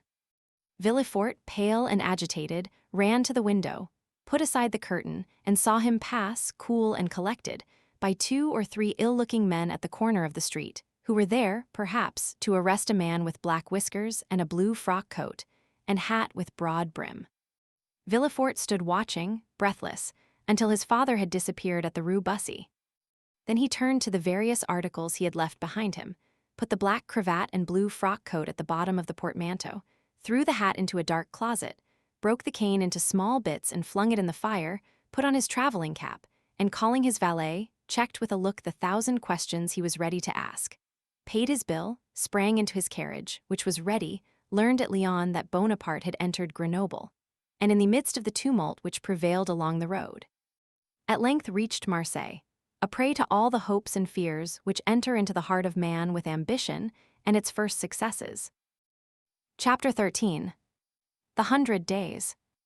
Noirtier was a true prophet, and things progressed rapidly, as he had predicted. Everyone knows the history of the famous return from Elba, a return which was unprecedented in the past, and will probably remain without a counterpart in the future. Louis Roman XVIII made but a faint attempt to parry this unexpected blow. The monarchy he had scarcely reconstructed tottered on its precarious foundation, and at a sign from the emperor, the incongruous structure of ancient prejudices and new ideas fell to the ground. Villefort, therefore, gained nothing save the king's gratitude, which was rather likely to injure him at the present time, and the cross of the Legion of Honor, which he had the prudence not to wear, although de Blocas had duly forwarded the brevet. Napoleon would, doubtless, have deprived Villefort of his office had it not been for Noirtier, who was all-powerful at court, and thus the Girondin of '93 and the senator of 1806 protected him who so lately had been his protector. All Villefort's influence, barely enabled him to stifle the secret Dantès had so nearly divulged. The king's procureur alone was deprived of his office, being suspected of royalism. However, scarcely was the imperial power established. That is, Scarcely had the emperor re-entered the Tuileries and begun to issue orders from the closet into which we have introduced our readers, he found on the table their Louis Roman 18's half-filled snuff box. Scarcely had this occurred when Marseilles began, in spite of the authorities, to rekindle the flames of civil war, always smoldering in the south, and it required but little to excite the populace to acts of far greater violence than the shouts and insults with which they assailed the royalists whenever they ventured abroad. 159 M. Owing to this change, the worthy shipowner became at that moment, we will not say all-powerful, because Morel was a prudent and rather a timid man, so much so that many of the most zealous partisans of Bonaparte accused him of moderation, but sufficiently influential to make a demand in favor of Dantès. Villefort retained his place, but his marriage was put off until a more favorable opportunity. If the emperor remained on the throne, Gerard required a different alliance to aid his career. If Louis Roman 18 returned, the influence of M. de Saint-Méran, like his own, could be vastly increased, and the marriage be still more suitable. The deputy procureur was, therefore, the first magistrate of Marseilles, when one morning his door opened, and M. Morel was announced. Anyone else would have hastened to receive him, but Villefort was a man of ability, and he knew this would be a sign of weakness. He made Morel wait in the antechamber, although he had no one with him, for the simple reason that the king's procureur always makes everyone wait, and after passing a quarter of an hour in reading the papers, he ordered M. Morel to be admitted. Morel expected Villefort would be dejected. He found him as he had found him 6 weeks before, calm, firm, and full of that glacial politeness, that most insurmountable barrier which separates the well-bred from the vulgar man. He had entered Villefort's office expecting that the magistrate would tremble at the sight of him. On the contrary, he felt a cold shudder all over him when he saw Villefort sitting there with his elbow on his desk and his head leaning on his hand. He stopped at the door. Villefort gazed at him as if he had some difficulty in recognizing him. Then, after a brief interval, during which the honest shipowner turned his hat in his hands, M. Morel, I believe, said Villefort. Yes, sir. Come nearer, said the magistrate, with a patronizing wave of the hand, and tell me to what circumstance I owe the honor of this visit. Do you not guess, monsieur? Asked Morel. Not in the least, but if I can serve you in any way, I shall be delighted. Everything depends on you. Explain yourself, pray. Monsieur, said Morel, recovering his assurance as he proceeded, do you recollect that a few days before the landing of His Majesty the Emperor, I came to intercede for a young man, the mate of my ship, who was accused of being concerned in correspondence with the island of Elba? What was the other day, a crime is today a title to favor. You then served Louis Roman 18, and you did not show any favor, it was your duty. Today you serve Napoleon, and you ought to protect him, it is equally your duty. I come, therefore, to ask what has become of him. 161 M. Villefort, by a strong effort, sought to control himself. What is his name? Said he. Tell me his name. Edmond Dantès. Villefort would probably have rather stood opposite the muzzle of a pistol at 25 paces than have heard this name spoken, but he did not blanch. Dantès, repeated he, Edmond Dantès. Yes, monsieur. Villefort opened a large register, then went to a table, from the table turned to his registers, and then, turning to Morel. Are you quite sure you are not mistaken, monsieur? Said he, in the most natural tone in the world. Had Morel been a more quick-sighted man, or better versed in these matters, he would have been surprised at the king's procureur answering him on such a subject, instead of referring him to the governors of the prison or the prefect of the department. But Morel, disappointed in his expectations of exciting fear, was conscious only of the other's condescension. Villefort had calculated rightly. No, said Morel, I am not mistaken. I have known him for 10 years, the last 4 of which he was in my service. Do not you recollect? I came about 6 weeks ago to plead for clemency, as I come today to plead for justice. You received me very coldly. Oh, the royalists were very severe with the Bonapartists in those days. Monsieur, returned Villefort, I was then a royalist, because I believed the Bourbons not only the heirs to the throne, but the chosen of the nation. The miraculous return of Napoleon has conquered me. The legitimate monarch is he who is loved by his people." "That's right," cried Morrel. "I like to hear you speak thus, and I augur well for Edmond from it." "Wait a moment," said Villefort, turning over the leaves of a register.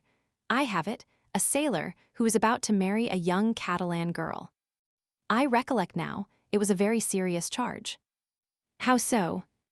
"You know that when he left here, he was taken to the Palais de Justice." "Well, I made my report to the authorities at Paris, and a week after he was carried off." "Carried off," said Morrel. "What can they have done with him?" "Oh, he has been taken to Fenestrelles, to Pignerol, or to the Sainte Marguerite Islands. Some fine morning, he will return to take command of your vessel. Come when he will, it shall be kept for him. But how is it he is not already returned? It seems to me the first care of government should be to set at liberty those who have suffered for their adherence to it. Do not be too hasty, M. Morrel, replied Villefort. The order of imprisonment came from high authority, and the order for his liberation must proceed from the same source. And, as Napoleon has scarcely been reinstated a fortnight, the letters have not yet been forwarded. But, said Morrel, is there no way of expediting all these formalities, of releasing him from arrest? There has been no arrest. How? It is sometimes essential to government to cause a man's disappearance without leaving any traces, so that no written forms or documents may defeat their wishes. It might be so under the Bourbons, but at present, it has always been so, my dear Morrel, since the reign of Louis Roman XIV. The emperor is more strict in prison discipline than even Louis himself, and the number of prisoners whose names are not on the register is incalculable. Had Morrel even any suspicions, so much kindness would have dispelled them. Well, M. de Villefort, how would you advise me to act? Asked he. Petition the minister. Oh, I know what that is. The minister receives 200 petitions every day and does not read 3. That is true, but he will read a petition countersigned and presented by me.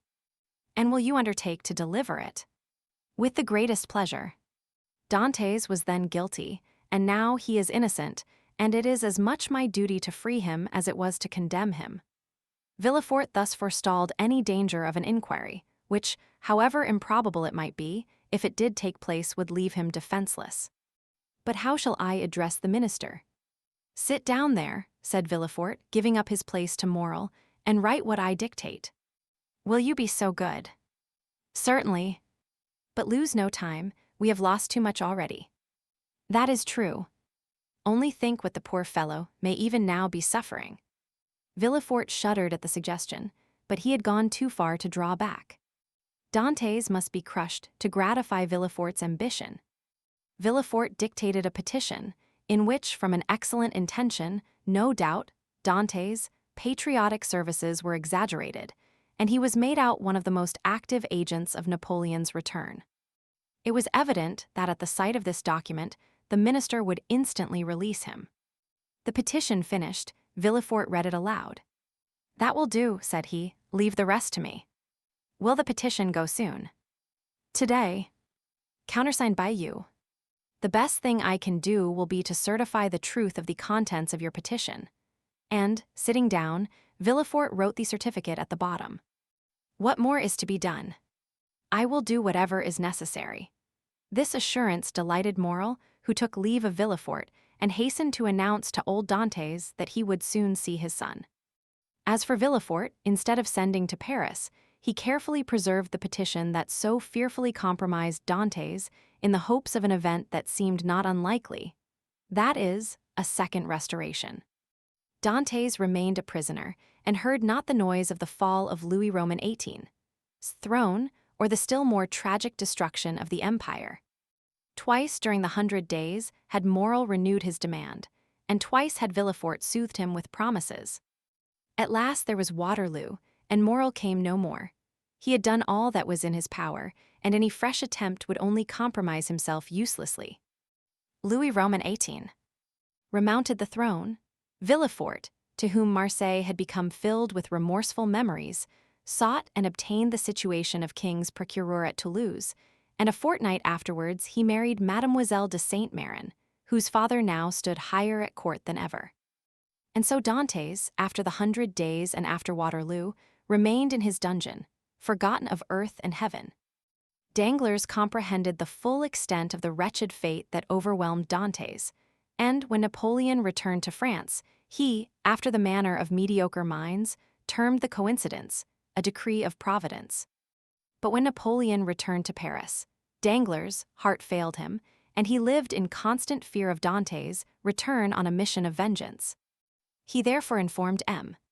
Morel of his wish to quit the sea, and obtained a recommendation from him to a Spanish merchant, into whose service he entered at the end of March, that is, 10 or 12 days after Napoleon's return. He then left for Madrid and was no more heard of.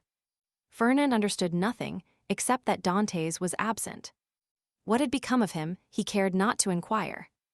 Only, during the respite the absence of his rival afforded him, he reflected, partly on the means of deceiving Mercédès as to the cause of his absence, partly on plans of emigration and abduction, as from time to time he sat sad and motionless on the summit of Cape Pharaon, at the spot from whence Marseilles and the Catalans are visible, watching for the apparition of a young and handsome man who was for him also the messenger of vengeance. Fernand's mind was made up. He would shoot Dantès and then kill himself. But Fernand was mistaken. A man of his disposition never kills himself, for he constantly hopes. During this time, the empire made its last conscription, and every man in France capable of bearing arms rushed to obey the summons of the emperor. Fernand departed with the rest, bearing with him the terrible thought that while he was away, his rival would perhaps return and marry Mercédès. Had Fernand really meant to kill himself, he would have done so when he parted from Mercédès. His devotion, and the compassion he showed for her misfortunes, produced the effect they always produce on noble minds. Mercédès had always had a sincere regard for Fernand, and this was now strengthened by gratitude. "My brother," said she, as she placed his knapsack on his shoulders, "be careful of yourself, for if you are killed, I shall be alone in the world." These words carried a ray of hope into Fernand's heart. Should Dantès not return, Mercédès might one day be his. 165 M. Mercédès was left alone face to face with the vast plain that had never seemed so barren, and the sea that had never seemed so vast. Bathed in tears, she wandered about the Catalan village. Sometimes she stood mute and motionless as a statue, looking towards Marseilles, at other times gazing on the sea, and debating as to whether it were not better to cast herself into the abyss of the ocean and thus end her woes. It was not want of courage that prevented her putting this resolution into execution, but her religious feelings came to her aid and saved her. Cadraus was, like Fernand, enrolled in the army, but being married and 8 years older, he was merely sent to the frontier. Old Dantès, who was only sustained by hope, lost all hope at Napoleon's downfall. 5 months after he had been separated from his son, and almost at the hour of his arrest, he breathed his last in Mercédès' arms. M. Morel paid the expenses of his funeral, and a few small debts the poor old man had contracted. There was more than benevolence in this action. There was courage. The South was aflame, and to assist, even on his deathbed, the father of so dangerous a Bonapartist as Dantès was stigmatized as a crime. Chapter 14. The Two Prisoners. A year after Louis Roman XVIII's restoration, a visit was made by the Inspector General of Prisons.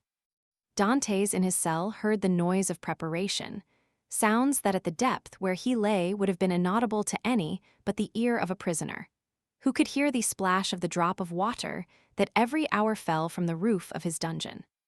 He guessed something uncommon was passing among the living, but he had so long ceased to have any intercourse with the world that he looked upon himself as dead. The inspector visited, one after another, the cells and dungeons of several of the prisoners, whose good behavior or stupidity recommended them to the clemency of the government. He inquired how they were fed, and if they had any request to make. The universal response was that the fare was detestable, and that they wanted to be set free. The inspector asked if they had anything else to ask for. They shook their heads. What could they desire beyond their liberty? The inspector turned smilingly to the governor. I do not know what reason government can assign for these useless visits.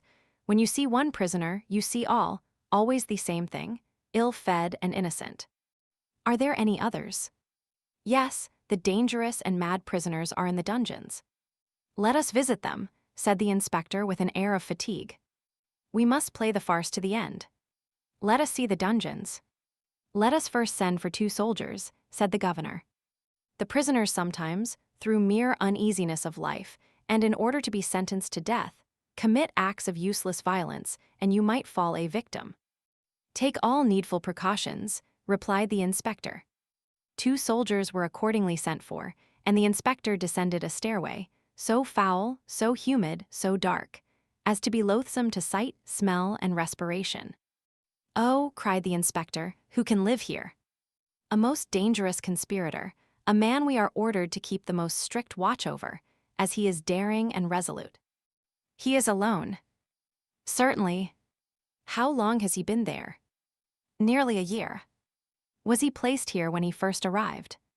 No, not until he attempted to kill the turnkey, who took his food to him. To kill the turnkey? Yes, the very one who is lighting us. Is it not true, Anton? Asked the governor. True enough, he wanted to kill me, returned the turnkey. He must be mad, said the inspector. He is worse than that, he is a devil, returned the turnkey. Shall I complain of him? Demanded the inspector. Oh no, it is useless. Besides, he is almost mad now, and in another year he will be quite so. So much the better for him, he will suffer less, said the inspector. He was, as this remark shows, a man full of philanthropy, and in every way fit for his office. You are right, sir, replied the governor, and this remark proves that you have deeply considered the subject.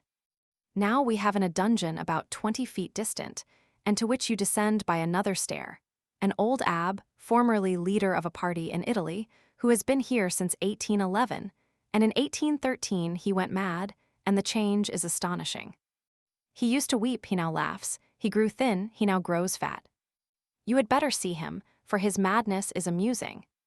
I will see them both, returned the inspector. I must conscientiously perform my duty. This was the inspector's first visit.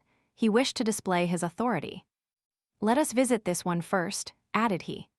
By all means, replied the governor, and he signed to the turnkey to open the door. At the sound of the key turning in the lock, and the creaking of the hinges, Dantès, who was crouched in a corner of the dungeon, whence he could see the ray of light that came through a narrow iron grating above, raised his head. Seeing a stranger, escorted by 2 turnkeys holding torches and accompanied by 2 soldiers, and to whom the governor spoke bareheaded Dantès, who guessed the truth, and that the moment to address himself to the superior authorities was come, sprang forward with clasped hands. The soldiers interposed their bayonets, for they thought that he was about to attack the inspector, and the latter recoiled 2 or 3 steps. Dantès saw that he was looked upon as dangerous. Then, infusing all the humility he possessed into his eyes and voice, he addressed the inspector and sought to inspire him with pity. The inspector listened attentively, then, turning to the governor, observed, "He will become religious, he is already more gentle, he is afraid and retreated before the bayonets. Madmen are not afraid of anything. I made some curious observations on this at Charenton." Then, turning to the prisoner, "What is it you want?" said he. "I want to know what crime I have committed to be tried, and if I am guilty to be shot, if innocent to be set at liberty." "Are you well fed?" said the inspector. "I believe so. I don't know, it's of no consequence. What matters really, not only to me, but to officers of justice and the king, is that an innocent man should languish in prison, the victim of an infamous denunciation, to die here cursing his executioners." "You are very humble today," remarked the governor. "You are not so always, the other day, for instance, when you tried to kill the turnkey." "It is true, sir, and I beg his pardon, for he has always been very good to me, but I was mad." "And you are not so any longer." "No, captivity has subdued me. I have been here so long." "So long? When were you arrested then?" asked the inspector. "The 28th of February, 1815, at 2:30 in the afternoon." Today is the 30th of July, 1816. Why, it is but 17 months. Only 17 months, replied Dantès. Oh, you do not know what is 17 months in prison. 17 ages rather, especially to a man who, like me, had arrived at the summit of his ambition. To a man who, like me, was on the point of marrying a woman he adored, who saw an honorable career opened before him, and who loses all in an instant, who sees his prospects destroyed, and is ignorant of the fate of his affianced wife, and whether his aged father be still living. 17 months, captivity to a sailor accustomed to the boundless ocean, is a worse punishment than human crime ever merited. Have pity on me, then, and ask for me, not intelligence, but a trial, not pardon, but a verdict. A trial, sir, I ask only for a trial. That surely cannot be denied to one who is accused. We shall see, said the inspector. Then, turning to the governor, on my word, the poor devil touches me. You must show me the proofs against him. Certainly, but you will find terrible charges. Monsieur, continued Dantès, I know it is not in your power to release me, but you can plead for me, you can have me tried, and that is all I ask. Let me know my crime, and the reason why I was condemned. Uncertainty is worse than all. Go on with the lights, said the inspector. Monsieur, cried Dantès, I can tell by your voice you are touched with pity. Tell me at least a hope. I cannot tell you that, replied the inspector. I can only promise to examine into your case. Oh, I am free, then I am saved. Who arrested you? M. Villefort. See him and hear what he says. M. Villefort is no longer at Marseilles. He is now at Toulouse. I am no longer surprised at my detention, murmured Dantès, since my only protector is removed. Had M. de Villefort any cause of personal dislike to you?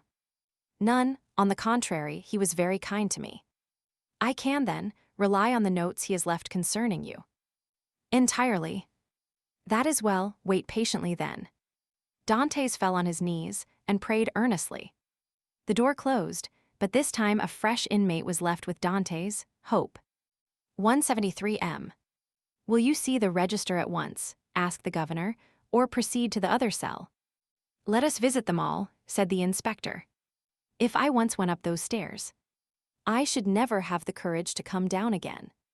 Ah, this one is not like the other, and his madness is less affecting than this one's display of reason. What is his folly? He fancies he possesses an immense treasure. The first year he offered government 1,000,000 of francs for his release, the second, 2, the third, 3, and so on progressively. He is now in his 5th year of captivity. He will ask to speak to you in private and offer you 5 millions. How curious, what is his name? The Abbé Faria. No. 27, said the inspector. It is here, unlock the door, Antoine. The turnkey obeyed, and the inspector gazed curiously into the chamber of the mad abbé, as the prisoner was usually called. In the center of the cell, in a circle traced with a fragment of plaster detached from the wall, sat a man whose tattered garments scarcely covered him.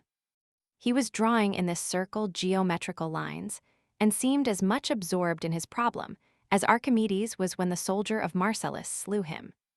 He did not move at the sound of the door, and continued his calculations until the flash of the torches lighted up with an unwonted glare the somber walls of his cell. Then, raising his head, he perceived with astonishment the number of persons present. He hastily seized the coverlet of his bed and wrapped it round him.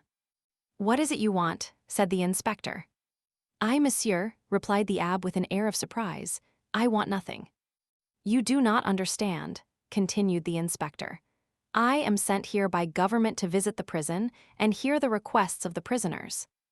Oh, that is different, cried the abbé, and we shall understand each other, I hope. There now, whispered the governor, it is just as I told you. Monsieur, continued the prisoner, I am the Abbé Faria, born at Rome. I was for 20 years Cardinal Spada's secretary. I was arrested, why, I know not, toward the beginning of the year 1811. Since then I have demanded my liberty from the Italian and French government. Why from the French government? Because I was arrested at Piombino, and I presume that, like Milan and Florence, Piombino has become the capital of some French department. Ah, said the inspector, you have not the latest news from Italy. My information dates from the day on which I was arrested, returned the Abbé Faria. And as the emperor had created the kingdom of Rome for his infant son, I presume that he has realized the dream of Machiavelli and Caesar Borgia, which was to make Italy a united kingdom. Monsieur, returned the inspector, Providence has changed this gigantic plan you advocate so warmly. It is the only means of rendering Italy strong, happy, and independent. Very possibly. Only I am not come to discuss politics, but to inquire if you have anything to ask or to complain of. The food is the same as in other prisons. That is, very bad. The lodging is very unhealthful, but, on the whole, passable for a dungeon. But it is not that which I wish to speak of, but a secret I have to reveal of the greatest importance. We are coming to the point, whispered the governor. It is for that reason I am delighted to see you, continued the abbé, although you have disturbed me in a most important calculation, which, if it succeeded, would possibly change Newton's system. Could you allow me a few words in private? What did I tell you? Said the governor. You knew him, returned the inspector with a smile. What you ask is impossible, monsieur, continued he, addressing Faria. 175 m. But, said the abbé, I would speak to you of a large sum, amounting to 5 millions. The very sum you named, whispered the inspector in his turn. However, continued Faria, seeing that the inspector was about to depart, it is not absolutely necessary for us to be alone. The governor can be present. Unfortunately, said the governor, I know beforehand what you are about to say. It concerns your treasures, does it not? Faria fixed his eyes on him with an expression that would have convinced anyone else of his sanity. Of course, said he, of what else should I speak?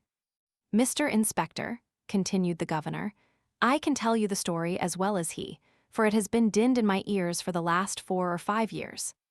That proves, returned the abbé, that you are like those of Holy Writ, who having eyes see not, and having ears hear not. My dear sir, the government is rich and does not want your treasures, replied the inspector. Keep them until you are liberated.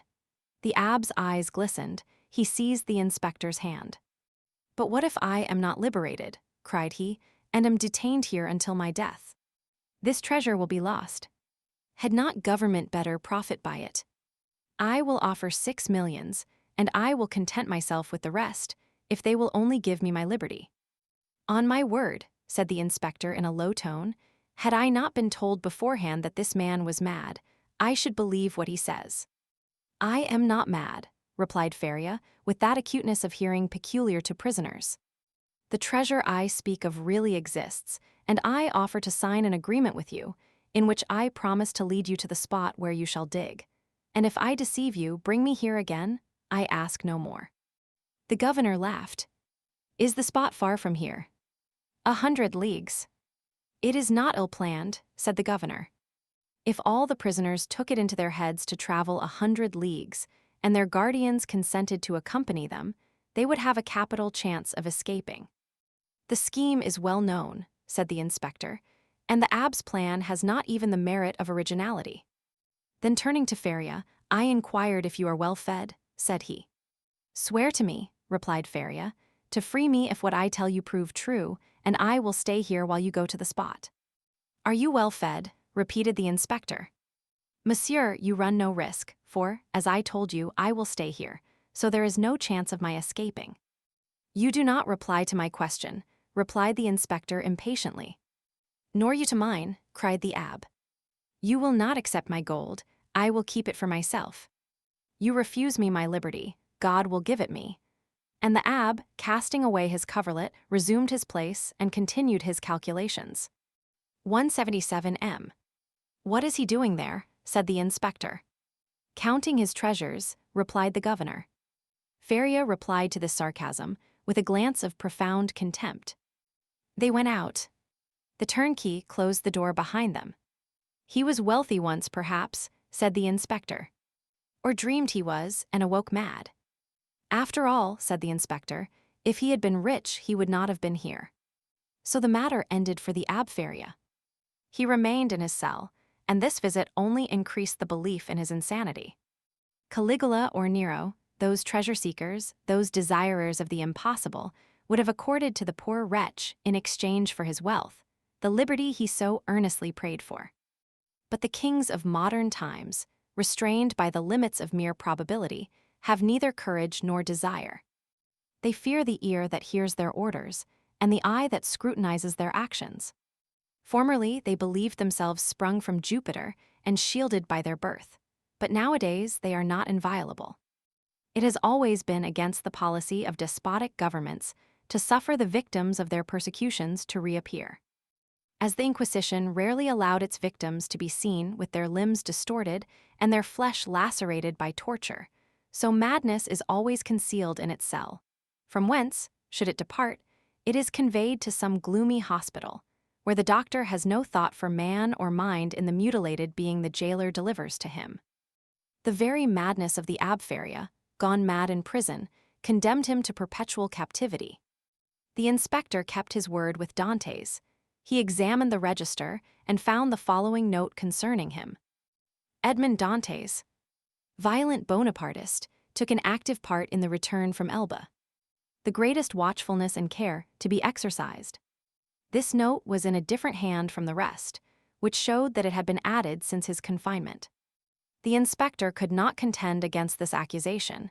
He simply wrote, "Nothing to be done." This visit had infused new vigor into Dantès. He had, till then, forgotten the date. But now, with a fragment of plaster, he wrote the date, 30th July, 1816, and made a mark every day, in order not to lose his reckoning again.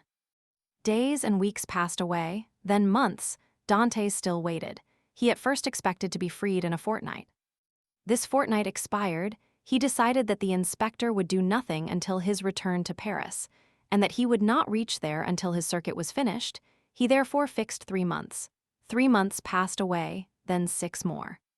Finally, 10 months and a half had gone by and no favorable change had taken place, and Dantès began to fancy the inspector's visit but a dream, an illusion of the brain. At the expiration of a year, the governor was transferred. He had obtained charge of the fortress at Ham. He took with him several of his subordinates, and amongst them Dantès, jailer. A new governor arrived.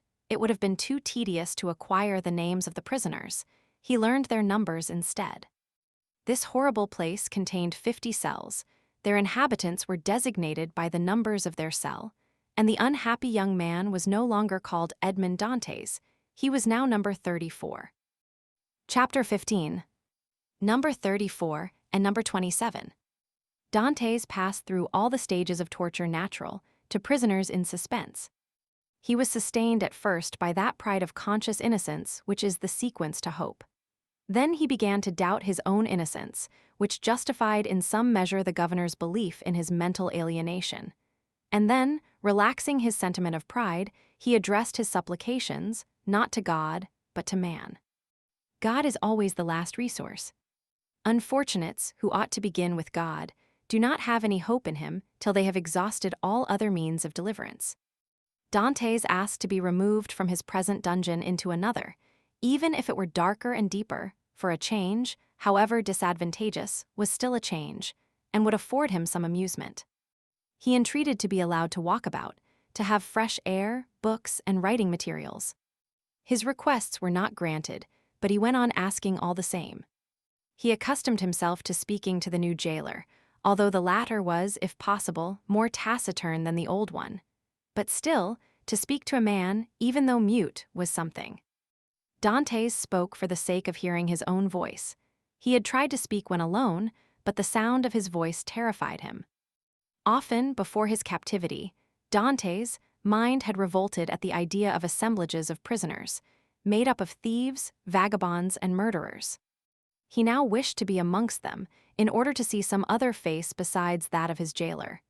He sighed for the galleys, with the infamous costume, the chain, and the brand on the shoulder. The galley slaves breathed the fresh air of heaven and saw each other. They were very happy. He besought the jailer one day to let him have a companion, were it even the mad abb. The jailer, though rough and hardened by the constant sight of so much suffering, was yet a man. At the bottom of his heart, he had often had a feeling of pity for this unhappy young man who suffered so. and he laid the request of number 34 before the governor. But the latter sapiently imagined that Dantès wished to conspire or attempt an escape, and refused his request.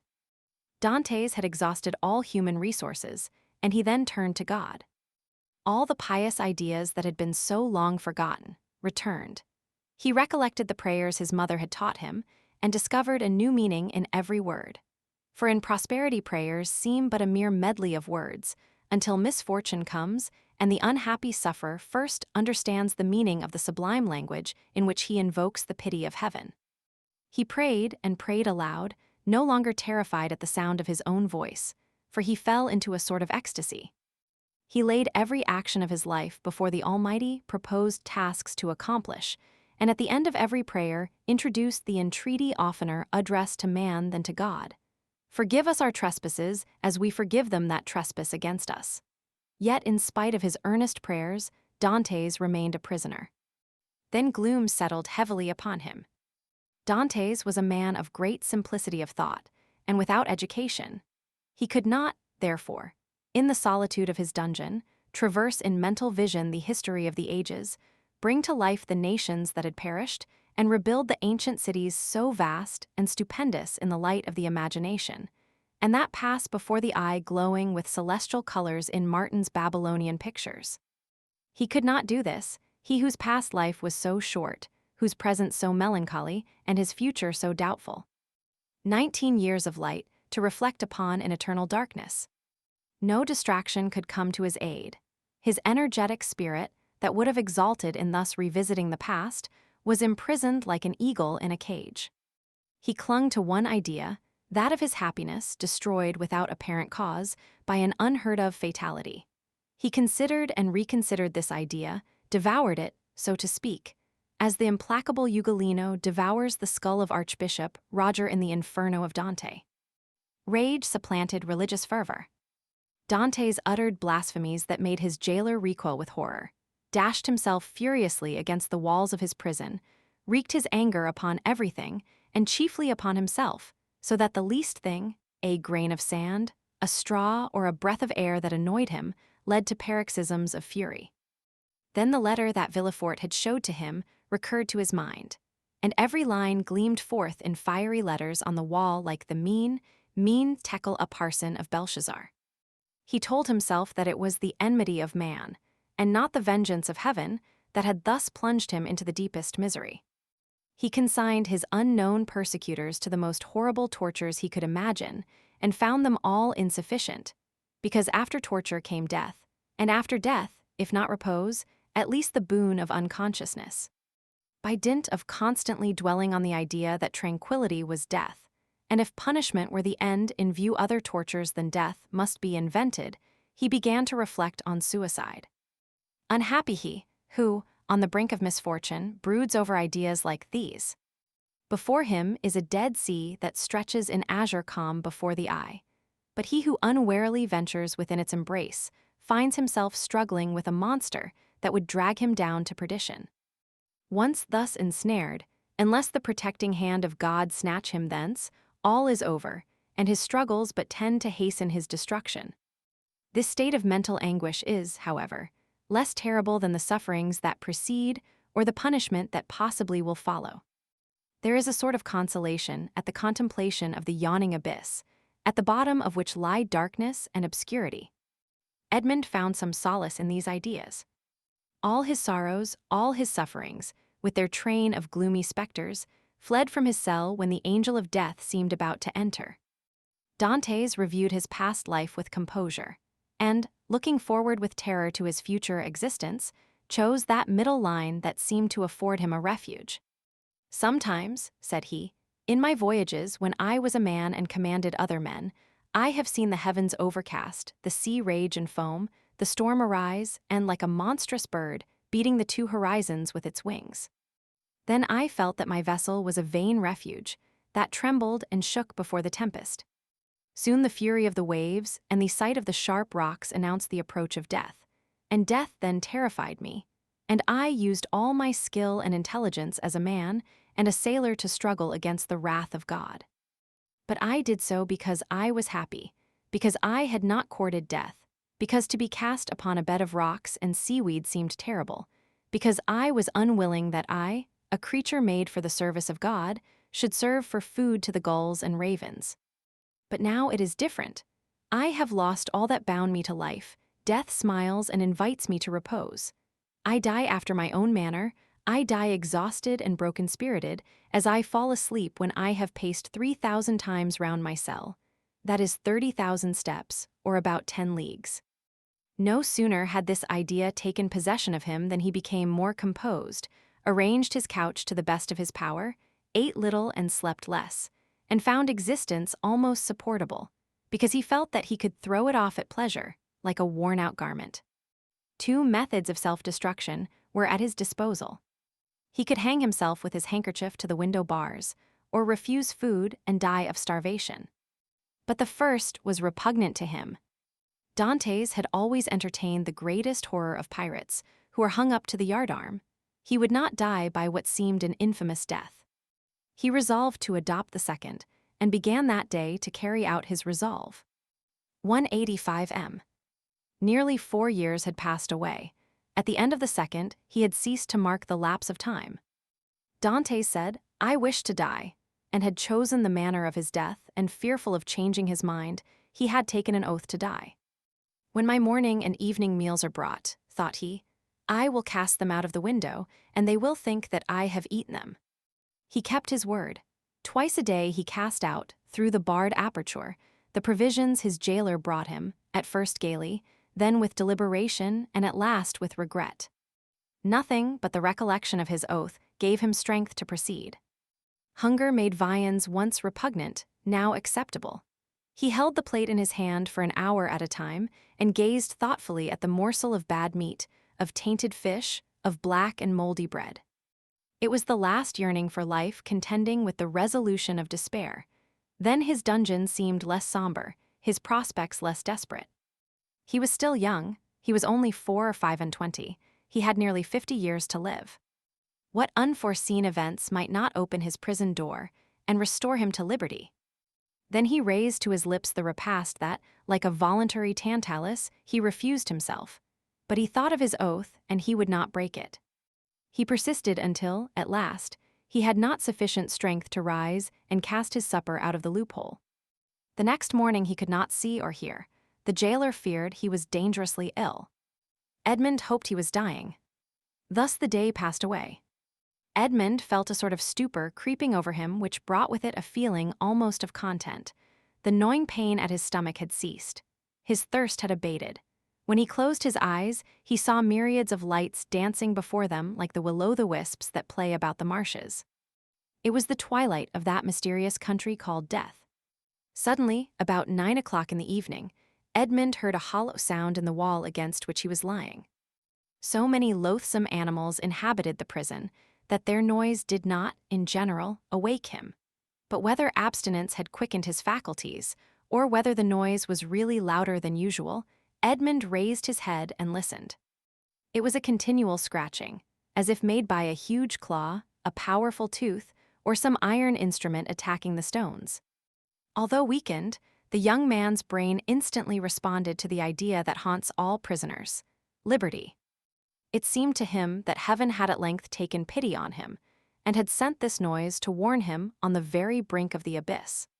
Perhaps one of those beloved ones he had so often thought of was thinking of him, and striving to diminish the distance that separated them. No, doubtless he was deceived, and it was but one of those dreams that forerun death. Edmond still heard the sound. It lasted nearly 3 hours. He then heard a noise of something falling, and all was silent. Some hours afterwards it began again, nearer and more distinct. Edmond was intensely interested. Suddenly the jailer entered. For a week since he had resolved to die, and during the 4 days that he had been carrying out his purpose, Edmond had not spoken to the attendant, had not answered him when he inquired what was the matter with him, and turned his face to the wall when he looked too curiously at him. But now the jailer might hear the noise and put an end to it, and so destroy a ray of something like hope that soothed his last moments. The jailer brought him his breakfast. Dantès raised himself up and began to talk about everything: about the bad quality of the food, about the coldness of his dungeon, grumbling and complaining, in order to have an excuse for speaking louder and wearying the patience of his jailer, who out of kindness of heart had brought broth and white bread for his prisoner. Fortunately, he fancied that Dantès was delirious, and placing the food on the rickety table, he withdrew. Edmond listened, and the sound became more and more distinct. There can be no doubt about it, thought he. It is some prisoner who is striving to obtain his freedom. Oh, if I were only there to help him. Suddenly, another idea took possession of his mind, so used to misfortune that it was scarcely capable of hope. The idea that the noise was made by workmen the governor had ordered to repair the neighboring dungeon. It was easy to ascertain this, but how could he risk the question? It was easy to call his jailer's attention to the noise and watch his countenance as he listened. But might he not by this means destroy hopes far more important than the short-lived satisfaction of his own curiosity? Unfortunately, Edmond's brain was still so feeble that he could not bend his thoughts to anything in particular. He saw but one means of restoring lucidity and clearness to his judgment.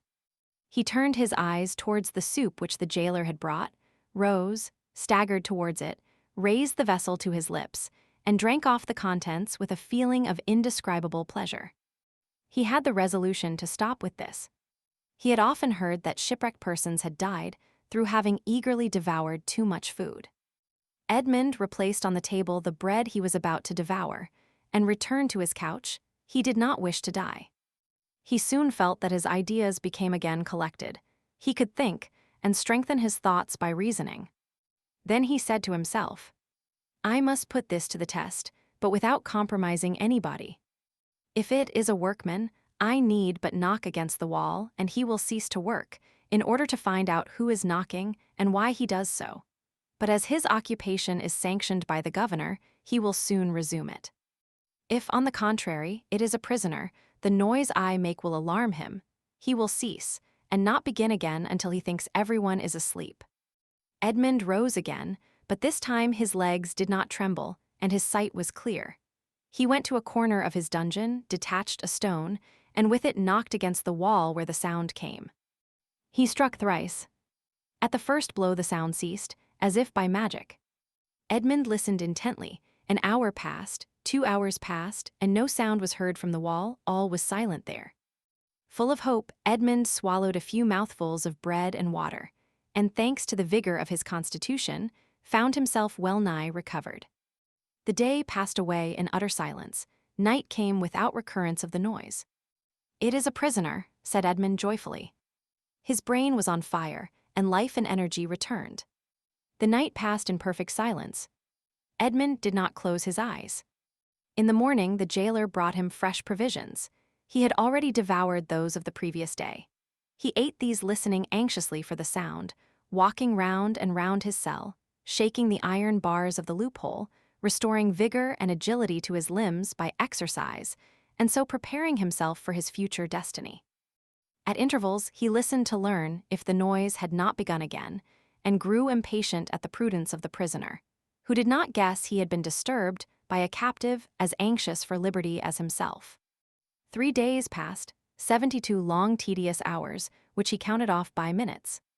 At length one evening, as the jailer was visiting him for the last time that night, Dantès, with his ear for the 100th time at the wall, fancied he heard an almost imperceptible movement among the stones. He moved away, walked up and down his cell to collect his thoughts, and then went back and listened. The matter was no longer doubtful. Something was at work on the other side of the wall. The prisoner had discovered the danger and had substituted a lever for a chisel. Encouraged by this discovery, Edmond determined to assist the indefatigable laborer. He began by moving his bed and looked around for anything with which he could pierce the wall, penetrate the moist cement, and displace a stone. He saw nothing. He had no knife or sharp instrument. The window grating was of iron, but he had too often assured himself of its solidity. All his furniture consisted of a bed, a chair, a table, a pail, and a jug. The bed had iron clamps, but they were screwed to the wood, and it would have required a screwdriver to take them off. The table and chair had nothing. The pail had once possessed a handle, but that had been removed. 189 m. Dantès had but one resource, which was to break the jug, and with one of the sharp fragments attack the wall. He let the jug fall on the floor, and it broke in pieces. Dantès concealed 2 or 3 of the sharpest fragments in his bed, leaving the rest on the floor. The breaking of his jug was too natural an accident to excite suspicion. Edmond had all the night to work in, but in the darkness he could not do much, and he soon felt that he was working against something very hard. He pushed back his bed and waited for day. All night he heard the subterranean workman, who continued to mine his way. Day came, the jailer entered. Dantès told him that the jug had fallen from his hands while he was drinking, and the jailer went grumblingly to fetch another, without giving himself the trouble to remove the fragments of the broken one. He returned speedily, advised the prisoner to be more careful, and departed. Dantès heard joyfully the key grate in the lock. He listened until the sound of steps died away, and then, hastily displacing his bed, saw by the faint light that penetrated into his cell that he had labored uselessly the previous evening in attacking the stone instead of removing the plaster that surrounded it. The damp had rendered it friable, and Dantès was able to break it off. In small morsels, it is true, but at the end of half an hour he had scraped off a handful. A mathematician might have calculated that in 2 years, supposing that the rock was not encountered, a passage 20 feet long and 2 feet broad might be formed. The prisoner reproached himself with not having thus employed the hours he had passed in vain hopes, prayer, and despondency. During the 6 years that he had been imprisoned, what might he not have accomplished? This idea imparted new energy, and in 3 days he had succeeded, with the utmost precaution, in removing the cement and exposing the stonework. The wall was built of rough stones, among which, to give strength to the structure, blocks of hewn stone were at intervals embedded. It was one of these he had uncovered, and which he must remove from its socket. Dantès strove to do this with his nails, but they were too weak. The fragments of the jug broke, and after an hour of useless toil, Dantès paused with anguish on his brow. Was he to be thus stopped at the beginning, and was he to wait inactive until his fellow workman had completed his task? Suddenly an idea occurred to him. He smiled, and the perspiration dried on his forehead. The jailer always brought Dantès soup in an iron saucepan.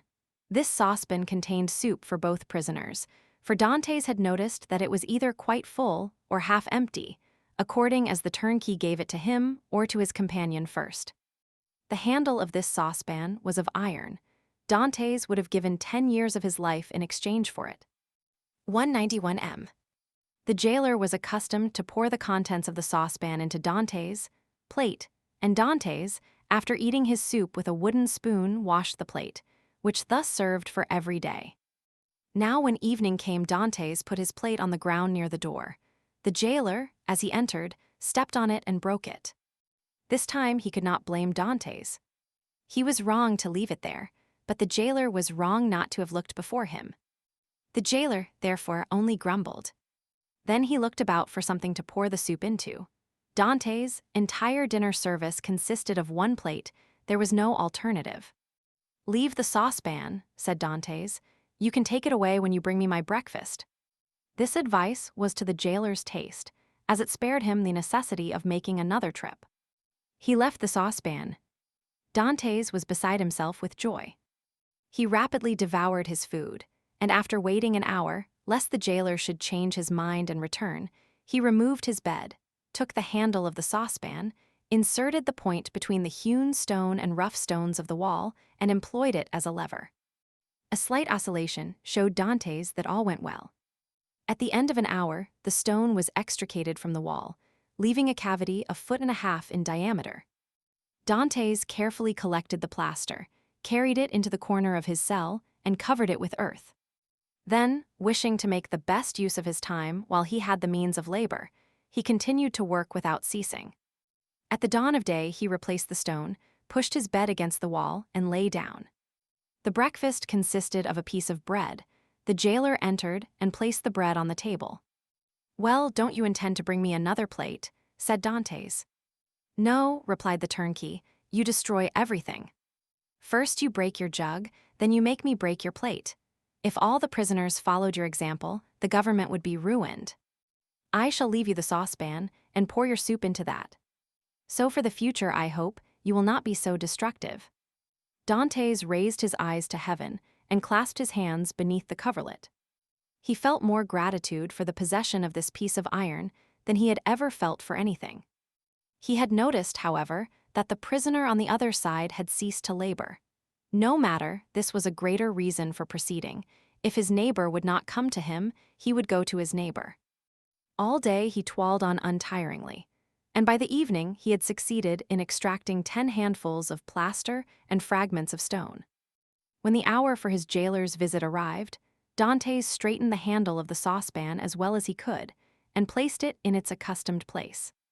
The turnkey poured his ration of soup into it, together with the fish. For thrice a week the prisoners were deprived of meat. This would have been a method of reckoning time had not Dantès long ceased to do so. Having poured out the soup, the turnkey retired. Dantès wished to ascertain whether his neighbor had really ceased to work. He listened, all was silent, as it had been for the last 3 days. Dantès sighed. It was evident that his neighbor distrusted him. However, he toiled on all the night without being discouraged, but after 2 or 3 hours he encountered an obstacle. The iron made no impression but met with a smooth surface. Dantès touched it and found that it was a beam. This beam crossed, or rather blocked up, the hole Dantès had made. It was necessary, therefore, to dig above or under it. The unhappy young man had not thought of this. "Oh, my God, murmured he, "I have so earnestly prayed to you that I hoped my prayers had been heard. After having deprived me of my liberty, after having deprived me of death, after having recalled me to existence, my God, have pity on me, and do not let me die in despair." 193 M. "Who talks of God and despair at the same time?" said a voice that seemed to come from beneath the earth, and, deadened by the distance, sounded hollow and sepulchral in the young man's ears. Edmond's hair stood on end, and he rose to his knees. "Ah," said he, "I hear a human voice." Edmond had not heard anyone speak save his jailer for 4 or 5 years, and a jailer is no man to a prisoner. He is a living door, a barrier of flesh and blood adding strength to restraints of oak and iron. "In the name of heaven," cried Dantès, "speak again, though the sound of your voice terrifies me." "Who are you?" "Who are you?" said the voice. "An unhappy prisoner," replied Dantès, who made no hesitation in answering. "Of what country?" "A Frenchman." "Your name?" "Edmond Dantès." "Your profession?" "A sailor." "How long have you been here?" "Since the 28th of February, 1815. "Your crime?" "I am innocent." "But of what are you accused?" "Of having conspired to aid the emperor's return." "What?" "For the emperor's return. The emperor is no longer on the throne then. He abdicated at Fontainebleau in 1814 and was sent to the island of Elba." "But how long have you been here that you are ignorant of all this?" "Since 1811. Dantès shuddered. This man had been 4 years longer than himself in prison. "Do not dig any more," said the voice. "Only tell me how high up is your excavation." "On a level with the floor." "How is it concealed?" "Behind my bed." "Has your bed been moved since you have been a prisoner?" "No." "What does your chamber open on?" "A corridor." "And the corridor?" "On a court." "Alas," murmured the voice. "Oh, what is the matter?" cried Dantès. "I have made a mistake owing to an error in my plans. I took the wrong angle and have come out 15 feet from where I intended. I took the wall you are mining for the outer wall of the fortress. But then you would be close to the sea. That is what I hoped. And supposing you had succeeded, I should have thrown myself into the sea, gained one of the islands near here, the Isle de Dôme or the Isle de Tiboulen, and then I should have been safe. Could you have swum so far? Heaven would have given me strength, but now all is lost." "All?" "Yes, stop up your excavation carefully, do not work any more, and wait until you hear from me. Tell me at least who you are." I am no." 27. "You mistrust me then," said Dantès. Edmond fancied he heard a bitter laugh resounding from the depths. "Oh, I am a Christian," cried Dantès, guessing instinctively that this man meant to abandon him. I swear to you by him who died for us that naught shall induce me to breathe one syllable to my jailers. But I conjure you do not abandon me. If you do, I swear to you, for I have got to the end of my strength, that I will dash my brains out against the wall, and you will have my death to reproach yourself with. How old are you? Your voice is that of a young man. I do not know my age, for I have not counted the years I have been here. All I do know is that I was just 19 when I was arrested, the 28th of February, 1815. Not quite 26, murmured the voice. At that age he cannot be a traitor. Oh no, no, cried Dantès. I swear to you again, rather than betray you, I would allow myself to be hacked in pieces. You have done well to speak to me and ask for my assistance, for I was about to form another plan and leave you, but your age reassures me. I will not forget you. Wait. How long? I must calculate our chances. I will give you the signal. But you will not leave me. You will come to me, or you will let me come to you. We will escape, and if we cannot escape, we will talk. You have those whom you love, and I have those whom I love. You must love somebody. No, I am alone in the world. Then you will love me. If you are young, I will be your comrade. If you are old, I will be your son. I have a father who is 70 if he yet lives. I only love him and a young girl called Mercédès. My father has not yet forgotten me, I am sure, but God alone knows if she loves me still. I shall love you as I loved my father. It is well, returned the voice, tomorrow. These few words were uttered with an accent that left no doubt of his sincerity. Dantès rose, dispersed the fragments with the same precaution as before, and pushed his bed back against the wall. He then gave himself up to his happiness.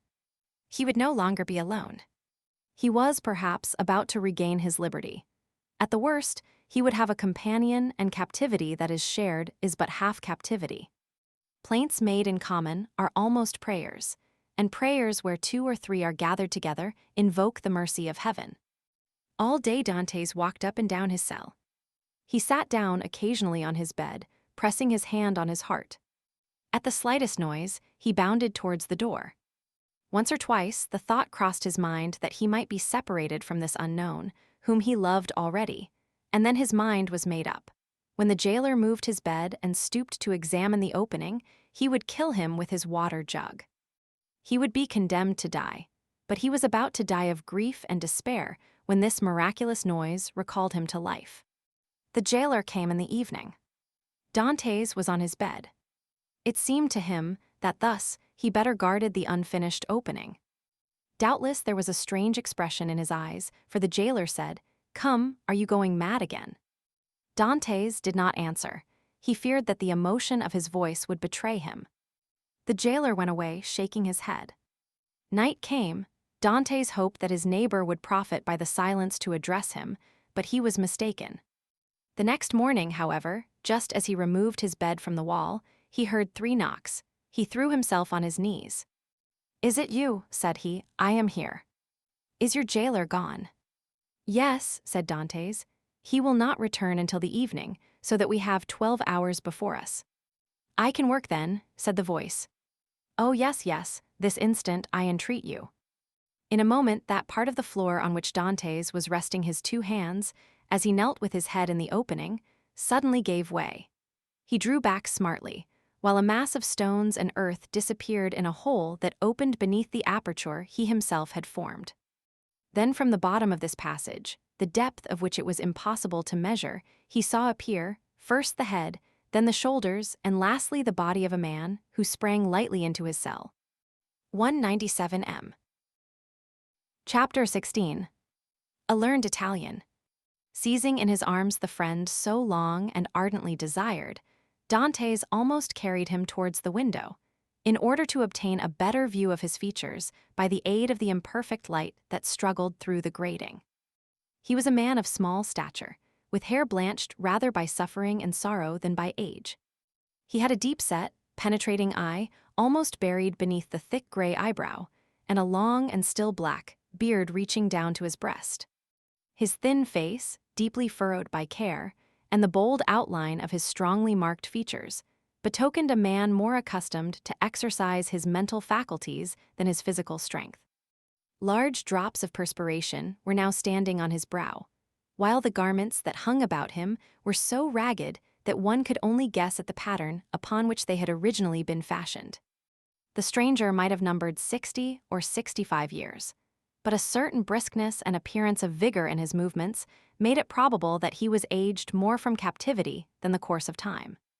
He received the enthusiastic greeting of his young acquaintance with evident pleasure, as though his chilled affections were rekindled and invigorated by his contact with one so warm and ardent.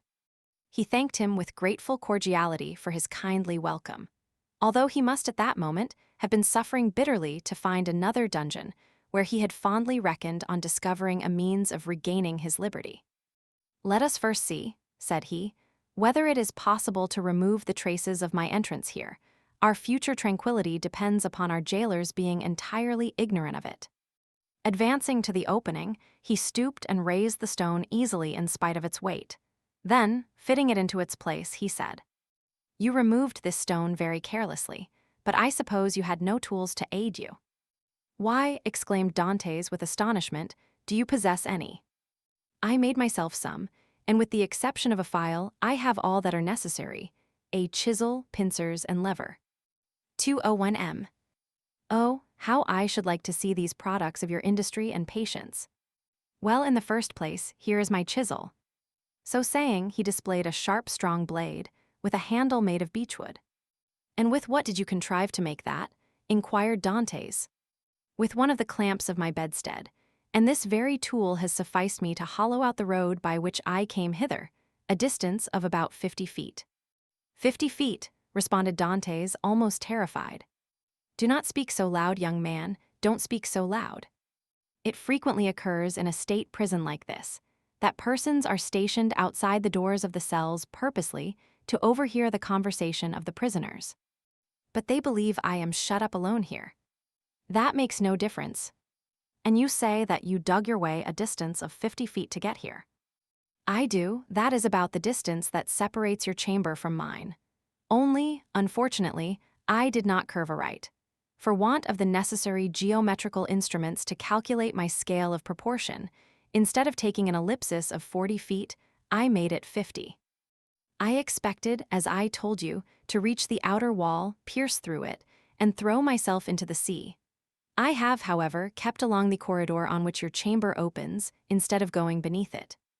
My labor is all in vain, for I find that the corridor looks into a courtyard filled with soldiers."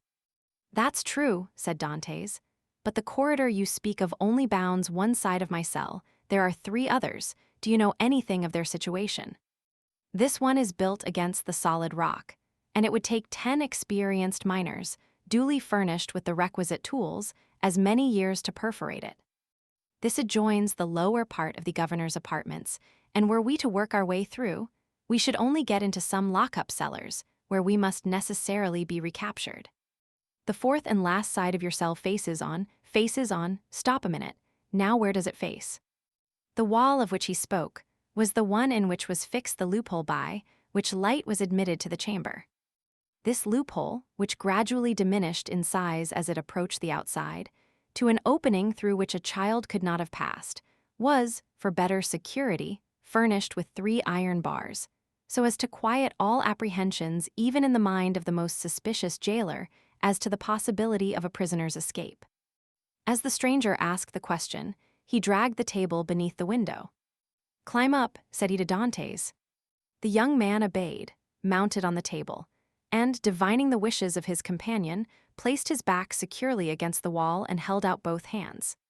The stranger, whom as yet Dantès knew only by the number of his cell, sprang up with an agility by no means to be expected in a person of his years, and, light and steady on his feet as a cat or a lizard, climbed from the table to the outstretched hands of Dantès, and from them to his shoulders. Then, bending double, for the ceiling of the dungeon prevented him from holding himself erect, he managed to slip his head between the upper bars of the window, so as to be able to command a perfect view from top to bottom. An instant afterwards he hastily drew back his head, saying, "I thought so." And sliding from the shoulders of Dantès as dexterously as he had ascended, he nimbly leaped from the table to the ground. "What was it that you thought?" asked the young man anxiously, in his turn descending from the table. The elder prisoner pondered the matter. "Yes," said he at length, "it is so. This side of your chamber looks out upon a kind of open gallery, where patrols are continually passing, and sentries keep watch day and night." "Are you quite sure of that?" "Certain. I saw the soldier's shape and the top of his musket. That made me draw in my head so quickly, for I was fearful he might also see me." "Well," inquired Dantès, "you perceive, then, the utter impossibility of escaping through your dungeon." "Then," pursued the young man eagerly. "Then," answered the elder prisoner, "the will of God be done." And as the old man slowly pronounced those words, an air of profound resignation spread itself over his careworn countenance. Dantès gazed on the man who could thus philosophically resign hopes so long and ardently nourished, with an astonishment mingled with admiration. "Tell me, I entreat of you, who and what you are," said he at length. "Never have I met with so remarkable a person as yourself." "Willingly," answered the stranger, "if, indeed, you feel any curiosity respecting one, now, alas, powerless to aid you in any way. Say not so. You can console and support me by the strength of your own powerful mind. Pray let me know who you really are." The stranger smiled a melancholy smile. "Then listen," said he. "I am the Abbé Faria, and have been imprisoned, as you know, in this château d'if since the year 1811, previously to which I had been confined for 3 years in the fortress of Fenestrelle. In the year 1811, I was transferred to Piedmont in France. It was at this period I learned that the destiny which seemed subservient to every wish formed by Napoleon had bestowed on him a son, named King of Rome even in his cradle. I was very far then from expecting the change you have just informed me of, namely, that 4 years afterwards, this colossus of power would be overthrown. Then who reigns in France at this moment? Napoleon Roman II. No, Louis Roman XVIII. The brother of Louis Roman XVI. How inscrutable are the ways of Providence! For what great and mysterious purpose has it pleased heaven to abase the man once so elevated, and raise up him who was so abased? Dantès' whole attention was riveted on a man who could thus forget his own misfortunes, while occupying himself with the destinies of others. "Yes, yes," continued he, "'twill be the same as it was in England.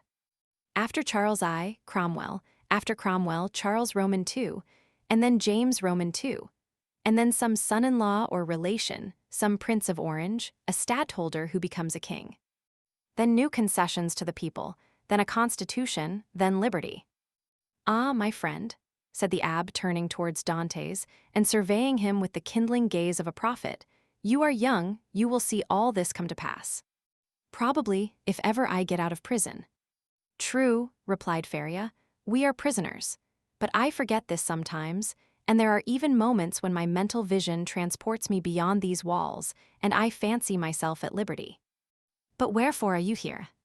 "Because in 1807 I dreamed of the very plan Napoleon tried to realize in 1811. Because, like Machiavelli, I desired to alter the political face of Italy, and instead of allowing it to be split up into a quantity of petty principalities, each held by some weak or tyrannical ruler, I sought to form one large, compact, and powerful empire. And lastly, because I fancied I had found my Caesar Borgia in a crowned simpleton, who feigned to enter into my views only to betray me. It was the plan of Alexander Roman VI and Clement Roman VII, but it will never succeed now, for they attempted it fruitlessly, and Napoleon was unable to complete his work. Italy seems fated to misfortune, and the old man bowed his head. Dantès could not understand a man risking his life for such matters. Napoleon certainly he knew something of, inasmuch as he had seen and spoken with him, but of Clement Roman VII and Alexander Roman VI he knew nothing. "Are you not," he asked, "the priest who here in the Château d'If is generally thought to be ill?" "Mad, you mean, don't you?" "I did not like to say so," answered Dantès, smiling. "Well then," resumed Faria with a bitter smile, "let me answer your question in full, by acknowledging that I am the poor mad prisoner of the Château d'If, for many years permitted to amuse the different visitors with what is said to be my insanity. And, in all probability, I should be promoted to the honor of making sport for the children, if such innocent beings could be found in an abode devoted like this to suffering and despair. Dantès remained for a short time mute and motionless. At length he said, "Then you abandon all hope of escape. I perceive its utter impossibility, and I consider it impious to attempt that which the Almighty evidently does not approve. Nay, be not discouraged. Would it not be expecting too much to hope to succeed at your first attempt? Why not try to find an opening in another direction from that which has so unfortunately failed? Alas, it shows how little notion you can have of all it has cost me to effect a purpose so unexpectedly frustrated that you talk of beginning over again. In the first place, I was 4 years making the tools I possess, and have been 2 years scraping and digging out earth, hard as granite itself. Then what toil and fatigue has it not been to remove huge stones I should once have deemed impossible to loosen? Whole days have I passed in these titanic efforts, considering my labor well repaid if, by night time, I had contrived to carry away a square inch of this hard-bound cement, changed by ages into a substance unyielding as the stones themselves. Then, to conceal the mass of earth and rubbish I dug up, I was compelled to break through a staircase, and throw the fruits of my labor into the hollow part of it. But the well is now so completely choked up that I scarcely think it would be possible to add another handful of dust without leading to discovery. Consider also that I fully believed I had accomplished the end and aim of my undertaking, for which I had so exactly husbanded my strength as to make it just hold out to the termination of my enterprise. And now, at the moment when I reckoned upon success, my hopes are forever dashed from me. No, I repeat again, that nothing shall induce me to renew attempts evidently at variance with the Almighty's pleasure." Dantès held down his head, that the other might not see how joy at the thought of having a companion outweighed the sympathy he felt for the failure of the abbé's plans. The abbé sank upon Edmond's bed, while Edmond himself remained standing. Escape had never once occurred to him. There are, indeed, some things which appear so impossible that the mind does not dwell on them for an instant. To undermine the ground for 50 feet, to devote 3 years to a labor which, if successful, would conduct you to a precipice overhanging the sea, to plunge into the waves from the height of 50, 60, perhaps 100 feet, at the risk of being dashed to pieces against the rocks, should you have been fortunate enough to have escaped the fire of the sentinels. And even, supposing all these perils passed, then to have to swim for your life a distance of at least 3 miles ere you could reach the shore, were difficulties so startling and formidable that Dantès had never even dreamed of such a scheme, resigning himself rather to death. But the sight of an old man clinging to life with so desperate a courage gave a fresh turn to his ideas and inspired him with new courage. Another, older and less strong than he, had attempted what he had not had sufficient resolution to undertake, and had failed only because of an error in calculation. This same person, with almost incredible patience and perseverance, had contrived to provide himself with tools requisite for so unparalleled an attempt. Another had done all this. Why, then, was it impossible to Dantès? Faria had dug his way through 50 feet. Dantès would dig 100. Faria, at the age of 50, had devoted 3 years to the task. He, who was but half as old, would sacrifice 6. Faria, a priest and savant, had not shrunk from the idea of risking his life by trying to swim a distance of 3 miles to one of the islands, Dôme, Ratno, or Lemaire. Should a hardy sailor, an experienced diver like himself, shrink from a similar task? Should he, who had so often for mere amusement's sake plunged to the bottom of the sea to fetch up the bright coral branch, hesitate to entertain the same project? He could do it in an hour, and how many times had he, for pure pastime, continued in the water for more than twice as long? At once Dantès resolved to follow the brave example of his energetic companion, and to remember that what has once been done may be done again. After continuing some time in profound meditation, the young man suddenly exclaimed, "I have found what you were in search of." Faria started. "Have you indeed?" cried he, raising his head with quick anxiety. "Pray, let me know what it is you have discovered." "The corridor through which you have bored your way from the cell you occupy here. extends in the same direction as the outer gallery, does it not? 207 m. It does, and is not above 15 feet from it. About that. Well then, I will tell you what we must do. We must pierce through the corridor by forming a side opening about the middle, as it were the top part of a cross. This time you will lay your plans more accurately. We shall get out into the gallery you have described, kill the sentinel who guards it, and make our escape. All we require to ensure success is courage, and that you possess and strength, which I am not deficient in. As for patience, you have abundantly proved yours. You shall now see me prove mine. One instant, my dear friend, replied the abbé. It is clear you do not understand the nature of the courage with which I am endowed, and what use I intend making of my strength. As for patience, I consider that I have abundantly exercised that in beginning every morning the task of the night before, and every night renewing the task of the day. But then, young man, and I pray of you to give me your full attention, then I thought I could not be doing anything displeasing to the Almighty in trying to set an innocent being at liberty, one who had committed no offense, and merited not condemnation. And have your notions changed? Asked Dantès with much surprise. Do you think yourself more guilty in making the attempt since you have encountered me? No, neither do I wish to incur guilt. Hitherto I have fancied myself merely waging war against circumstances, not men. I have thought it no sin to bore through a wall or destroy a staircase, but I cannot so easily persuade myself to pierce a heart or take away a life. A slight movement of surprise escaped Dantès. Is it possible, said he, that where your liberty is at stake, you can allow any such scruple to deter you from obtaining it? Tell me, replied Faria, what has hindered you from knocking down your jailer with a piece of wood torn from your bedstead, dressing yourself in his clothes, and endeavoring to escape? Simply the fact that the idea never occurred to me, answered Dantès. Because, said the old man, the natural repugnance to the commission of such a crime prevented you from thinking of it. And so it ever is because in simple and allowable things our natural instincts keep us from deviating from the strict line of duty. The tiger, whose nature teaches him to delight in shedding blood, needs but the sense of smell to show him when his prey is within his reach, and by following this instinct, he is enabled to measure the leap necessary to permit him to spring on his victim. But man, on the contrary, loathes the idea of blood. It is not alone that the laws of social life inspire him with a shrinking dread of taking life, his natural construction and physiological formation. Dantès was confused and silent at this explanation of the thoughts which had unconsciously been working in his mind, or rather soul.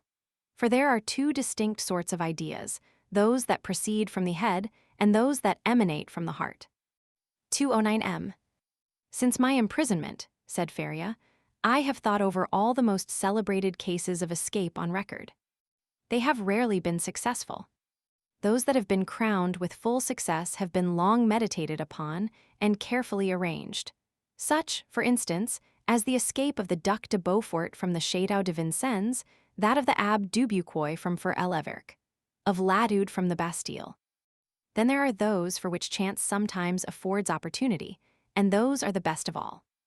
Let us, therefore, wait patiently for some favorable moment, and when it presents itself, profit by it.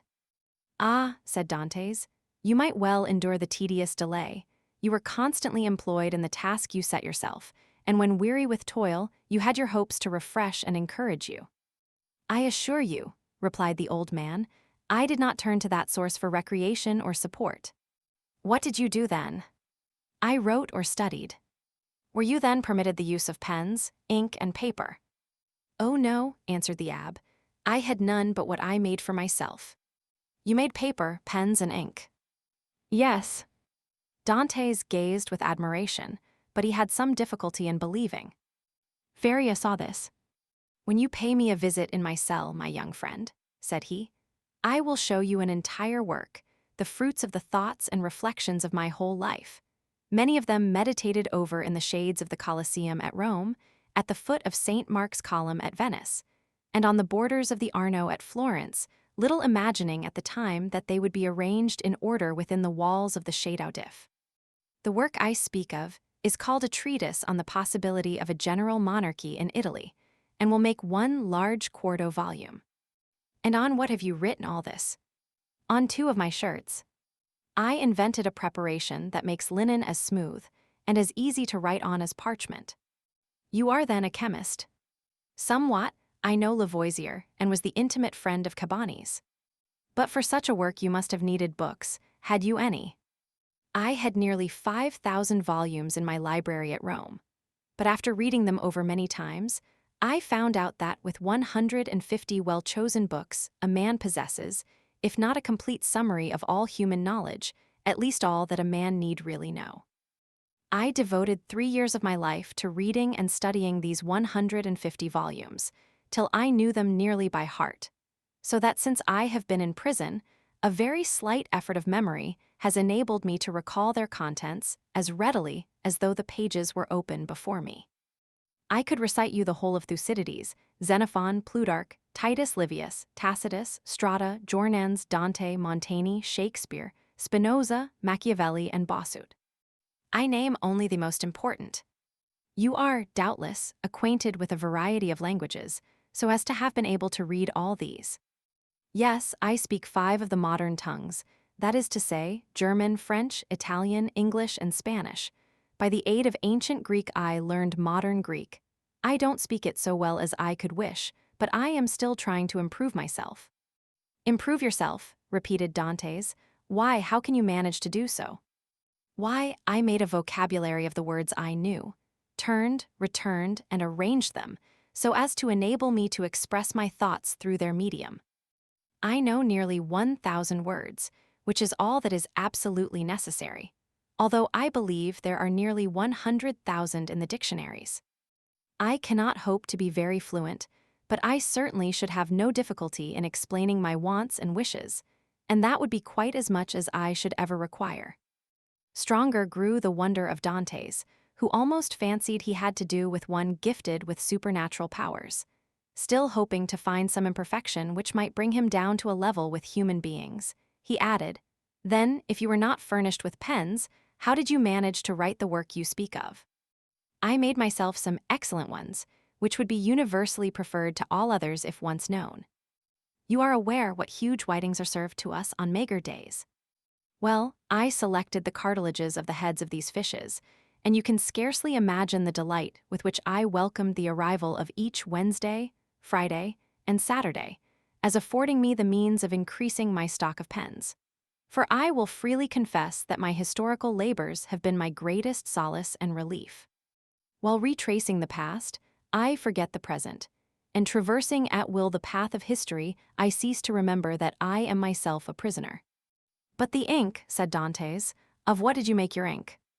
"There was formerly a fireplace in my dungeon," replied Feria, "but it was closed up long ere I became an occupant of this prison. Still, it must have been many years in use, for it was thickly covered with a coating of soot.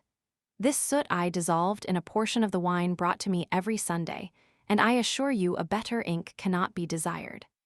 For very important notes, for which closer attention is required, I pricked one of my fingers and wrote with my own blood." "And when," asked Dantès, "may I see all this?" "Whenever you please," replied the abbé. "Oh, then let it be directly," exclaimed the young man. "Follow me, then," said the abbé, as he re-entered the subterranean passage, in which he soon disappeared, followed by Dantès. Chapter 17. The abbé's chamber. After having passed with tolerable ease through the subterranean passage, which, however, did not admit of their holding themselves erect, the 2 friends reached the further end of the corridor, into which the abbé's cell opened. From that point the passage became much narrower, and barely permitted one to creep through on hands and knees. The floor of the abbé's cell was paved, and it had been by raising one of the stones in the most obscure corner that Feria had been able to commence the laborious task of which Dantès had witnessed the completion. As he entered the chamber of his friend, Dantès cast around one eager and searching glance in quest of the expected marvels, but nothing more than common met his view. "It is well," said the abbé, "we have some hours before us. It is now just 12:15. Instinctively Dantès turned round to observe by what watch or clock the abbé had been able so accurately to specify the hour. "Look at this ray of light which enters by my window," said the abbé, "and then observe the lines traced on the wall. Well, by means of these lines, which are in accordance with the double motion of the earth, and the ellipse it describes round the sun, I am enabled to ascertain the precise hour with more minuteness than if I possessed a watch. For that might be broken or deranged in its movements, while the sun and earth never vary in their appointed paths." This last explanation was wholly lost upon Dantès, who had always imagined, from seeing the sun rise from behind the mountains and set in the Mediterranean, that it moved and not the earth. A double movement of the globe he inhabited, and of which he could feel nothing, appeared to him perfectly impossible. Each word that fell from his companion's lips seemed fraught with the mysteries of science, as worthy of digging out as the gold and diamonds in the mines of Guzerat and Golconda, which he could just recollect having visited during a voyage made in his earliest youth. "Come," said he to the abbé, "I am anxious to see your treasures." The abbé smiled, and proceeding to the disused fireplace, raised, by the help of his chisel, a long stone, which had doubtless been the hearth, beneath which was a cavity of considerable depth, serving as a safe depository of the articles mentioned to Dantès. 213 M. "What do you wish to see first?" asked the abbé.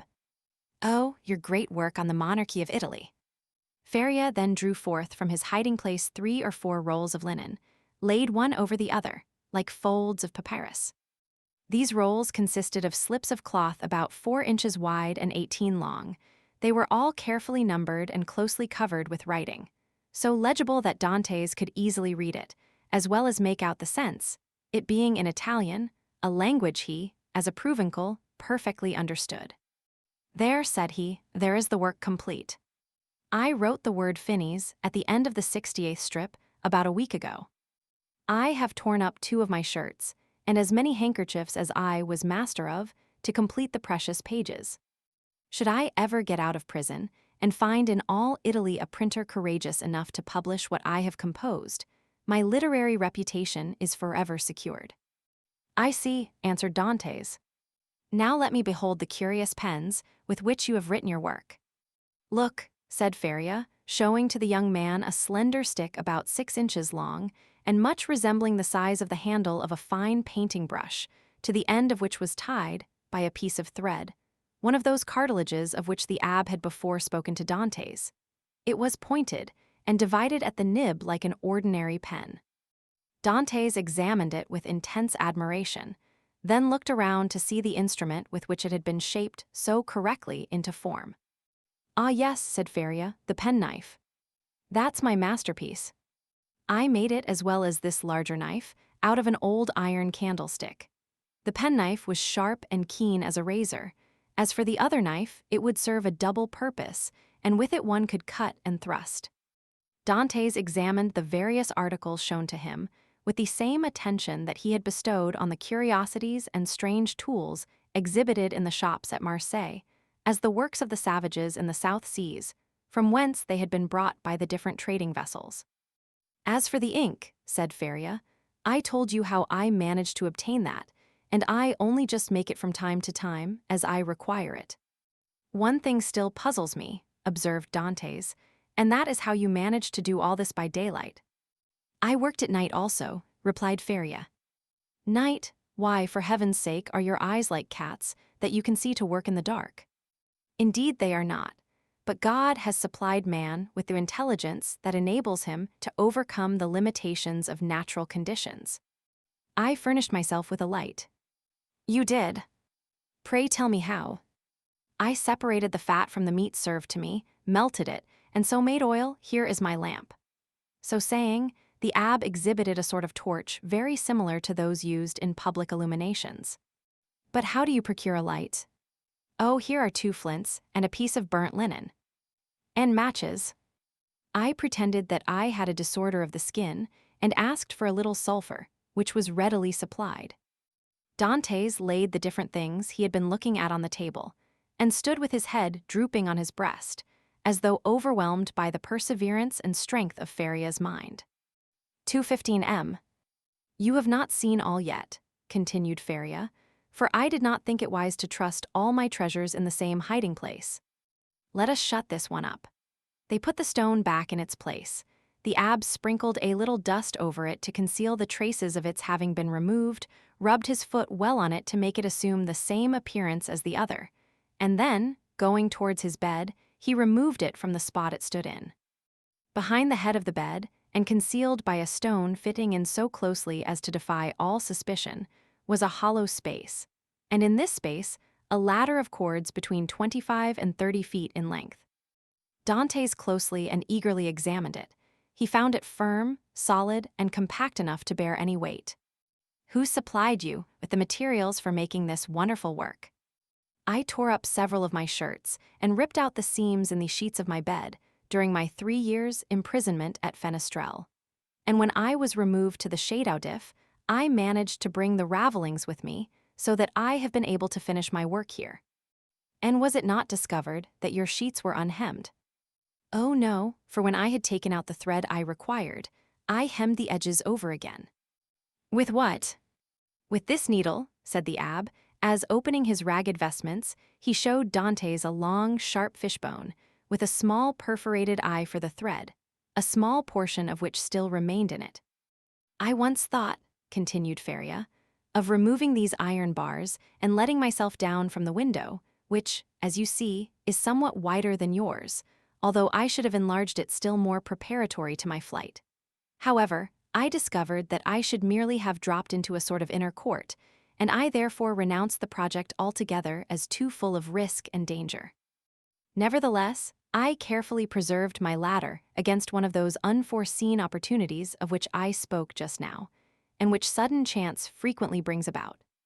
While affecting to be deeply engaged in examining the ladder, the mind of Dantès was, in fact, busily occupied by the idea that a person so intelligent, ingenious, and clear-sighted as the abbé might probably be able to solve the dark mystery of his own misfortunes, where he himself could see nothing. "What are you thinking of?" asked the abbé smilingly, imputing the deep abstraction in which his visitor was plunged to the excess of his awe and wonder. "I was reflecting, in the first place," replied Dantès, "upon the enormous degree of intelligence and ability you must have employed to reach the high perfection to which you have attained. What would you not have accomplished if you had been free? Possibly nothing at all. The overflow of my brain would probably, in a state of freedom, have evaporated in 1,000 follies. Misfortune is needed to bring to light the treasures of the human intellect. Compression is needed to explode gunpowder. Captivity has brought my mental faculties to focus, and you are well aware that from the collision of clouds electricity is produced, from electricity, lightning, from lightning, illumination." "No," replied Dantès, "I know nothing. Some of your words are to me quite empty of meaning. You must be blessed indeed to possess the knowledge you have." The abbé smiled. "Well," said he, "but you had another subject for your thoughts, did you not say so just now?" "I did." "You have told me as yet but one of them, let me hear the other." "It was this, that while you had related to me all the particulars of your past life, you were perfectly unacquainted with mine. Your life, my young friend, has not been of sufficient length to admit of your having passed through any very important events. It has been long enough to inflict on me a great and undeserved misfortune. I would fain fix the source of it on man, that I may no longer vent reproaches upon heaven. Then you profess ignorance of the crime with which you are charged." "I do, indeed, and this I swear by the two beings most dear to me upon earth, my father and Mercédès." "Come," said the abbé, closing his hiding-place and pushing the bed back to its original situation, "let me hear your story." Dantès obeyed and commenced what he called his history, but which consisted only of the account of a voyage to India and 2 or 3 voyages to the Levant, until he arrived at the recital of his last cruise with the death of Captain Leclerc, and the receipt of a packet to be delivered by himself to the Grand Marshal. His interview with that personage, and his receiving, in place of the packet brought, a letter addressed to a Monsieur Noirtier, his arrival at Marseilles, and interview with his father, his affection for Mercédès and their nuptial feast, his arrest and subsequent examination, his temporary detention at the Palais de Justice, and his final imprisonment in the Château d'If. From this point, everything was a blank to Dantès. He knew nothing more, not even the length of time he had been imprisoned. His recital finished, the abbé reflected long and earnestly.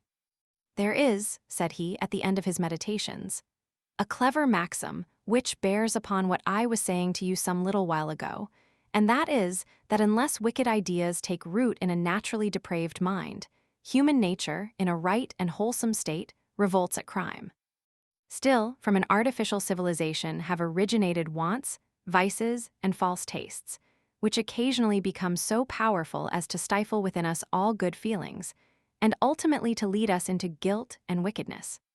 From this view of things, then, comes the axiom that if you visit to discover the author of any bad action, seek first to discover the person to whom the perpetration of that bad action could be in any way advantageous.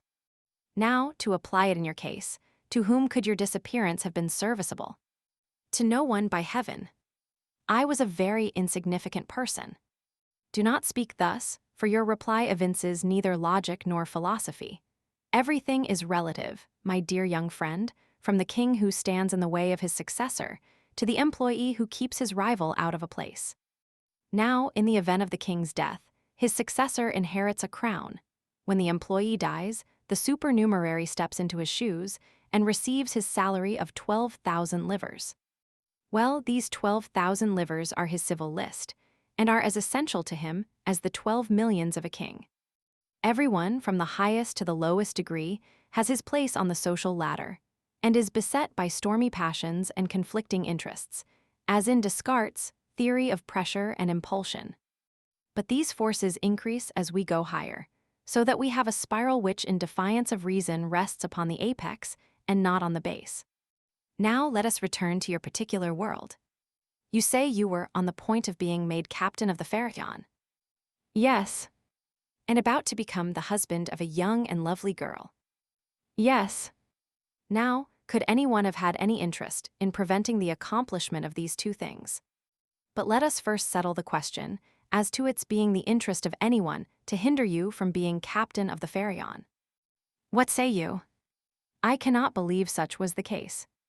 I was generally liked on board, and had the sailors possessed the right of selecting a captain themselves, I feel convinced their choice would have fallen on me. There was only one person among the crew who had any feeling of ill will towards me. I had quarreled with him some time previously, and had even challenged him to fight me, but he refused. Now we are getting on. And what was this man's name? Danglars. What rank did he hold on board? He was supercargo. And had you been captain, should you have retained him in his employment? Not if the choice had remained with me, for I had frequently observed inaccuracies in his accounts. Good again. Now then, tell me, was any person present during your last conversation with Captain Leclerc? No, we were quite alone. Could your conversation have been overheard by anyone? It might, for the cabin door was open, and stay, now I recollect, Danglars himself passed by just as Captain Leclerc was giving me the packet for the Grand Marshal. That's better, cried the abbé. Now we are on the right scent. Did you take anybody with you when you put into the port of Elba? Nobody. Somebody there received your packet and gave you a letter in place of it, I think. Yes, the Grand Marshal did. And what did you do with that letter? Put it into my portfolio. You had your portfolio with you then. Now, how could a sailor find room in his pocket for a portfolio large enough to contain an official letter? You are right, it was left on board. Then it was not till your return to the ship that you put the letter in the portfolio. No. And what did you do with this same letter while returning from Porto Ferrajo to the vessel? I carried it in my hand, so that when you went on board the Pharaon, everybody could see that you held a letter in your hand. Yes. Danglars as well as the rest. Danglars as well as others. Now, listen to me, and try to recall every circumstance attending your arrest. Do you recollect the words in which the information against you was formulated? Oh yes, I read it over 3 times, and the words sank deeply into my memory. Repeat it to me. Dantès paused a moment, then said, This is it, word for word. The king's attorney is informed by a friend to the throne and religion that one Edmond Dantès, mate on board the Pharaon, this day arrived from Smyrna after having touched at Naples and Porto Ferrajo, has been entrusted by Murat with a packet for the usurper. Again, by the usurper, with a letter for the Bonapartist club in Paris. This proof of his guilt may be procured by his immediate arrest, as the letter will be found either about his person, at his father's residence, or in his cabin on board the Pharaon. The abbé shrugged his shoulders. "The thing is clear as day," said he, "and you must have had a very confiding nature, as well as a good heart, not to have suspected the origin of the whole affair." "Do you really think so?" "Ah, that would indeed be infamous." "How did Danglars usually write?" "In a handsome, running hand." "And how was the anonymous letter writ?" "Backhanded." Again the abbé smiled. "Disguised." "It was very boldly written, if disguised." "Stop a bit," said the abbé, taking up what he called his pen, and after dipping it into the ink, he wrote on a piece of prepared linen with his left hand the first 2 or 3 words of the accusation. Dantès drew back and gazed on the abbé with a sensation almost amounting to terror. "How very astonishing," cried he at length. "Why, your writing exactly resembles that of the accusation." "Simply because that accusation had been written with the left hand, and I have noticed that." "What?" "That while the writing of different persons done with the right hand varies, that performed with the left hand is invariably uniform. You have evidently seen and observed everything. Let us proceed." "Oh, yes, yes." "Now, as regards the second question." "I am listening." "Was there any person whose interest it was to prevent your marriage with Mercédès?" "Yes, a young man who loved her." "And his name was?" "Fernand." "That is a Spanish name, I think." "He was a Catalan." "You imagine him capable of writing the letter?" "Oh, no, he would more likely have got rid of me by sticking a knife into me." "That is in strict accordance with the Spanish character. In assassination they will unhesitatingly commit, but an act of cowardice, never." "Besides," said Dantès, "the various circumstances mentioned in the letter were wholly unknown to him." "You had never spoken of them yourself to anyone?" "To no one." "Not even to your mistress?" "No, not even to my betrothed." "Then it is Danglars." "I feel quite sure of it now." "Wait a little. Pray, was Danglars acquainted with Fernand?" "No, yes, he was." "Now I recollect." "What?" "To have seen them both sitting at table together under an arbor at Pier Pamphil's, the evening before the day fixed for my wedding. They were in earnest conversation. Danglars was joking in a friendly way, but Fernand looked pale and agitated." "Were they alone?" "There was a third person with them whom I knew perfectly well, and who had, in all probability, made their acquaintance. He was a tailor named Cadrouse, but he was very drunk." Stay. How strange that it should not have occurred to me before. Now I remember quite well that on the table round which they were sitting were pens, ink, and paper." "Oh, the heartless, treacherous scoundrels!" exclaimed Dantès, pressing his hand to his throbbing brows. "Is there anything else I can assist you in discovering, besides the villainy of your friends?" inquired the abbé with a laugh. "Yes, yes," replied Dantès eagerly. "I would beg of you, who see so completely to the depths of things, and to whom the greatest mystery seems but an easy riddle, to explain to me how it was that I underwent no second examination, was never brought to trial, and above all, was condemned without ever having had sentence passed on me." "That is altogether a different and more serious matter," responded the abbé. "The ways of justice are frequently too dark and mysterious to be easily penetrated. All we have hitherto done in the matter has been child's play. If you wish me to enter upon the more difficult part of the business, you must assist me by the most minute information on every point. Pray ask me whatever questions you please, for, in good truth, you see more clearly into my life than I do myself. In the first place, then, who examined you? The king's attorney, his deputy, or a magistrate?" "The deputy." "Was he young or old?" "About 6 or 27 years of age, I should say." "So," answered the abbé. "Old enough to be ambitious, but too young to be corrupt." And how did he treat you? With more of mildness than severity. Did you tell him your whole story? I did. And did his conduct change at all in the course of your examination? He did appear much disturbed when he read the letter that had brought me into this scrape. He seemed quite overcome by my misfortune. By your misfortune? Yes. Then you feel quite sure that it was your misfortune he deplored. He gave me one great proof of his sympathy, at any rate. In that, he burnt the sole evidence that could at all have criminated me. What? The accusation. No, the letter. Are you sure? I saw it done. That alters the case. This man might, after all, be a greater scoundrel than you have thought possible. Upon my word, said Dantès, you make me shudder. Is the world filled with tigers and crocodiles? Yes, and remember that two-legged tigers and crocodiles are more dangerous than the others. Never mind, let us go on. With all my heart. You tell me he burned the letter. He did, saying at the same time, you see I thus destroy the only proof existing against you. This action is somewhat too sublime to be natural. You think so? I am sure of it. To whom was this letter addressed? To M. Noirtier, Rue Coq-Héron, No. 13, Paris. Now can you conceive of any interest that your heroic deputy could possibly have had in the destruction of that letter? Why, it is not altogether impossible he might have had, for he made me promise several times never to speak of that letter to anyone, assuring me he so advised me for my own interest. And more than this, he insisted on my taking a solemn oath never to utter the name mentioned in the address. Noirtier, repeated the abbé, Noirtier.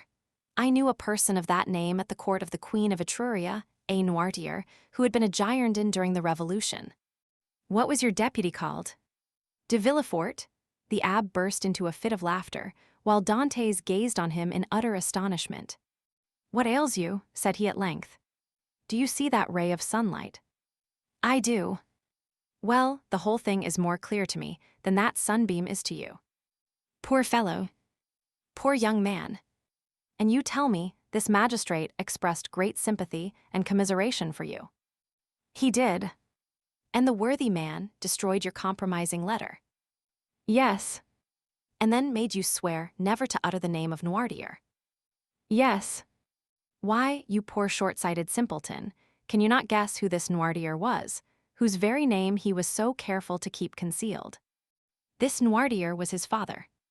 Had a thunderbolt fallen at the feet of Dantès, or hell opened its yawning gulf before him, he could not have been more completely transfixed with horror than he was at the sound of these unexpected words. Starting up, he clasped his hands around his head as though to prevent his very brain from bursting, and exclaimed, His father. His father. Yes, his father, replied the abbé. His right name was Noirtier de Villefort.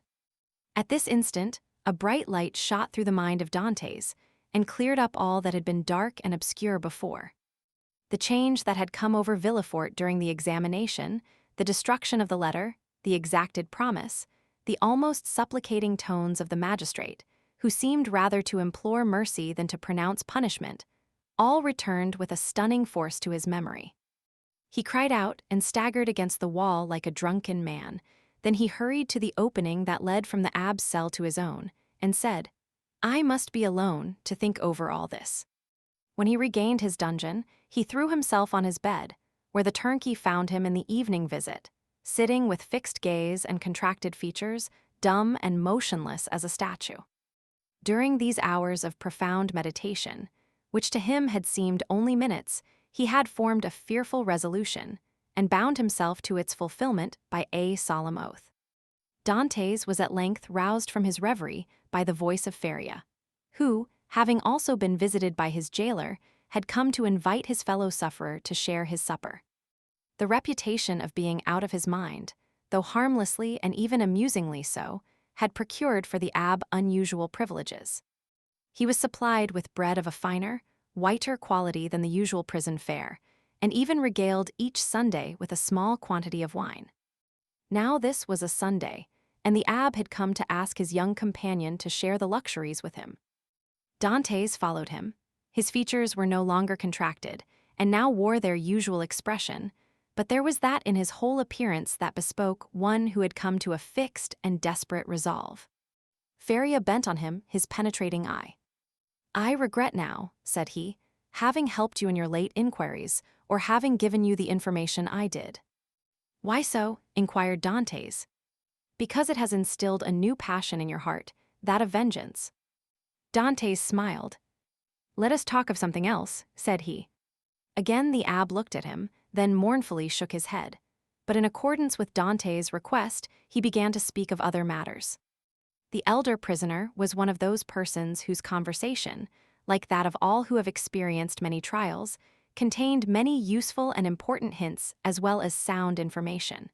But it was never egotistical, for the unfortunate man never alluded to his own sorrows. Dantès listened with admiring attention to all he said. Some of his remarks corresponded with what he already knew, or applied to the sort of knowledge his nautical life had enabled him to acquire. A part of the good abbé's words, however, were wholly incomprehensible to him, but, like the aurora which guides the navigator in northern latitudes, opened new vistas to the inquiring mind of the listener, and gave fantastic glimpses of new horizons, enabling him justly to estimate the delight an intellectual mind would have in following one so richly gifted as Faria along the heights of truth, where he was so much at home. "You must teach me a small part of what you know," said Dantès, "if only to prevent your growing weary of me. I can well believe that so learned a person as yourself would prefer absolute solitude to being tormented with the company of one as ignorant and uninformed as myself.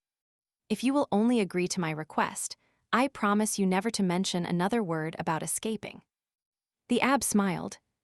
"Alas, my boy," said he, "human knowledge is confined within very narrow limits, and when I have taught you mathematics, physics, history, and the 3 or 4 modern languages with which I am acquainted, you will know as much as I do myself.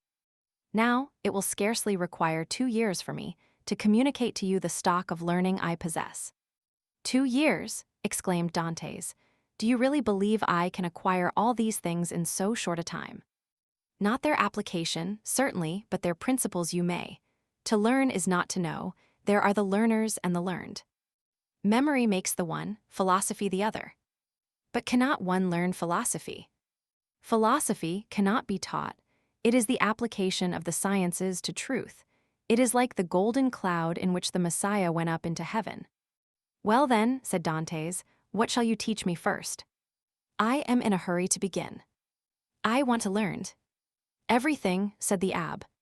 And that very evening the prisoners sketched a plan of education, to be entered upon the following day. Dantès possessed a prodigious memory, combined with an astonishing quickness and readiness of conception. The mathematical turn of his mind rendered him apt at all kinds of calculation, while his naturally poetical feelings threw a light and pleasing veil over the dry reality of arithmetical computation, or the rigid severity of geometry. He already knew Italian, and had also picked up a little of the Romaic dialect during voyages to the East. And by the aid of these 2 languages, he easily comprehended the construction of all the others, so that at the end of 6 months he began to speak Spanish, English, and German. In strict accordance with the promise made to the abbé, Dantès spoke no more of escape. Perhaps the delight his studies afforded him left no room for such thoughts. Perhaps the recollection that he had pledged his word, on which his sense of honor was keen, kept him from referring in any way to the possibilities of flight. Days, even months, passed by unheeded in one rapid and instructive course. At the end of a year, Dantès was a new man. Dantès observed, however, that Faria, in spite of the relief his society afforded, daily grew sadder. One thought seemed incessantly to harass and distract his mind. Sometimes he would fall into long reveries, sigh heavily and involuntarily, then suddenly rise, and, with folded arms, begin pacing the confined space of his dungeon. One day he stopped all at once, and exclaimed, "Ah, if there were no sentinel!" "There shall not be one a minute longer than you please," said Dantès, who had followed the working of his thoughts as accurately as though his brain were enclosed in crystal, so clear as to display its minutest operations. "I have already told you," answered the abbé, "that I loathe the idea of shedding blood. And yet the murder, if you choose to call it so, would be simply a measure of self-preservation. No matter. I could never agree to it. Still, you have thought of it. Incessantly, alas, cried the abbé. And you have discovered a means of regaining our freedom, have you not? Asked Dantès eagerly. I have, if it were only possible to place a deaf and blind sentinel in the gallery beyond us. He shall be both blind and deaf, replied the young man, with an air of determination that made his companion shudder. No, no, cried the abbé, impossible. Dantès endeavored to renew the subject. The abbé shook his head in token of disapproval and refused to make any further response. 3 months passed away. Are you strong? The abbé asked one day of Dantès. The young man, in reply, took up the chisel, bent it into the form of a horseshoe, and then as readily straightened it. And will you engage not to do any harm to the sentry, except as a last resort?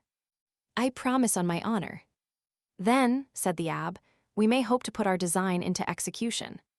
And how long shall we be in accomplishing the necessary work? At least a year. And shall we begin at once? At once. We have lost a year to no purpose, cried Dantès. Do you consider the last 12 months to have been wasted? Asked the abbé. Forgive me, cried Edmond, blushing deeply. Tut, tut, answered the abbé. Man is but man after all, and you are about the best specimen of the genus I have ever known. Come, let me show you my plan. The abbé then showed Dantès the sketch he had made for their escape. It consisted of a plan of his own cell and that of Dantès, with the passage which united them. In this passage, he proposed to drive a level as they do in mines. This level would bring the 2 prisoners immediately beneath the gallery, where the sentry kept watch. Once there, a large excavation would be made, and one of the flagstones with which the gallery was paved be so completely loosened that at the desired moment it would give way beneath the feet of the soldier, who, stunned by his fall, would be immediately bound and gagged by Dantès before he had power to offer any resistance. The prisoners were then to make their way through one of the gallery windows, and to let themselves down from the outer walls by means of the abbé's ladder of cords. Dantès' eyes sparkled with joy, and he rubbed his hands with delight at the idea of a plan so simple, yet apparently so certain to succeed. That very day the miners began their labors, with a vigor and alacrity proportionate to their long rest from fatigue and their hopes of ultimate success. Nothing interrupted the progress of the work, except the necessity that each was under of returning to his cell in anticipation of the turnkey's visits. They had learned to distinguish the almost imperceptible sound of his footsteps as he descended towards their dungeons, and happily never failed of being prepared for his coming. The fresh earth excavated during their present work, and which would have entirely blocked up the old passage, was thrown, by degrees and with the utmost precaution, out of the window in either Faria's or Dantès' cell, the rubbish being first pulverized so finely that the night wind carried it far away without permitting the smallest trace to remain. More than a year had been consumed in this undertaking, the only tools for which had been a chisel, a knife, and a wooden lever. Faria still continuing to instruct Dantès by conversing with him, sometimes in one language, sometimes in another. At others, relating to him the history of nations and great men who from time to time have risen to fame and trodden the path of glory. The abbé was a man of the world, and had, moreover, mixed in the first society of the day. He wore an air of melancholy dignity which Dantès, thanks to the imitative powers bestowed on him by nature, easily acquired, as well as that outward polish and politeness he had before been wanting in, and which is seldom possessed except by those who have been placed in constant intercourse with persons of high birth and breeding. At the end of 15 months, the level was finished, and the excavation completed beneath the gallery, and the 2 workmen could distinctly hear the measured tread of the sentinel as he paced to and fro over their heads. Compelled, as they were, to await a night sufficiently dark to favor their flight, they were obliged to defer their final attempt till that auspicious moment should arrive. Their greatest dread now was lest the stone through which the sentry was doomed to fall should give way before its right time, and this they had in some measure provided against by propping it up with a small beam which they had discovered in the walls through which they had worked their way. Dantès was occupied in arranging this piece of wood when he heard Faria, who had remained in Edmond's cell for the purpose of cutting a peg to secure their rope ladder, call to him in a tone indicative of great suffering. Dantès hastened to his dungeon, where he found him standing in the middle of the room, pale as death, his forehead streaming with perspiration, and his hands clenched tightly together. "Gracious heavens!" exclaimed Dantès, "what is the matter? What has happened?" "Quick! Quick!" returned the abbé, "listen to what I have to say."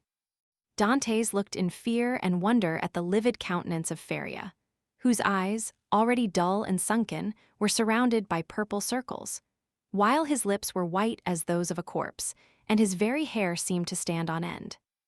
"Tell me, I beseech you, what ails you?" cried Dantès, letting his chisel fall to the floor. "Alas," faltered out the abbé, "all is over with me. I am seized with a terrible, perhaps mortal illness. I can feel that the paroxysm is fast approaching. I had a similar attack the year previous to my imprisonment. This malady admits but of one remedy. I will tell you what that is. Go into my cell as quickly as you can. Draw out one of the feet that support the bed. You will find it has been hollowed out for the purpose of containing a small phial you will see there half filled with a red-looking fluid. Bring it to me, or rather, no. I may be found here, therefore help me back to my room while I have the strength to drag myself along. Who knows what may happen, or how long the attack may last?" In spite of the magnitude of the misfortune which thus suddenly frustrated his hopes, Dantès did not lose his presence of mind, but descended into the passage, dragging his unfortunate companion with him. Then, half carrying, half supporting him, he managed to reach the abbé's chamber, when he immediately laid the sufferer on his bed. "Thanks," said the poor abbé, shivering as though his veins were filled with ice. "I am about to be seized with a fit of catalepsy. When it comes to its height, I shall probably lie still and motionless as though dead, uttering neither sigh nor groan. On the other hand, the symptoms may be much more violent, and cause me to fall into fearful convulsions, foam at the mouth, and cry out loudly. Take care my cries are not heard, for if they are, it is more than probable I should be removed to another part of the prison, and we be separated forever. When I become quite motionless, cold, and rigid as a corpse then, and not before, be careful about this. Force open my teeth with the knife, pour from 8 to 10 drops of the liquor contained in the phial down my throat, and I may perhaps revive." "Perhaps," exclaimed Dantès in grief-stricken tones. "Help! Help!" cried the abbé. I die. 229 M. So sudden and violent was the fit that the unfortunate prisoner was unable to complete the sentence. A violent convulsion shook his whole frame, his eyes started from their sockets, his mouth was drawn on one side, his cheeks became purple. He struggled, foamed, dashed himself about, and uttered the most dreadful cries, which, however, Dantès prevented from being heard by covering his head with the blanket. The fit lasted 2 hours. Then, more helpless than an infant, and colder and paler than marble, more crushed and broken than a reed trampled underfoot, he fell back, doubled up in one last convulsion, and became as rigid as a corpse. Edmond waited till life seemed extinct in the body of his friend, then, taking up the knife, he with difficulty forced open the closely fixed jaws, carefully administered the appointed number of drops, and anxiously awaited the result. An hour passed away, and the old man gave no sign of returning animation. Dantès began to fear he had delayed too long ere he administered the remedy, and, thrusting his hands into his hair, continued gazing on the lifeless features of his friend. At length a slight color tinged the livid cheeks, consciousness returned to the dull, open eyeballs, a faint sigh issued from the lips, and the sufferer made a feeble effort to move. "He is saved! He is saved!" cried Dantès in a paroxysm of delight. The sick man was not yet able to speak, but he pointed with evident anxiety towards the door. Dantès listened, and plainly distinguished the approaching steps of the jailer. It was therefore near 7 o'clock, but Edmond's anxiety had put all thoughts of time out of his head. The young man sprang to the entrance, darted through it, carefully drawing the stone over the opening, and hurried to his cell. He had scarcely done so before the door opened, and the jailer saw the prisoner seated as usual on the side of his bed. Almost before the key had turned in the lock, and before the departing steps of the jailer had died away in the long corridor, he had to traverse Dantès, whose restless anxiety concerning his friend left him no desire to touch the food brought him, hurried back to the abbé's chamber, and raising the stone by pressing his head against it, was soon beside the sick man's couch. Feria had now fully regained his consciousness, but he still lay helpless and exhausted on his miserable bed. "I did not expect to see you again," said he feebly to Dantès. "And why not?" asked the young man. "Did you fancy yourself dying?" "No, I had no such idea, but knowing that all was ready for flight, I thought you might have made your escape." The deep glow of indignation suffused the cheeks of Dantès. "Without you?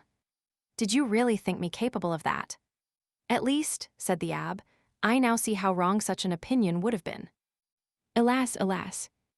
I am fearfully exhausted and debilitated by this attack." "Be of good cheer," replied Dantès. "Your strength will return." And as he spoke, he seated himself near the bed beside Feria and took his hands. The abbé shook his head. "The last attack I had," said he, "lasted but half an hour, and after it I was hungry and got up without help. Now I can move neither my right arm nor leg, and my head seems uncomfortable, which shows that there has been a suffusion of blood on the brain. The third attack will either carry me off, or leave me paralyzed for life." "No, no," cried Dantès, "you are mistaken, you will not die. And your third attack, if, indeed, you should have another, will find you at liberty. We shall save you another time, as we have done this, only with a better chance of success, because we shall be able to command every requisite assistance." "My good Edmond," answered the abbé, "be not deceived. The attack which has just passed away condemns me forever to the walls of a prison. None can fly from a dungeon who cannot walk. Well, we will wait, a week, a month, 2 months, if need be, and meanwhile your strength will return. Everything is in readiness for our flight, and we can select any time we choose. As soon as you feel able to swim, we will go." "I shall never swim again," replied Feria. "This arm is paralyzed, not for a time but forever. Lift it and judge if I am mistaken." The young man raised the arm, which fell back by its own weight, perfectly inanimate and helpless. A sigh escaped him. "You are convinced now, Edmond, are you not?" asked the abbé.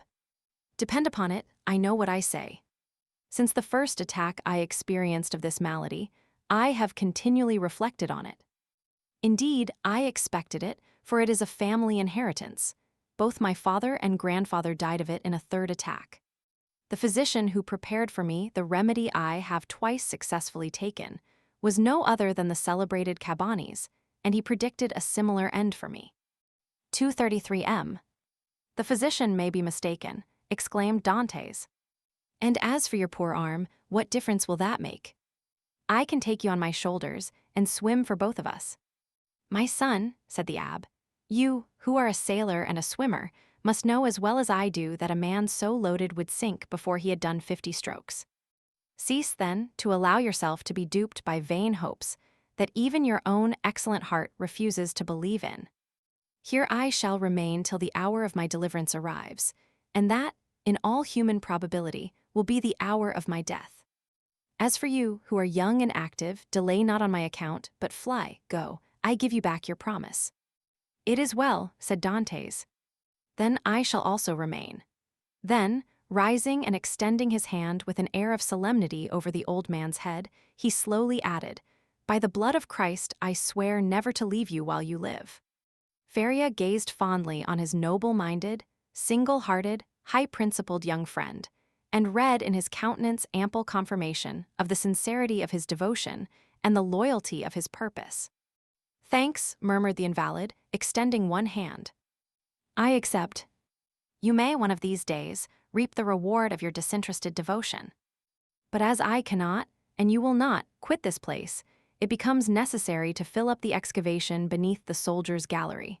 He might, by chance, hear the hollow sound of his footsteps and call the attention of his officer to the circumstance.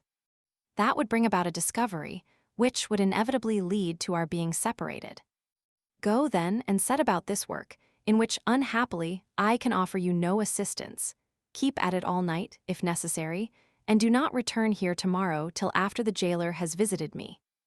I shall have something of the greatest importance to communicate to you." Dantès took the hand of the abbé in his and affectionately pressed it. Feria smiled encouragingly on him, and the young man retired to his task, in the spirit of obedience and respect which he had sworn to show towards his aged friend. Chapter 18. The Treasure. When Dantès returned next morning to the chamber of his companion in captivity, he found Feria seated and looking composed. In the ray of light which entered by the narrow window of his cell, he held open in his left hand, of which alone, it will be recollected, he retained the use, a sheet of paper, which, from being constantly rolled into a small compass, had the form of a cylinder and was not easily kept open.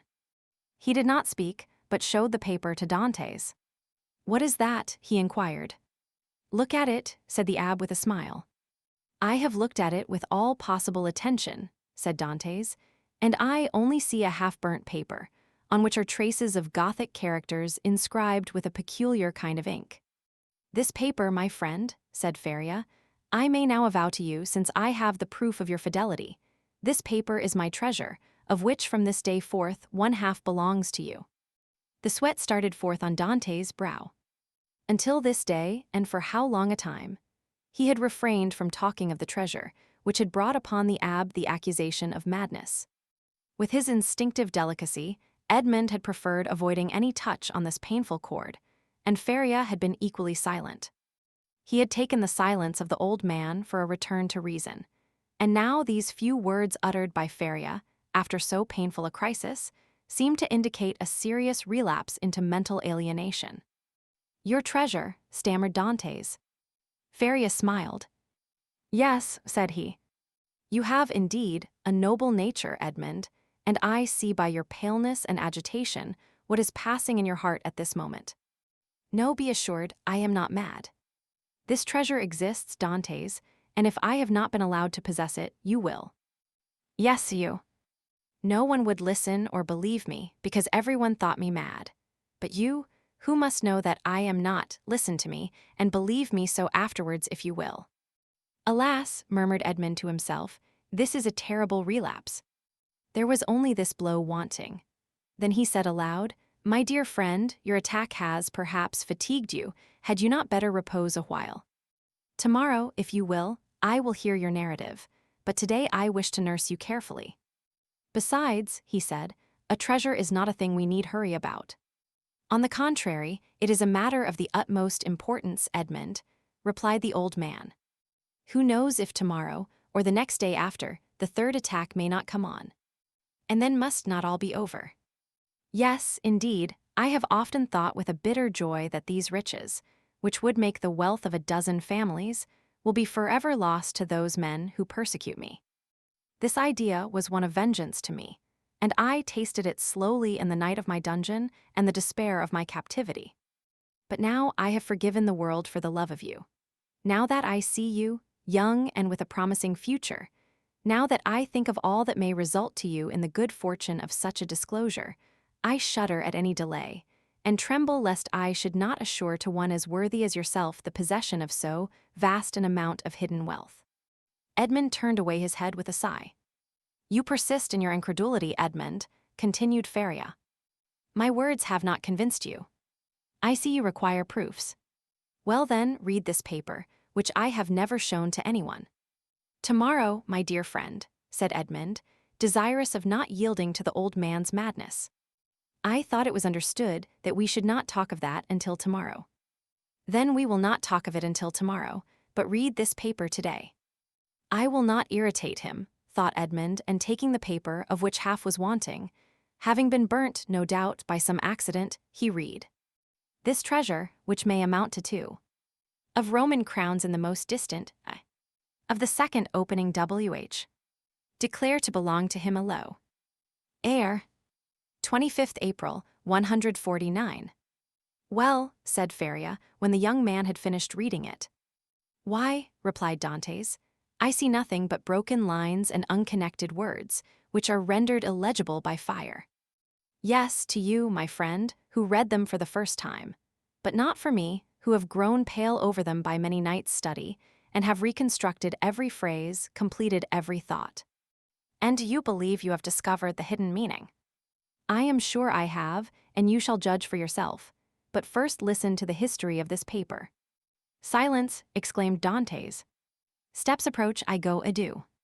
And Dantès, happy to escape the history and explanation, which would be sure to confirm his belief in his friend's mental instability, glided like a snake along the narrow passage, while Faria, restored by his alarm to a certain amount of activity, pushed the stone into place with his foot, and covered it with a mat in order the more effectually to avoid discovery. It was the governor, who, hearing of Faria's illness from the jailer, had come in person to see him. Faria sat up to receive him, avoiding all gestures in order that he might conceal from the governor the paralysis that had already half stricken him with death.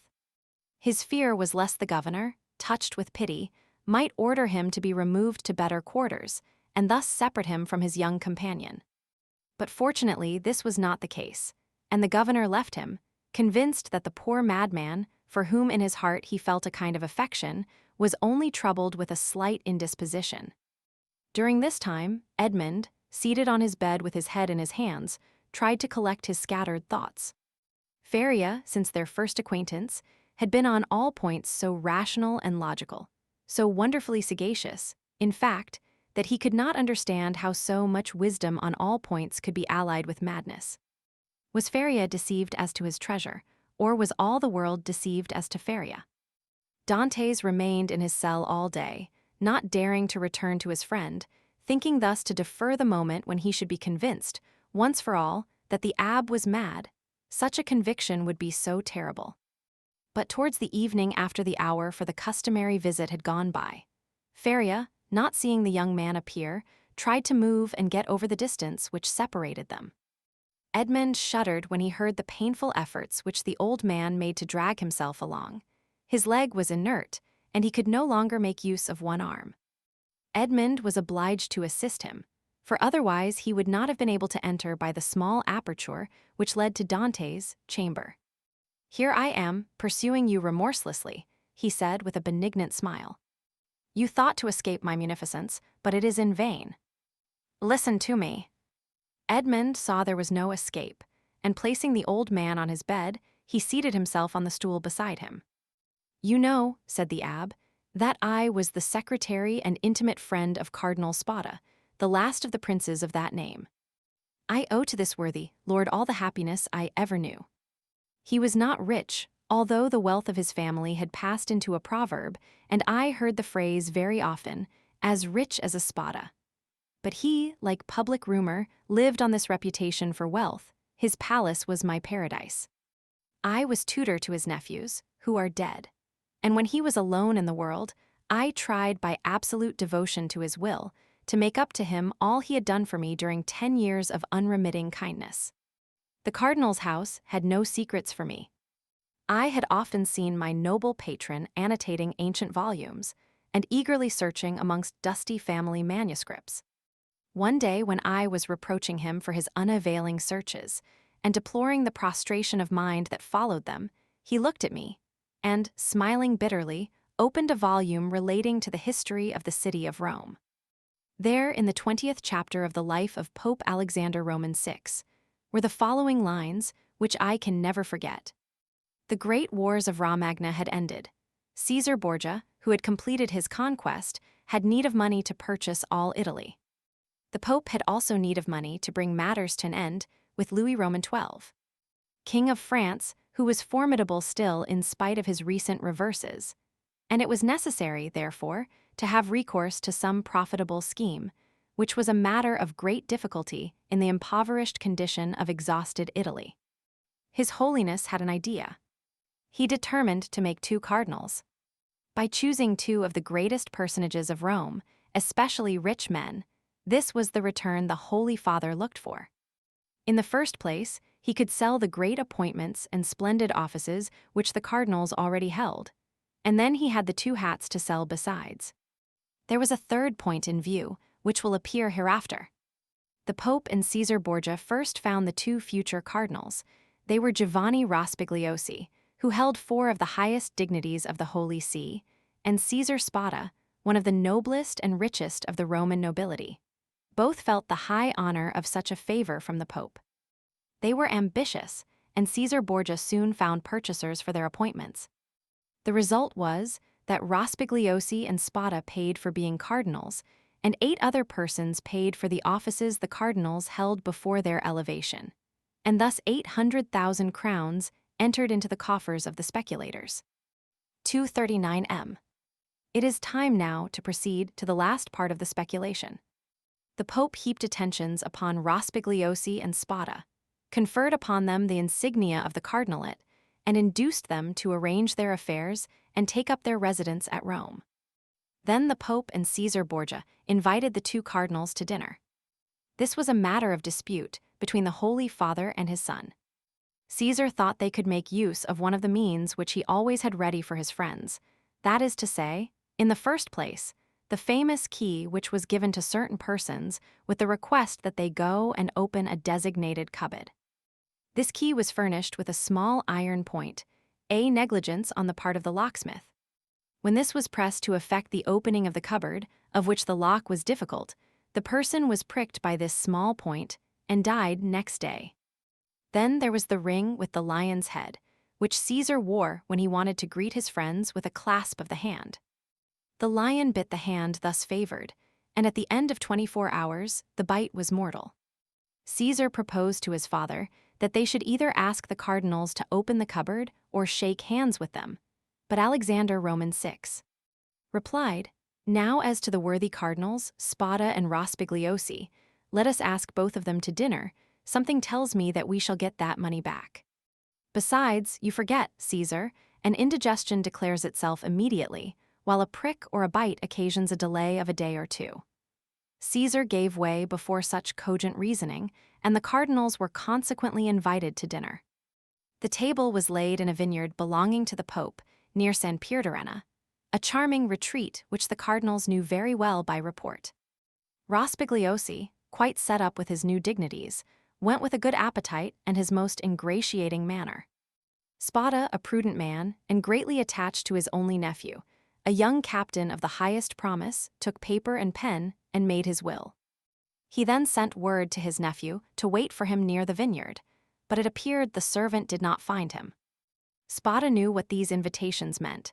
Since Christianity, so eminently civilizing, had made progress in Rome, it was no longer a centurion who came from the tyrant with a message, "Caesar wills that you die." But it was a legate, a latter, who came with a smile on his lips to say from the Pope, "His Holiness requests you to dine with him." Spada set out about 2 o'clock to San Pierdarena. The Pope awaited him. The first sight that attracted the eyes of Spada was that of his nephew, in full costume, and Caesar Borgia paying him most marked attentions. Spada turned pale, as Caesar looked at him with an ironical air, which proved that he had anticipated all and that the snare was well spread. They began dinner, and Spada was only able to inquire of his nephew if he had received his message. The nephew replied no, perfectly comprehending the meaning of the question. It was too late, for he had already drunk a glass of excellent wine, placed for him expressly by the Pope's butler. Spada at the same moment saw another bottle approach him, which he was pressed to taste. An hour afterwards, a physician declared they were both poisoned through eating mushrooms. Spada died on the threshold of the vineyard. The nephew expired at his own door, making signs which his wife could not comprehend. Then Caesar and the Pope hastened to lay hands on the heritage, under pretense of seeking for the papers of the dead man. But the inheritance consisted in this only, a scrap of paper on which Spada had written, "I bequeath to my beloved nephew my coffers, my books, and, amongst others, my breviary with the gold corners, which I beg he will preserve in remembrance of his affectionate uncle." The heirs sought everywhere, admired the breviary, laid hands on the furniture, and were greatly astonished that Spada, the rich man, was really the most miserable of uncles. No treasures, unless they were those of science, contained in the library and laboratories. That was all. Caesar and his father searched, examined, scrutinized, but found nothing, or at least very little, not exceeding a few thousand crowns in plate and about the same in ready money. But the nephew had time to say to his wife before he expired, "Look well among my uncle's papers, there is a will." They sought even more thoroughly than the august heirs had done, but it was fruitless. there were 2 palaces and a vineyard behind the Palatine Hill. But in these days, landed property had not much value, and the 2 palaces and the vineyard remained to the family since they were beneath the rapacity of the Pope and his son. Months and years rolled on. Alexander Roman VI died poisoned, by what mistake? Caesar, poisoned at the same time, escaped by shedding his skin like a snake, but the new skin was spotted by the poison till it looked like a tiger's. Then, compelled to quit Rome, he went and got himself obscurely killed in a night skirmish, scarcely noticed in history. After the Pope's death and his son's exile, it was supposed that the Spada family would resume the splendid position they had held before the cardinal's time. But this was not the case. The Spadas remained in doubtful ease. A mystery hung over this dark affair, and the public rumor was that Caesar, a better politician than his father, had carried off from the Pope the fortune of the 2 cardinals. I say the 2, because Cardinal Rospigliosi, who had not taken any precaution, was completely despoiled. Up to this point, said Feria, interrupting the thread of his narrative, this seems to you very meaningless, no doubt, eh? Oh, my friend, cried Dantès, on the contrary, it seems as if I were reading a most interesting narrative. Go on, I beg of you. I will. The family began to get accustomed to their obscurity. Years rolled on, and amongst the descendants some were soldiers, others diplomatists. Some churchmen, some bankers, some grew rich, and some were ruined. I come now to the last of the family, whose secretary I was, the Count of Spada. I had often heard him complain of the disproportion of his rank with his fortune, and I advised him to invest all he had in an annuity. He did so, and thus doubled his income. The celebrated breviary remained in the family, and was in the Count's possession. It had been handed down from father to son, for the singular clause of the only will that had been found had caused it to be regarded as a genuine relic, preserved in the family with superstitious veneration. It was an illuminated book, with beautiful Gothic characters, and so weighty with gold that a servant always carried it before the cardinal on days of great solemnity. At the sight of papers of all sorts, titles, contracts, parchments, which were kept in the archives of the family, all descending from the poisoned cardinal, I in my turn examined the immense bundles of documents, like 20 servitors, stewards, secretaries before me, but in spite of the most exhaustive researches, I found nothing. Yet I had even written a precise history of the Borgia family, for the sole purpose of assuring myself whether any increase of fortune had occurred to them on the death of the Cardinal Caesar Spada, but could only trace the acquisition of the property of the Cardinal Rospigliosi, his companion in misfortune. I was then almost assured that the inheritance had neither profited the Borgias nor the family, but had remained unpossessed like the treasures of the Arabian Nights, which slept in the bosom of the earth under the eyes of the genie. I searched, ransacked, counted, calculated 1,000 and 1,000 times the income and expenditure of the family for 300 years. It was useless. I remained in my ignorance, and the Count of Spada in his poverty. My patron died. He had reserved from his annuity his family papers, his library, composed of 5,000 volumes, and his famous breviary. All these he bequeathed to me, with 1,000 Roman crowns, which he had in ready money, on condition that I would have anniversary masses said for the repose of his soul, and that I would draw up a genealogical tree and history of his house. All this I did scrupulously. Be easy, my dear Edmond, we are near the conclusion. In 1807, a month before I was arrested, and a fortnight after the death of the Count of Spada, on the 25th of December, you will see presently how the date became fixed in my memory. I was reading, for the 1,000th time, the papers I was arranging, for the palace was sold to a stranger, and I was going to leave Rome and settle at Florence, intending to take with me 12,000 francs I possessed, my library, and the famous breviary when, tired with my constant labor at the same thing, and overcome by a heavy dinner I had eaten, my head dropped on my hands, and I fell asleep about 3 o'clock in the afternoon. 2:43 m. I awoke as the clock was striking 6. I raised my head, I was in utter darkness. I rang for a light, but as no one came, I determined to find one for myself. It was indeed, but anticipating the simple manners, which I should soon be under the necessity of adopting. I took a wax candle in one hand, and with the other groped about for a piece of paper, my matchbox being empty, with which I proposed to get a light from the small flame still playing on the embers. Fearing, however, to make use of any valuable piece of paper, I hesitated for a moment, then recollected that I had seen in the famous breviary, which was on the table beside me, an old paper quite yellow with age, and which had served as a marker for centuries, kept there by the request of the heirs. I felt for it, found it, twisted it up together, and putting it into the expiring flame, set light to it. But beneath my fingers, as if by magic, in proportion as the fire ascended, I saw yellowish characters appear on the paper. I grasped it in my hand, put out the flame as quickly as I could, lighted my taper in the fire itself, and opened the crumpled paper with inexpressible emotion, recognizing, when I had done so, that these characters had been traced in mysterious and sympathetic ink, only appearing when exposed to the fire. Nearly 1/3 of the paper had been consumed by the flame. It was that paper you read this morning. Read it again, Dantès, and then I will complete for you the incomplete words and unconnected sense. Feria, with an air of triumph, offered the paper to Dantès, who this time read the following words, traced with an ink of a reddish color resembling rust. This 25th day of April, 1498 B.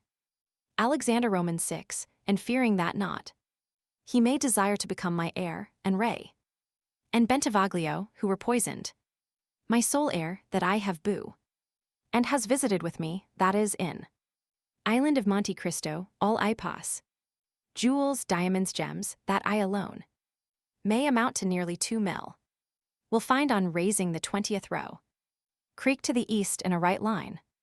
2 open. In these caves, the treasure is in the furthest which treasure I bequeath and leave in, as my sole heir. 25th April, 1498. Keys. And now, said the abbé, read this other paper. And he presented to Dantès a second leaf with fragments of lines written on it, which Edmond read as follows.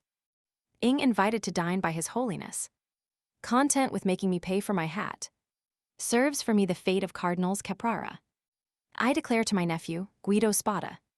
Ride in a place he knows. A caves of the small. Acid of ingots, gold, money. Know of the existence of this treasure, which lions of Roman crowns, and which he CK from the small. Ings have been made. Angli and the second. Tire to him. Our Spada. Feria followed him with an excited look. And now, he said, when he saw that Dantès had read the last line, put the 2 fragments together and judge for yourself. Dantès obeyed, and the conjointed pieces gave the following. 245 m. 25th day of April, 1498 B. Ing invited to dine by his holiness Alexander Roman 6. And fearing that not, content with making me pay for my hat, he may desire to become my heir, and Ray serves for me the fate of Cardinals Caprara and Bentivoglio, who were poisoned. I declare to my nephew, Guido Spada, my sole heir, that I have boo, ride in a place he knows and has visited with me, that is, in the caves of the small island of Monte Cristo, all I pass.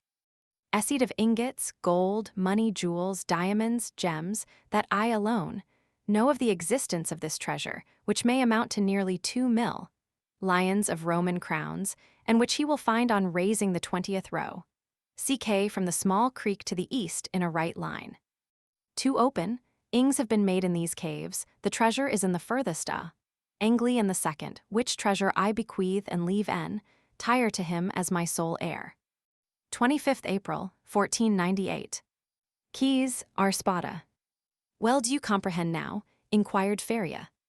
It is the declaration of Cardinal Spada, and the will so long sought for, replied Edmond, still incredulous. Yes, 1,000 times yes. And who completed it as it now is? I did. Aided by the remaining fragment, I guessed the rest, measuring the length of the lines by those of the paper, and divining the hidden meaning by means of what was in part revealed, as we are guided in a cavern by the small ray of light above us. And what did you do when you arrived at this conclusion?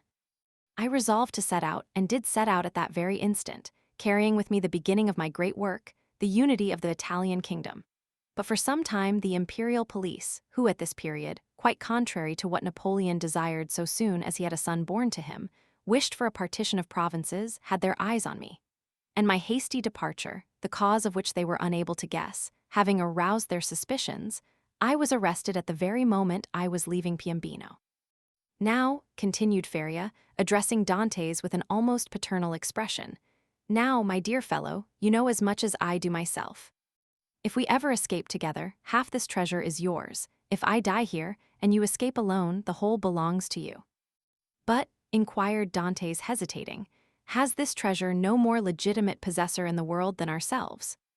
No, be easy on that score. The family is extinct. The last Count of Spada, moreover, made me his heir. Bequeathing to me this symbolic breviary, he bequeathed to me all it contained. No, make your mind satisfied on that point. If we lay hands on this fortune, we may enjoy it without remorse. And you say this treasure amounts to 2 millions of Roman crowns, nearly 13 millions of our money. Impossible, said Dantès, staggered at the enormous amount. Impossible. And why? Asked the old man. The Spada family was one of the oldest and most powerful families of the 15th century. And in those times, when other opportunities for investment were wanting, such accumulations of gold and jewels were by no means rare. There are at this day Roman families perishing of hunger, though possessed of nearly 1 million in diamonds and jewels, handed down by entail, and which they cannot touch. Edmond thought he was in a dream. He wavered between incredulity and joy. I have only kept this secret so long from you, continued Feria, that I might test your character and then surprise you. Had we escaped before my attack of catalepsy, I should have conducted you to Monte Cristo. Now, he added with a sigh, it is you who will conduct me thither. Well, Dantès, you do not thank me. This treasure belongs to you, my dear friend, replied Dantès, and to you only. I have no right to it. I am no relation of yours. You are my son Dantès, exclaimed the old man. You are the child of my captivity. My profession condemns me to celibacy. God has sent you to me to console, at one and the same time, the man who could not be a father and the prisoner who could not get free. And Feria extended the arm of which alone the use remained to him to the young man, who threw himself upon his neck and wept. Chapter 19. The third attack. Now that this treasure, which had so long been the object of the abbé's meditations, could ensure the future happiness of him whom Feria really loved as a son, it had doubled its value in his eyes, and every day he expatiated on the amount, explaining to Dantès all the good which, with 13 or 14 millions of francs, a man could do in these days to his friends.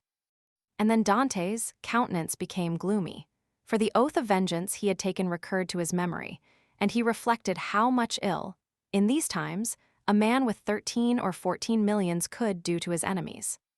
The abbé did not know the island of Monte Cristo, but Dantès knew it and had often passed it, situated 25 miles from Pianosa, between Corsica and the island of Elba, and had once touched there. This island was, always had been, and still is, completely deserted. It is a rock of almost conical form, which looks as though it had been thrust up by volcanic force from the depth to the surface of the ocean. Dantès drew a plan of the island for Feria, and Feria gave Dantès advice as to the means he should employ to recover the treasure. But Dantès was far from being as enthusiastic and confident as the old man. It was past a question now that Feria was not a lunatic, and the way in which he had achieved the discovery, which had given rise to the suspicion of his madness, increased Edmond's admiration of him. But at the same time, Dantès could not believe that the deposit, supposing it had ever existed, still existed. And though he considered the treasure as by no means chimerical, he yet believed it was no longer there. However, as if fate resolved on depriving the prisoners of their last chance and making them understand that they were condemned to perpetual imprisonment, a new misfortune befell them. The gallery on the seaside, which had long been in ruins, was rebuilt.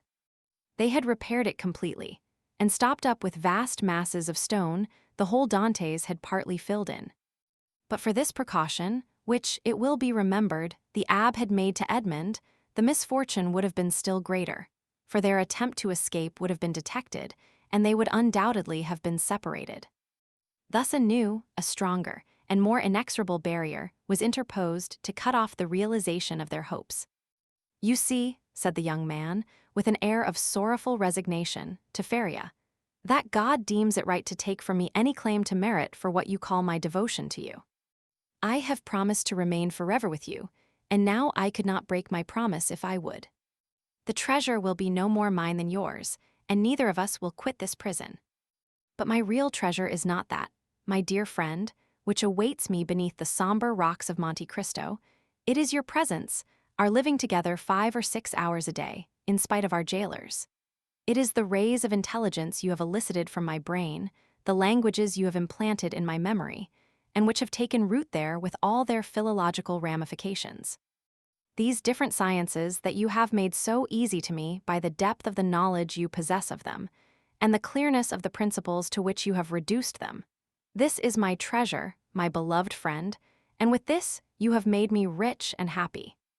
Believe me, and take comfort, this is better for me than tons of gold and cases of diamonds, even were they not as problematical as the clouds we see in the morning floating over the sea, which we take for terra firma, and which evaporate and vanish as we draw near to them. To have you as long as possible near me, to hear your eloquent speech, which embellishes my mind, strengthens my soul, and makes my whole frame capable of great and terrible things, if I should ever be free, so fills my whole existence that the despair to which I was just on the point of yielding when I knew you has no longer any hold over me. And this is my fortune, not chimerical, but actual. I owe you my real good, my present happiness, and all the sovereigns of the earth, even Caesar Borgia himself, could not deprive me of this. Thus, if not actually happy, yet the days these two unfortunates passed together went quickly. Feria, who for so long a time had kept silence as to the treasure, now perpetually talked of it. As he had prophesied would be the case, he remained paralyzed in the right arm and the left leg, and had given up all hope of ever enjoying it himself. But he was continually thinking over some means of escape for his young companion, and anticipating the pleasure he would enjoy. For fear the letter might be some day lost or stolen, he compelled Dantès to learn it by heart, and Dantès knew it from the first to the last word. Then he destroyed the second portion, assured that if the first were seized, no one would be able to discover its real meaning. Whole hours sometimes passed while Feria was giving instructions to Dantès, instructions which were to serve him when he was at liberty. Then, once free, from the day and hour and moment when he was so, he could have but one only thought, which was to gain Monte Cristo by some means and remain there alone under some pretext which would arouse no suspicions. And once there, to endeavor to find the wonderful caverns and search in the appointed spot, be it remembered, being the farthest angle in the second opening. In the meanwhile the hours passed, if not rapidly, at least tolerably. Feria, as we have said, without having recovered the use of his hand and foot, had regained all the clearness of his understanding, and had gradually, besides the moral instructions we have detailed, taught his youthful companion the patient and sublime duty of a prisoner, who learns to make something from nothing. They were thus perpetually employed, Feria, that he might not see himself grow old; Dantès, for fear of recalling the almost extinct past which now only floated in his memory like a distant light wandering in the night. So life went on for them, as it does for those who are not victims of misfortune, and whose activities glide along mechanically and tranquilly beneath the eye of Providence. But beneath this superficial calm there were in the heart of the young man, and perhaps in that of the old man, many repressed desires, many stifled sighs, which found vent when Feria was left alone, and when Edmond returned to his cell. One night Edmond awoke suddenly, believing that he heard someone calling him. He opened his eyes upon utter darkness. His name, or rather a plaintive voice which essayed to pronounce his name, reached him. He sat up in bed, and a cold sweat broke out upon his brow. Undoubtedly, the call came from Feria's dungeon. "Alas," murmured Edmond, "can it be?" He moved his bed, drew up the stone, rushed into the passage, and reached the opposite extremity. The secret entrance was open. By the light of the wretched and wavering lamp, of which we have spoken, Dantès saw the old man, pale, but yet erect, clinging to the bedstead. His features were writhing with those horrible symptoms which he already knew, and which had so seriously alarmed him when he saw them for the first time. "Alas, my dear friend," said Feria in a resigned tone, "you understand, do you not, and I need not attempt to explain to you." Edmond uttered a cry of agony and, quite out of his senses, rushed towards the door, exclaiming, "Help, help!" Feria had just sufficient strength to restrain him. "Silence," he said, "or you are lost. We must now only think of you, my dear friend, and so act as to render your captivity supportable or your flight possible. It would require years to do again what I have done here, and the results would be instantly destroyed if our jailers knew we had communicated with each other. Besides, be assured, my dear Edmond, the dungeon I am about to leave will not long remain empty. Some other unfortunate being will soon take my place, and to him you will appear like an angel of salvation. Perhaps he will be young, strong, and enduring like yourself, and will aid you in your escape, while I have been but a hindrance. You will no longer have half a dead body tied to you as a drag to all your movements. At length Providence has done something for you. He restores to you more than he takes away, and it was time I should die." Edmond could only clasp his hands and exclaim, "Oh, my friend, speak not thus." And then, resuming all his presence of mind, which had for a moment staggered under this blow, and his strength which had failed at the words of the old man, he said, "Oh, I have saved you once, and I will save you a second time." And raising the foot of the bed, he drew out the phial, still a third filled with the red liquor. "See," he exclaimed, "there remains still some of the magic draught. Quick, quick! Tell me what I must do this time. Are there any fresh instructions?" "Speak, my friend, I listen." "There is not a hope," replied Feria, shaking his head. "But no matter, God wills it that man whom he has created, and in whose heart he has so profoundly rooted the love of life, should do all in his power to preserve that existence, which, however painful it may be, is yet always so dear." "Oh, yes, yes," exclaimed Dantès, "and I tell you that I will save you yet." "Well then, try." "The cold gains upon me. I feel the blood flowing towards my brain. These horrible chills, which make my teeth chatter and seem to dislocate my bones, begin to pervade my whole frame. In 5 minutes the malady will reach its height, and in a quarter of an hour there will be nothing left of me but a corpse." "Oh," exclaimed Dantès, his heart wrung with anguish. "Do as you did before, only do not wait so long. All the springs of life are now exhausted in me. And death," he continued, looking at his paralyzed arm and leg, "has but half its work to do. If, after having made me swallow 12 drops instead of 10, you see that I do not recover, then pour the rest down my throat. Now lift me on my bed, for I can no longer support myself." Edmond took the old man in his arms and laid him on the bed.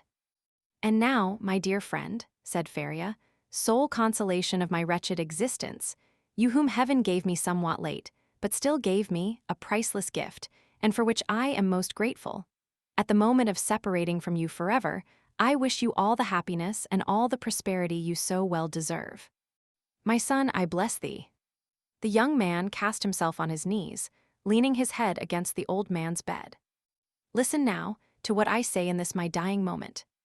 The treasure of the spades exists. God grants me the boon of vision, unrestricted by time or space. I see it in the depths of the inner cavern. My eyes pierce the inmost recesses of the earth, and are dazzled at the sight of so much riches. If you do escape, remember that the poor abbé, whom all the world called mad, was not so. Hasten to Monte Cristo, avail yourself of the fortune, for you have indeed suffered long enough." A violent convulsion attacked the old man. Dantès raised his head and saw Feria's eyes injected with blood. It seemed as if a flow of blood had ascended from the chest to the head. "Adieu, adieu," murmured the old man, clasping Edmond's hand convulsively. "Adieu." "Oh, no, no, not yet," he cried. "Do not forsake me. Oh, succor him. Help, help, help." "Hush." "Hush," murmured the dying man, "that they may not separate us if you save me." "You are right." "Oh, yes, yes, be assured I shall save you. Besides, although you suffer much, you do not seem to be in such agony as you were before. Do not mistake. I suffer less because there is in me less strength to endure. At your age we have faith in life. It is the privilege of youth to believe and hope, but old men see death more clearly. Oh, 'tis here, 'tis here, 'tis over. My sight is gone, my senses fail.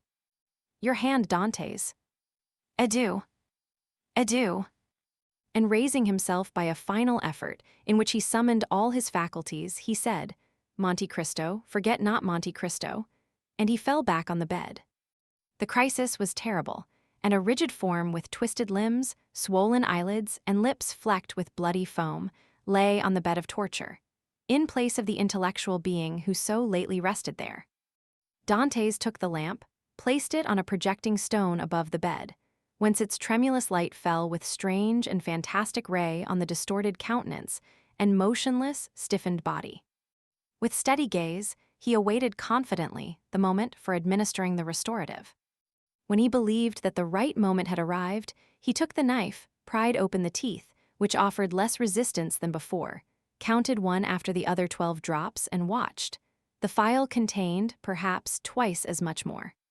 He waited 10 minutes, a quarter of an hour, half an hour, no change took place. Trembling, his hair erect, his brow bathed with perspiration, he counted the seconds by the beating of his heart. Then he thought it was time to make the last trial, and he put the phial to the purple lips of Feria, and without having occasion to force open his jaws, which had remained extended, he poured the whole of the liquid down his throat. 255 m. The draught produced a galvanic effect. A violent trembling pervaded the old man's limbs. His eyes opened until it was fearful to gaze upon them. He heaved a sigh which resembled a shriek, and then his convulsed body returned gradually to its former immobility, the eyes remaining open. Half an hour and a half elapsed, and during this period of anguish, Edmond leaned over his friend, his hand applied to his heart, and felt the body gradually grow cold, and the heart's pulsation become more and more deep and dull, until at length it stopped. The last movement of the heart ceased, the face became livid, the eyes remained open, but the eyeballs were glazed. It was 6 o'clock in the morning, the dawn was just breaking, and its feeble ray came into the dungeon and paled the ineffectual light of the lamp. Strange shadows passed over the countenance of the dead man, and at times gave it the appearance of life. While the struggle between day and night lasted, Dantès still doubted. But as soon as the daylight gained the preeminence, he saw that he was alone with a corpse. Then an invincible and extreme terror seized upon him, and he dared not again press the hand that hung out of bed. He dared no longer to gaze on those fixed and vacant eyes, which he tried many times to close, but in vain. They opened again as soon as shut. He extinguished the lamp, carefully concealed it, and then went away, closing as well as he could the entrance to the secret passage by the large stone as he descended. It was time, for the jailer was coming. On this occasion, he began his rounds at Dantès' cell, and on leaving him he went on to Feria's dungeon, taking thither breakfast and some linen. Nothing betokened that the man knew anything of what had occurred. He went on his way. Dantès was then seized with an indescribable desire to know what was going on in the dungeon of his unfortunate friend. He therefore returned by the subterraneous gallery, and arrived in time to hear the exclamations of the turnkey, who called out for help. Other turnkeys came, and then was heard the regular tramp of soldiers. Last of all came the governor. Edmond heard the creaking of the bed as they moved the corpse, heard the voice of the governor, who asked them to throw water on the dead man's face. And seeing that, in spite of this application, the prisoner did not recover, they sent for the doctor. The governor then went out, and words of pity fell on Dantès' listening ears, mingled with brutal laughter. "Well, well," said one, "the madman has gone to look after his treasure. Good journey to him. With all his millions, he will not have enough to pay for his shroud," said another. "Oh," added a third voice, "the shrouds of the Château d'If are not dear." 257 m. "Perhaps," said one of the previous speakers, "as he was a churchman, they may go to some expense in his behalf. They may give him the honors of the sack." Edmond did not lose a word, but comprehended very little of what was said. The voices soon ceased, and it seemed to him as if everyone had left the cell. Still he dared not to enter, as they might have left some turnkey to watch the dead. He remained, therefore, mute and motionless, hardly venturing to breathe. At the end of an hour, he heard a faint noise which increased. It was the governor who returned, followed by the doctor and other attendants. There was a moment's silence. It was evident that the doctor was examining the dead body. The inquiries soon commenced. The doctor analyzed the symptoms of the malady to which the prisoner had succumbed and declared that he was dead. Questions and answers followed in a nonchalant manner that made Dantès indignant, for he felt that all the world should have for the poor abbé a love and respect equal to his own. "I am very sorry for what you tell me," said the governor, replying to the assurance of the doctor that the old man is really dead, for he was a quiet, inoffensive prisoner, happy in his folly, and required no watching. "Ah," added the turnkey, "there was no occasion for watching him. He would have stayed here 50 years, I'll answer for it, without any attempt to escape." "Still," said the governor, "I believe it will be requisite, notwithstanding your certainty, and not that I doubt your science, but in discharge of my official duty, that we should be perfectly assured that the prisoner is dead." There was a moment of complete silence, during which Dantès, still listening, knew that the doctor was examining the corpse a second time. "You may make your mind easy," said the doctor. "He is dead." "I will answer for that." "You know, sir," said the governor, persisting, "that we are not content in such cases as this with such a simple examination. In spite of all appearances, be so kind, therefore, as to finish your duty by fulfilling the formalities described by law." "Let the irons be heated," said the doctor, "but really it is a useless precaution." This order to heat the irons made Dantès shudder. He heard hasty steps, the creaking of a door, people going and coming, and some minutes afterwards a turnkey entered, saying, "Here is the brazier, lighted." There was a moment's silence, and then was heard the crackling of burning flesh, of which the peculiar and nauseous smell penetrated even behind the wall where Dantès was listening in horror. The perspiration poured forth upon the young man's brow, and he felt as if he should faint. "You see, sir, he is really dead," said the doctor. "This burn in the heel is decisive. The poor fool is cured of his folly, and delivered from his captivity." "Wasn't his name Faria?" inquired one of the officers who accompanied the governor. 259 M. "Yes, sir, and as he said, it was an ancient name. He was, too, very learned and rational enough on all points which did not relate to his treasure, but on that, indeed, he was intractable." "It is the sort of malady which we call monomania," said the doctor. "You had never anything to complain of," said the governor to the jailer who had charge of the abbé. "Never, sir," replied the jailer, "never. On the contrary, he sometimes amused me very much by telling me stories. One day, too, when my wife was ill, he gave me a prescription which cured her." Ah, said the doctor, "I did not know that I had a rival, but I hope, governor, that you will show him all proper respect in consequence." Yes, make your mind easy. He shall be decently interred in the newest sack we can find." "Will that satisfy you?" "Must this last formality take place in your presence, sir?" inquired a turnkey. "Certainly. But make haste, I cannot stay here all day."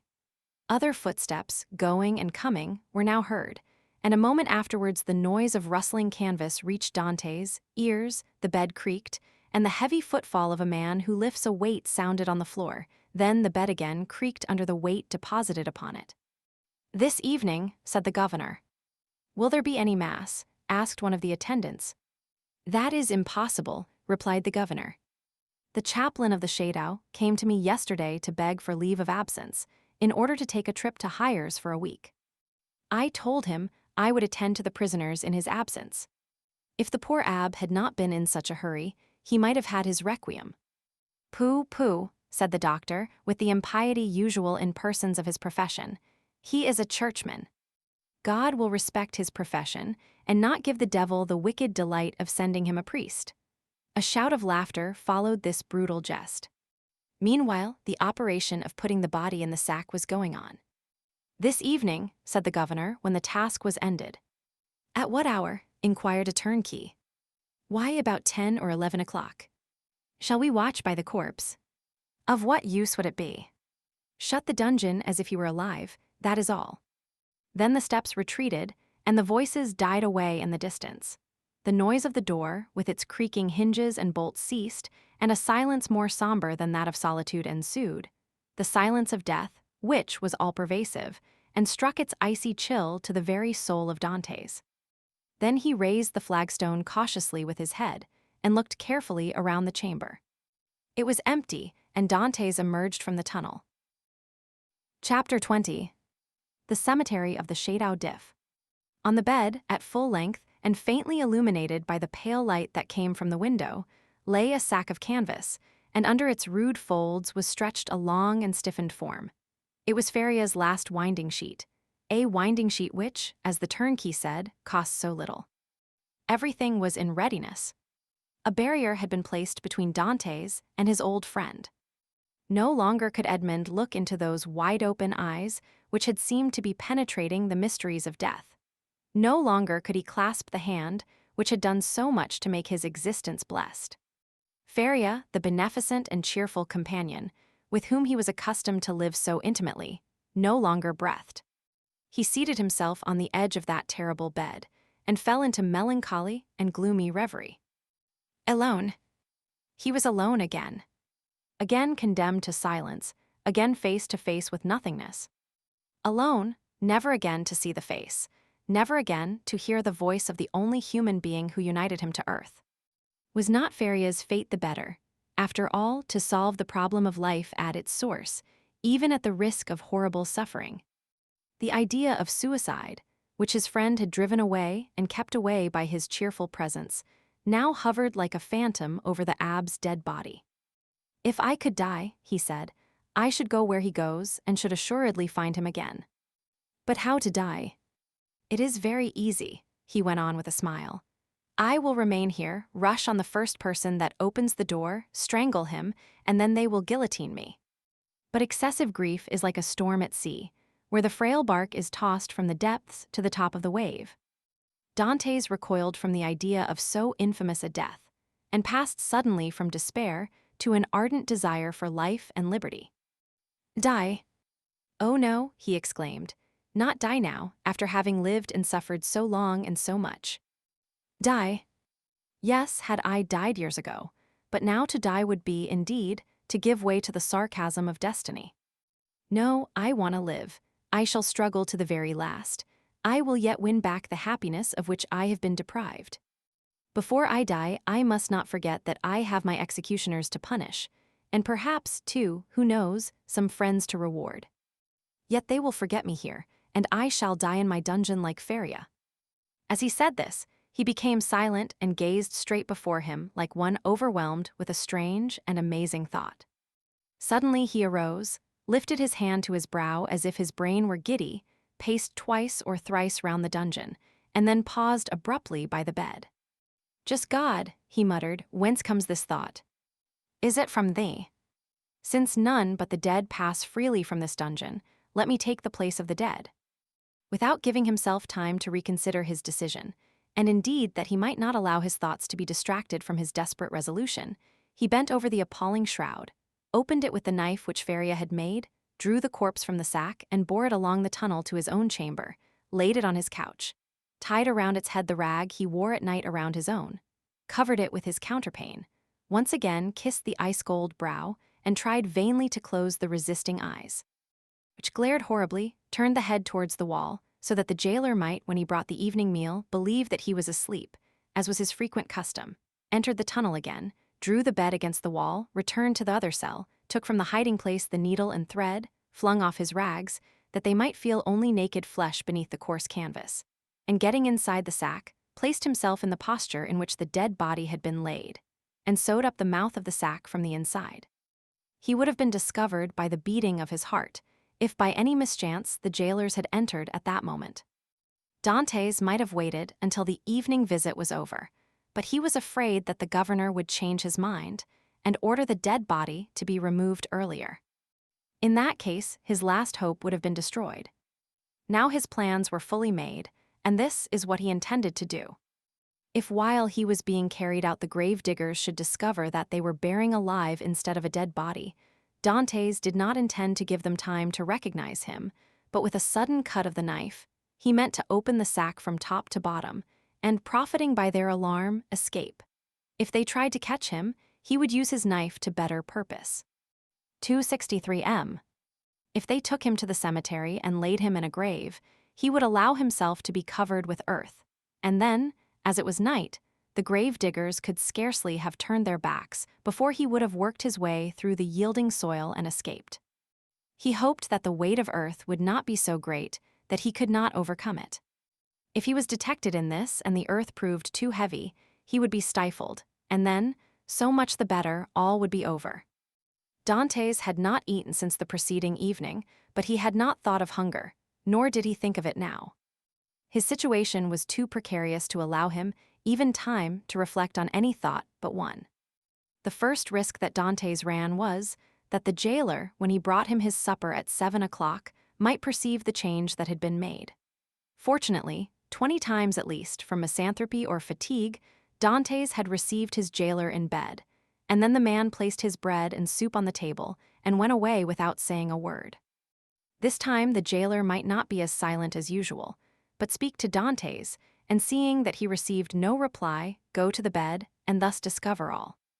When 7 o'clock came, Dantès' agony really began. His hand placed upon his heart was unable to redress its throbbings, while, with the other, he wiped the perspiration from his temples. From time to time, chills ran through his whole body and clutched his heart in a grasp of ice. Then he thought he was going to die. Yet the hours passed on without any unusual disturbance, and Dantès knew that he had escaped the first peril. It was a good augury. At length, about the hour the governor had appointed, footsteps were heard on the stairs. Edmond felt that the moment had arrived, summoned up all his courage, held his breath, and would have been happy if at the same time he could have repressed the throbbing of his veins. The footsteps, they were double, paused at the door, and Dantès guessed that the two grave diggers had come to seek him. This idea was soon converted into certainty when he heard the noise they made in putting down the handbier. The door opened, and a dim light reached Dantès' eyes through the coarse sack that covered him. He saw two shadows approach his bed, a third remaining at the door with a torch in its hand. The two men, approaching the ends of the bed, took the sack by its extremities. "He's heavy, though, for an old and thin man," said one, as he raised the head. "They say every year adds half a pound to the weight of the bones," said another, lifting the feet. "Have you tied the knot?" inquired the first speaker. "What would be the use of carrying so much more weight?" was the reply. "I can do that when we get there." "Yes, you're right," replied the companion. "What's the knot for?" thought Dantès. They deposited the supposed corpse on the bier. Edmond stiffened himself in order to play the part of a dead man, and then the party, lighted by the man with the torch, who went first, ascended the stairs. Suddenly he felt the fresh and sharp night air, and Dantès knew that the mistral was blowing. It was a sensation in which pleasure and pain were strangely mingled. The bearers went on for 20 paces, then stopped, putting the bier down on the ground. One of them went away, and Dantès heard his shoes striking on the pavement. "Where am I?" he asked himself. "Really, he is by no means a light load," said the other bearer, sitting on the edge of the hand-barrow. Dantès' first impulse was to escape, but fortunately he did not attempt it. "Give us a light," said the other bearer, "or I shall never find what I am looking for." The man with the torch complied, although not asked in the most polite terms. "What can he be looking for?" thought Edmond. "The spade, perhaps." An exclamation of satisfaction indicated that the grave digger had found the object of his search.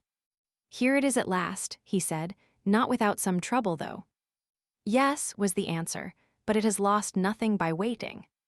As he said this, the man came towards Edmond, who heard a heavy metallic substance laid down beside him, and at the same moment a cord was fastened round his feet with sudden and painful violence. "Well, have you tied the knot?" inquired the grave digger, who was looking on. "Yes, and pretty tight too, I can tell you," was the answer. "Move on, then," and the bier was lifted once more, and they proceeded. They advanced 50 paces farther, and then stopped to open a door, then went forward again. The noise of the waves dashing against the rocks on which the shadow is built reached Dantès' ear distinctly as they went forward. "Bad weather," observed one of the bearers, "not a pleasant night for a dip in the sea."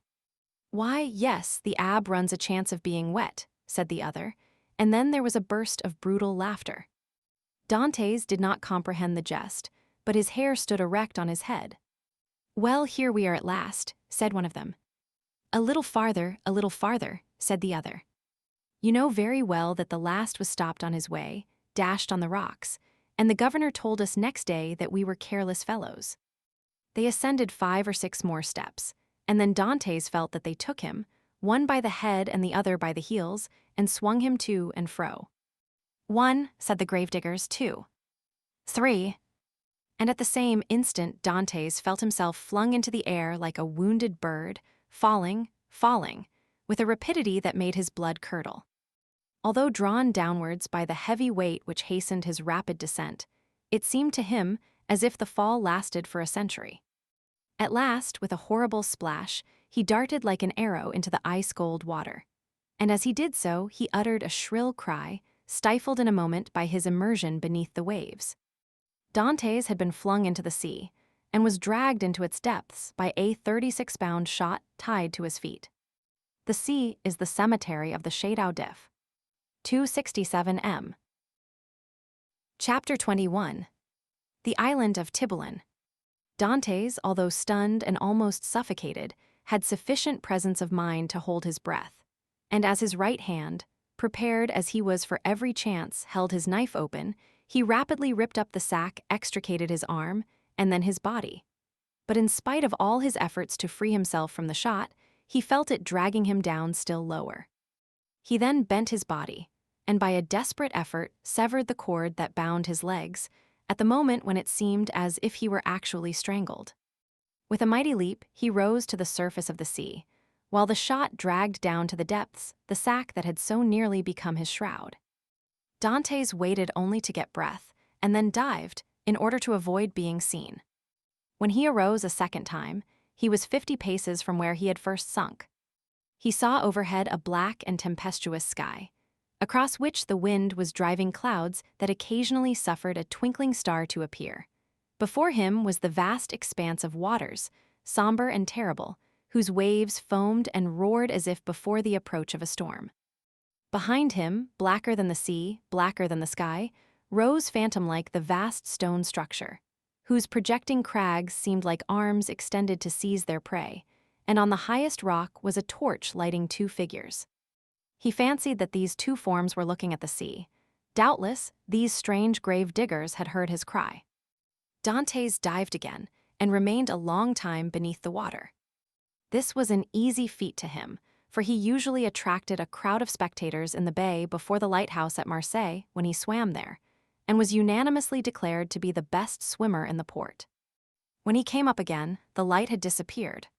He must now get his bearings. Ratonneau and Pomègue are the nearest islands of all those that surround the Château d'If, but Ratonneau and Pomègue are inhabited, as is also the islet of Dôme. Tiboulen and Lemaire were therefore the safest for Dantès' venture.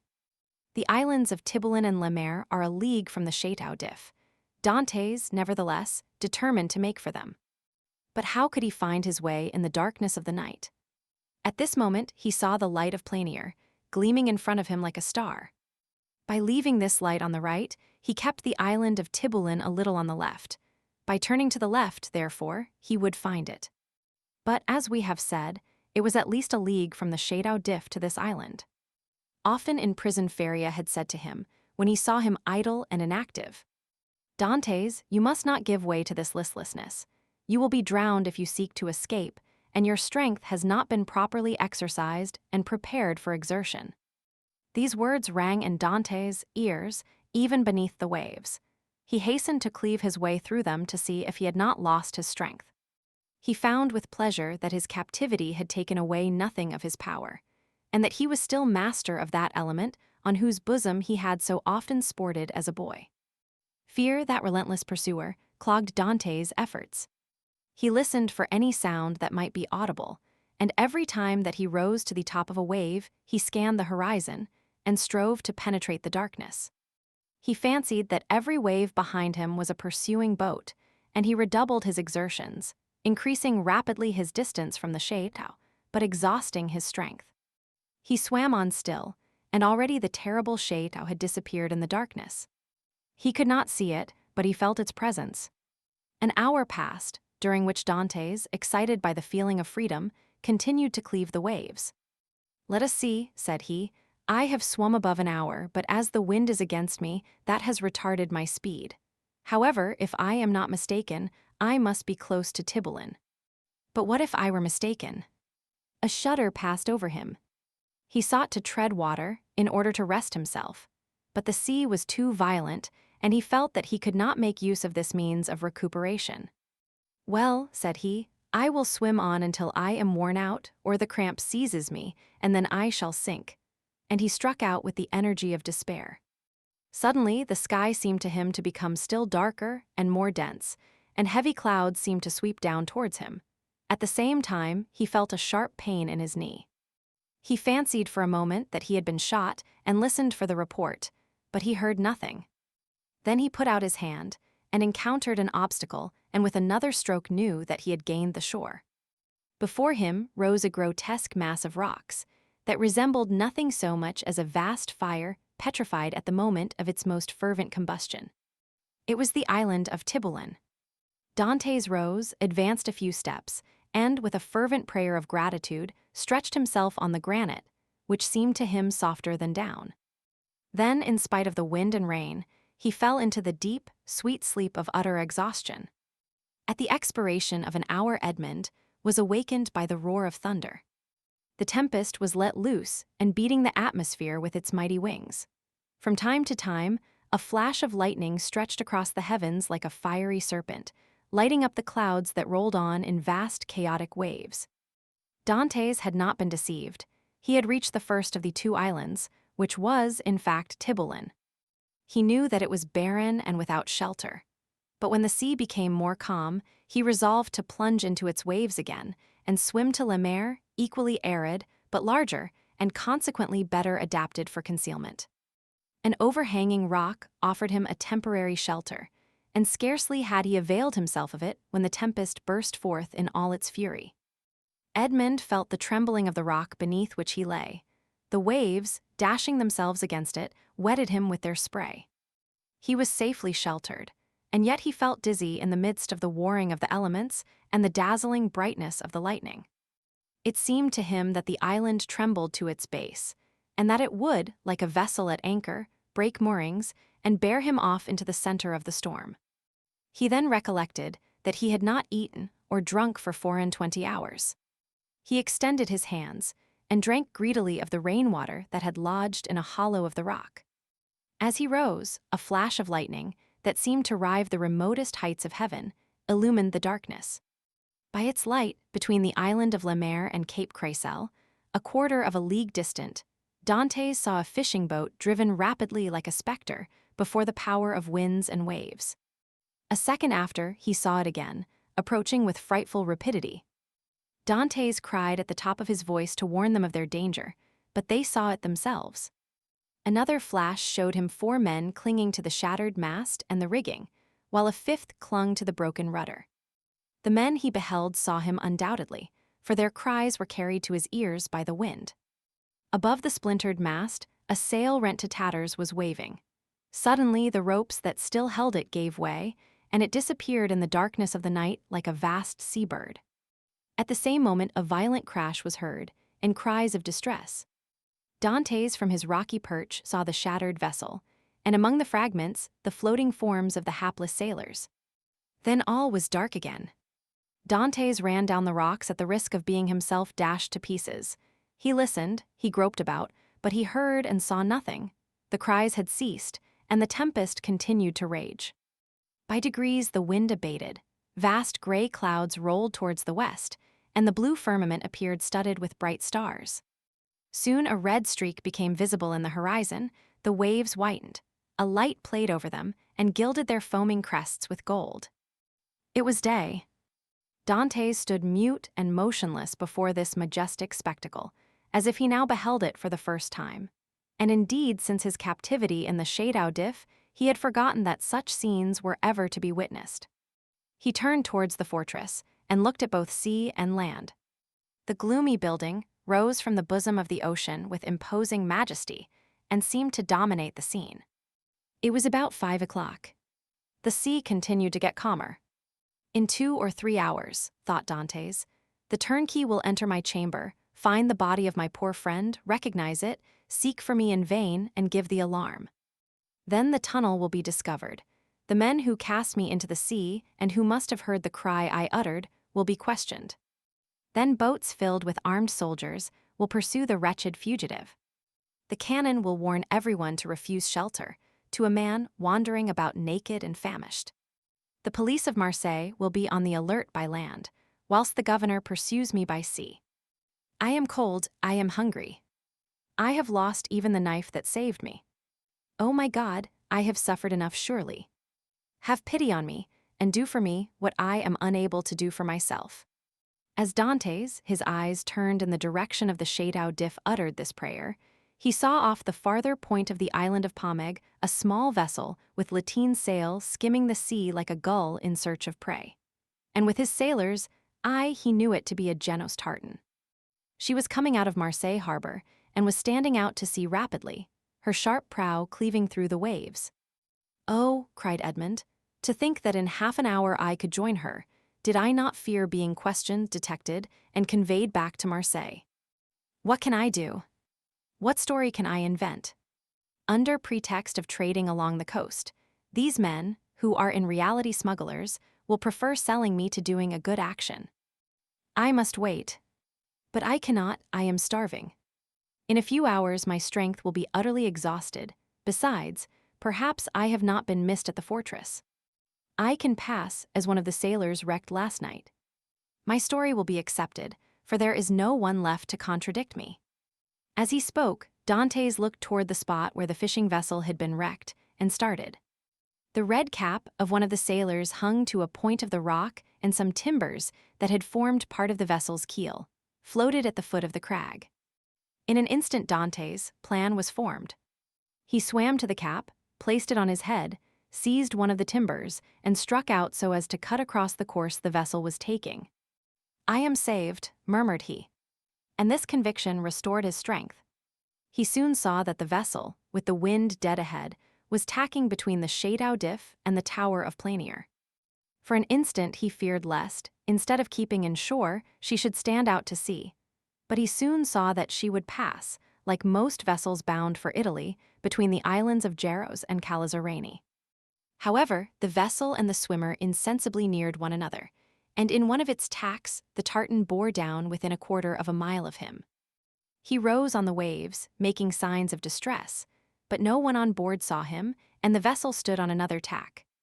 Dantès would have shouted, but he knew that the wind would drown his voice. It was then he rejoiced at his precaution in taking the timber, for without it he would have been unable, perhaps, to reach the vessel, certainly to return to shore, should he be unsuccessful in attracting attention. Dantès, though almost sure as to what course the vessel would take, had yet watched it anxiously until it tacked and stood towards him. Then he advanced, but before they could meet, the vessel again changed her course. By a violent effort he rose half out of the water, waving his cap, and uttering a loud shout peculiar to sailors. This time he was both seen and heard, and the tartan instantly steered towards him. At the same time, he saw they were about to lower the boat. An instant after, the boat, rowed by 2 men, advanced rapidly towards him. Dantès let go of the timber, which he now thought to be useless, and swam vigorously to meet them. But he had reckoned too much upon his strength, and then he realized how serviceable the timber had been to him. His arms became stiff, his legs lost their flexibility, and he was almost breathless. He shouted again. The 2 sailors redoubled their efforts, and one of them cried in Italian, "Courage." The word reached his ear as a wave, which he no longer had the strength to surmount, passed over his head. He rose again to the surface, struggled with the last desperate effort of a drowning man, uttered a third cry, and felt himself sinking, as if the fatal cannon shot were again tied to his feet. The water passed over his head, and the sky turned gray. A convulsive movement again brought him to the surface. He felt himself seized by the hair, then he saw and heard nothing. He had fainted. When he opened his eyes, Dantès found himself on the deck of the tartan. His first care was to see what course they were taking. They were rapidly leaving the Château d'If behind. Dantès was so exhausted that the exclamation of joy he uttered was mistaken for a sigh. As we have said, he was lying on the deck. A sailor was rubbing his limbs with a woolen cloth. Another, whom he recognized as the one who had cried out, "Courage," held a gourd full of rum to his mouth, while the third, an old sailor, at once the pilot and captain, looked on with that egotistical pity men feel for a misfortune that they have escaped yesterday, and which may overtake them tomorrow. A few drops of the rum restored suspended animation, while the friction of his limbs restored their elasticity. "Who are you?" said the pilot in bad French. "I am," replied Dantès in bad Italian, "a Maltese sailor. We were coming from Syracuse laden with grain. The storm of last night overtook us at Cape Morgiou, and we were wrecked on these rocks." "Where do you come from?" "From these rocks that I had the good luck to cling to, while our captain and the rest of the crew were all lost. I saw your vessel, and fearful of being left to perish on the desolate island, I swam off on a piece of wreckage to try and intercept your course. You have saved my life, and I thank you," continued Dantès. "I was lost when one of your sailors caught hold of my hair." "It was I," said a sailor of a frank and manly appearance, "and it was time, for you were sinking." "Yes," returned Dantès, holding out his hand, "I thank you again." "I almost hesitated, though," replied the sailor. "You looked more like a brigand than an honest man, with your beard 6 inches and your hair a foot long." Dantès recollected that his hair and beard had not been cut all the time he was at the Château d'If. "Yes," said he, "I made a vow to Our Lady of the Grotto not to cut my hair or beard for 10 years if I were saved in a moment of danger, but today the vow expires." "Now what are we to do with you?" said the captain. "Alas, anything you please. My captain is dead, I have barely escaped, but I am a good sailor. Leave me at the first port you make, I shall be sure to find employment. Do you know the Mediterranean? I have sailed over it since my childhood. You know the best harbors. There are few ports that I could not enter or leave with a bandage over my eyes." "I say, captain," said the sailor who had cried courage, "to Dantès, if what he says is true, what hinders his staying with us?"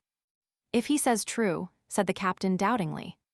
"But in his present condition, he will promise anything, and take his chance of keeping it afterwards." "I will do more than I promise," said Dantès. "We shall see," returned the other, smiling. "Where are you going?" asked Dantès. "To Leghorn."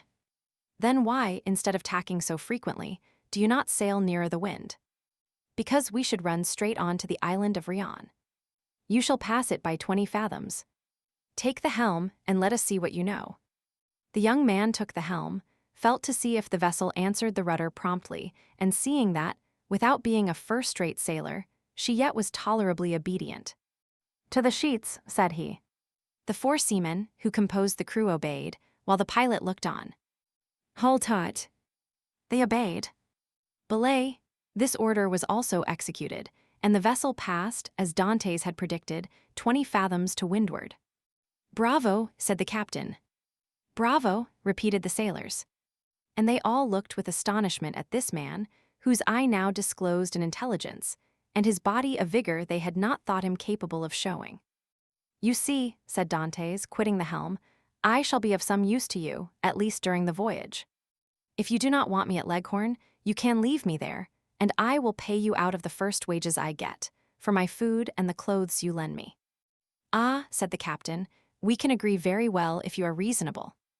"Give me what you give the others, and it will be all right," returned Dantès. "That's not fair," said the seaman who had saved Dantès, "for you know more than we do." "What is that to you, Jacopo?" returned the captain. "Everyone is free to ask what he pleases." "That's true," replied Jacopo. "I only make a remark." "Well, you would do much better to find him a jacket and a pair of trousers, if you have them." "No," said Jacopo, "but I have a shirt and a pair of trousers." "That is all I want," interrupted Dantès.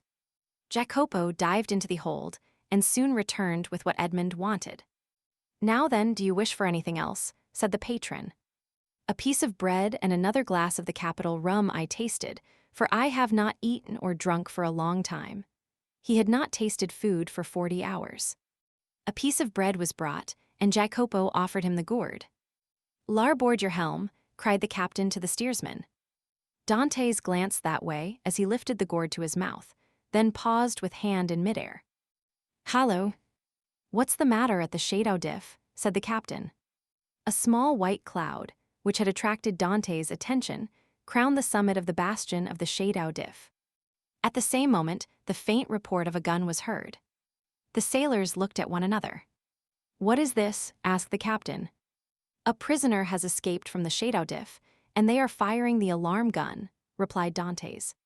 The captain glanced at him, but he had lifted the rum to his lips and was drinking it with so much composure that suspicions, if the captain had any, died away. 277 M. "Pretty strong rum," said Dantès, wiping his brow with his sleeve. "At any rate," murmured he, "if it be, so much the better, for I have made a rare acquisition." 279 M. Under pretense of being fatigued, Dantès asked to take the helm. The steersman, glad to be relieved, looked at the captain, and the latter by a sign indicated that he might abandon it to his new comrade. Dantès could thus keep his eyes on Marseilles. "What is the day of the month?" asked he of Jacopo, who sat down beside him.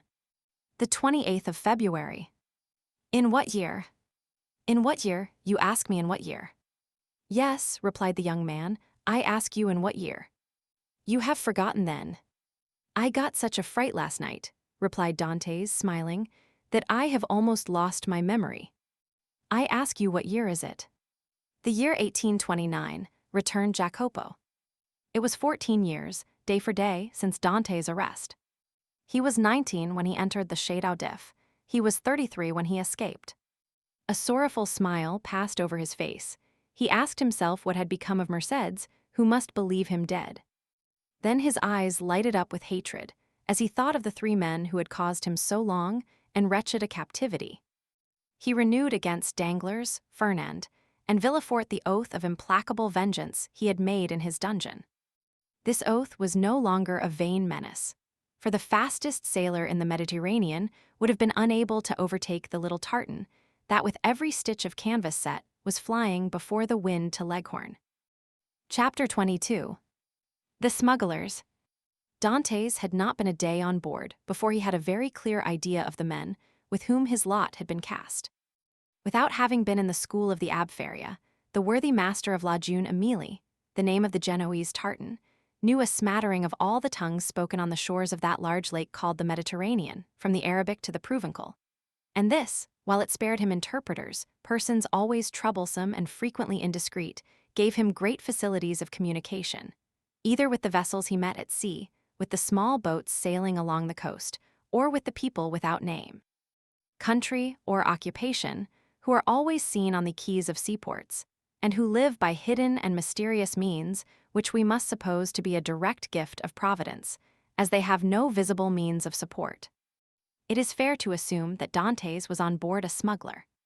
At first the captain had received Dantès on board with a certain degree of distrust. He was very well known to the customs officers of the coast, and as there was between these worthies and himself a perpetual battle of wits, he had at first thought that Dantès might be an emissary of these industrious guardians of rights and duties, who perhaps employed this ingenious means of learning some of the secrets of his trade. But the skillful manner in which Dantès had handled the lugger had entirely reassured him. And then, when he saw the light plume of smoke floating above the bastion of the Château d'If, and heard the distant report, he was instantly struck with the idea that he had on board his vessel one whose coming and going, like that of kings, was accompanied with salutes of artillery. This made him less uneasy, it must be owned, than if the newcomer had proved to be a customs officer. But this supposition also disappeared like the first, when he beheld the perfect tranquillity of his recruit. Edmond thus had the advantage of knowing what the owner was, without the owner knowing who he was. And however the old sailor and his crew tried to pump him, they extracted nothing more from him. He gave accurate descriptions of Naples and Malta, which he knew as well as Marseilles, and held stoutly to his first story. Thus the Genoese, subtle as he was duped by Edmond, in whose favor his mild demeanor, his nautical skill, and his admirable dissimulation pleaded. Moreover, it is possible that the Genoese was one of those shrewd persons who know nothing but what they should know, and believe nothing but what they should believe. In this state of mutual understanding, they reached Leghorn. Here Edmond was to undergo another trial. He was to find out whether he could recognize himself, as he had not seen his own face for 14 years. He had preserved a tolerably good remembrance of what the youth had been, and was now to find out what the man had become. His comrades believed that his vow was fulfilled. As he had 20 times touched at Leghorn, he remembered a barber in St. Ferdinand Street. He went there to have his beard and hair cut. The barber gazed in amazement at this man, with the long, thick and black hair and beard, which gave his head the appearance of one of Titian's portraits. At this period, it was not the fashion to wear so large a beard and hair so long. Now a barber would only be surprised if a man gifted with such advantages should consent voluntarily to deprive himself of them. The Leghorn barber said nothing and went to work. When the operation was concluded, and Edmond felt that his chin was completely smooth, and his hair reduced to its usual length, he asked for a looking-glass. He was now, as we have said, 33 years of age, and his 14 years' imprisonment had produced a great transformation in his appearance. Dantès had entered the Château d'If with the round, open, smiling face of a young and happy man, with whom the early paths of life have been smooth, and who anticipates a future corresponding with his past. This was now all changed. The oval face was lengthened, his smiling mouth had assumed the firm and marked lines which betoken resolution. His eyebrows were arched beneath a brow furrowed with thought. His eyes were full of melancholy, and from their depths occasionally sparkled gloomy fires of misanthropy and hatred. His complexion, so long kept from the sun, had now that pale color which produces, when the features are encircled with black hair, the aristocratic beauty of the man of the north. The profound learning he had acquired had besides diffused over his features a refined intellectual expression. And he had also acquired, being naturally of a goodly stature, that vigor which a frame possesses which has so long concentrated all its force within itself. 283 m. To the elegance of a nervous and slight form had succeeded the solidity of a rounded and muscular figure. As to his voice, prayers, sobs, and imprecations had changed it, so that at times it was of a singularly penetrating sweetness, and at others rough and almost hoarse.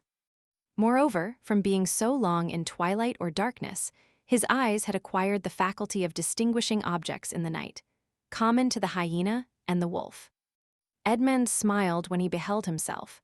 It was impossible that his best friend, if indeed he had any friend left, could recognize him. He could not recognize himself. The master of La Jeune Amélie, who was very desirous of retaining amongst his crew a man of Edmond's value, had offered to advance him funds out of his future profits, which Edmond had accepted. His next care on leaving the barber's who had achieved his first metamorphosis was to enter a shop and buy a complete sailor's suit, a garb, as we all know, very simple and consisting of white trousers, a striped shirt, and a cap. It was in this costume, and bringing back to Jacopo the shirt and trousers he had lent him, that Edmond reappeared before the captain of the lugger, who had made him tell his story over and over again before he could believe him, or recognize in the neat and trim sailor the man with thick and matted beard, hair tangled with seaweed, and body soaking in sea brine, whom he had picked up naked and nearly drowned. Attracted by his prepossessing appearance, he renewed his offers of an engagement to Dantès. But Dantès, who had his own projects, would not agree for a longer time than 3 months. La Jeune Amélie had a very active crew, very obedient to their captain, who lost as little time as possible. He had scarcely been a week at Leghorn before the hold of his vessel was filled with printed muslins, contraband cottons, English powder, and tobacco, on which the excise had forgotten to put its mark. The master was to get all this out of Leghorn free of duties, and land it on the shores of Corsica, where certain speculators undertook to forward the cargo to France. They sailed. Edmond was again cleaving the azure sea, which had been the first horizon of his youth, and which he had so often dreamed of in prison. He left Gorgon on his right and La Pianosa on his left, and went towards the country of Paoli and Napoleon. The next morning going on deck, as he always did at an early hour, the patron found Dantès leaning against the bulwarks, gazing with intense earnestness at a pile of granite rocks, which the rising sun tinged with rosy light. It was the island of Monte Cristo. La Jeune immediately left it 3/4 of a league to the larboard and kept on for Corsica. Dantès thought, as they passed so closely to the island whose name was so interesting to him, that he had only to leap into the sea and in half an hour be at the promised land. But then what could he do without instruments to discover his treasure, without arms to defend himself? Besides, what would the sailors say? What would the patron think? He must wait. Fortunately, Dantès had learned how to wait. He had waited 14 years for his liberty, and now he was free. He could wait at least 6 months or a year for wealth. Would he not have accepted liberty, without riches, if it had been offered to him? Besides, were not those riches chimerical, offspring of the brain of the poor Abbé Faria, had they not died with him? It is true, the letter of the Cardinal Spada was singularly circumstantial, and Dantès repeated it to himself, from one end to the other, for he had not forgotten a word. 285 m. Evening came, and Edmond saw the island tinged with the shades of twilight, and then disappear in the darkness from all eyes but his own, for he, with vision accustomed to the gloom of a prison, continued to behold it last of all, for he remained alone upon deck. The next morn broke off the coast of Illyria. All day they coasted, and in the evening saw fires lighted on land. The position of these was no doubt a signal for landing, for a ship's lantern was hung up at the masthead instead of the streamer, and they came to within a gunshot of the shore. Dantès noticed that the captain of La Jeune immediately had, as he neared the land, mounted 2 small culverins, which, without making much noise, can throw a 4-ounce ball 1,000 paces or so. But on this occasion, the precaution was superfluous, and everything proceeded with the utmost smoothness and politeness. 4 shallops came off with very little noise alongside the lugger, which, no doubt, in acknowledgment of the compliment, lowered her own shallop into the sea. And the 5 boats worked so well that by 2 o'clock in the morning all the cargo was out of La Jeune immediately and on terra firma. The same night, such a man of regularity was the patron of La Jeune immediately. The profits were divided, and each man had 100 Tuscan livres, or about 80 francs. But the voyage was not ended. They turned the bowsprit towards Sardinia, where they intended to take in a cargo, which was to replace what had been discharged. The second operation was as successful as the first. La Jeune immediately was in luck. This new cargo was destined for the coast of the Duchy of Lucca, and consisted almost entirely of Havana cigars, sherry, and Malaga wines. There they had a bit of a skirmish in getting rid of the duties. The excise was, in truth, the everlasting enemy of the patron of La Jeune immediately. A customs officer was laid low, and 2 sailors wounded. Dantès was one of the latter, a ball having touched him in the left shoulder. Dantès was almost glad of this affray, and almost pleased at being wounded, for they were rude lessons which taught him with what eye he could view danger, and with what endurance he could bear suffering. He had contemplated danger with a smile, and when wounded had exclaimed with the great philosopher, "Pain, thou art not an evil." He had, moreover, looked upon the customs officer wounded to death, and, whether from heat of blood produced by the encounter or the chill of human sentiment, this sight had made but slight impression upon him. Dantès was on the way he desired to follow, and was moving towards the end he wished to achieve. His heart was in a fair way of petrifying in his bosom. Jacopo, seeing him fall, had believed him killed, and rushing towards him raised him up, and then attended to him with all the kindness of a devoted comrade. This world was not then so good as Dr. Pangloss believed it, neither was it so wicked as Dantès thought it, since this man, who had nothing to expect from his comrade, but the inheritance of his share of the prize money, manifested so much sorrow when he saw him fall. Fortunately, as we have said, Edmond was only wounded, and with certain herbs gathered at certain seasons, and sold to the smugglers by the old Sardinian women, the wound soon closed. Edmond then resolved to try Jacopo, and offered him in return for his attention a share of his prize money, but Jacopo refused it indignantly. As a result of the sympathetic devotion which Jacopo had from the first bestowed on Edmond, the latter was moved to a certain degree of affection. But this sufficed for Jacopo, who instinctively felt that Edmond had a right to superiority of position, a superiority which Edmond had concealed from all others. And from this time, the kindness which Edmond showed him was enough for the brave seaman. Then in the long days on board ship, when the vessel, gliding on with security over the azure sea, required no care but the hand of the helmsman, thanks to the favorable winds that swelled her sails, Edmond, with a chart in his hand, became the instructor of Jacopo, as the poor Abbé Faria had been his tutor. He pointed out to him the bearings of the coast, explained to him the variations of the compass, and taught him to read in that vast book opened over our heads which they call heaven, and where God writes in azure with letters of diamonds. And when Jacopo inquired of him, "What is the use of teaching all these things to a poor sailor like me?" Edmond replied, "Who knows? You may one day be the captain of a vessel. Your fellow countryman, Bonaparte, became emperor. We had forgotten to say that Jacopo was a Corsican. 2 months and a half elapsed in these trips, and Edmond had become as skillful a coaster as he had been a hardy seaman. He had formed an acquaintance with all the smugglers on the coast, and learned all the Masonic signs by which these half-pirates recognize each other. He had passed and repassed his island of Monte Cristo 20 times, but not once had he found an opportunity of landing there. He then formed a resolution. As soon as his engagement with the patron of La June Amélie ended, he would hire a small vessel on his own account, for in his several voyages he had amassed 100 piasters, and under some pretext land at the island of Monte Cristo. Then he would be free to make his researches, not perhaps entirely at liberty, for he would be doubtless watched by those who accompanied him. But in this world we must risk something. Prison had made Edmond prudent, and he was desirous of running no risk whatever. But in vain did he rack his imagination. Fertile as it was, he could not devise any plan for reaching the island without companionship. Dantès was tossed about on these doubts and wishes, when the patron, who had great confidence in him and was very desirous of retaining him in his service, took him by the arm one evening and led him to a tavern on the Via del Oglio, where the leading smugglers of Leghorn used to congregate and discuss affairs connected with their trade.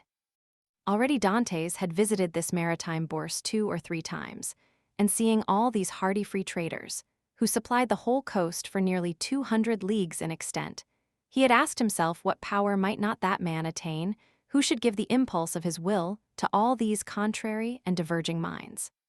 This time it was a great matter that was under discussion, connected with a vessel laden with Turkey carpets, stuffs of the Levant, and cashmeres. It was necessary to find some neutral ground on which an exchange could be made, and then to try and land these goods on the coast of France. If the venture was successful, the profit would be enormous. There would be a gain of 50 or 60 piasters each for the crew.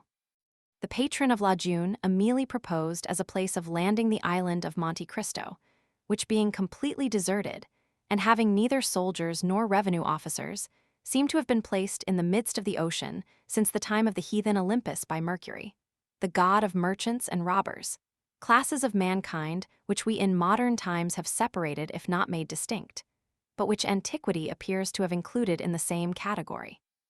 At the mention of Monte Cristo, Dantès started with joy. He rose to conceal his emotion and took a turn around the smoky tavern, where all the languages of the known world were jumbled in a lingua franca. When he again joined the 2 persons who had been discussing the matter, it had been decided that they should touch at Monte Cristo and set out on the following night. Edmond, being consulted, was of opinion that the island afforded every possible security, and that great enterprises to be well done should be done quickly. Nothing then was altered in the plan, and orders were given to get under way next night, and, wind and weather permitting, to make the neutral island by the following day. 289 m.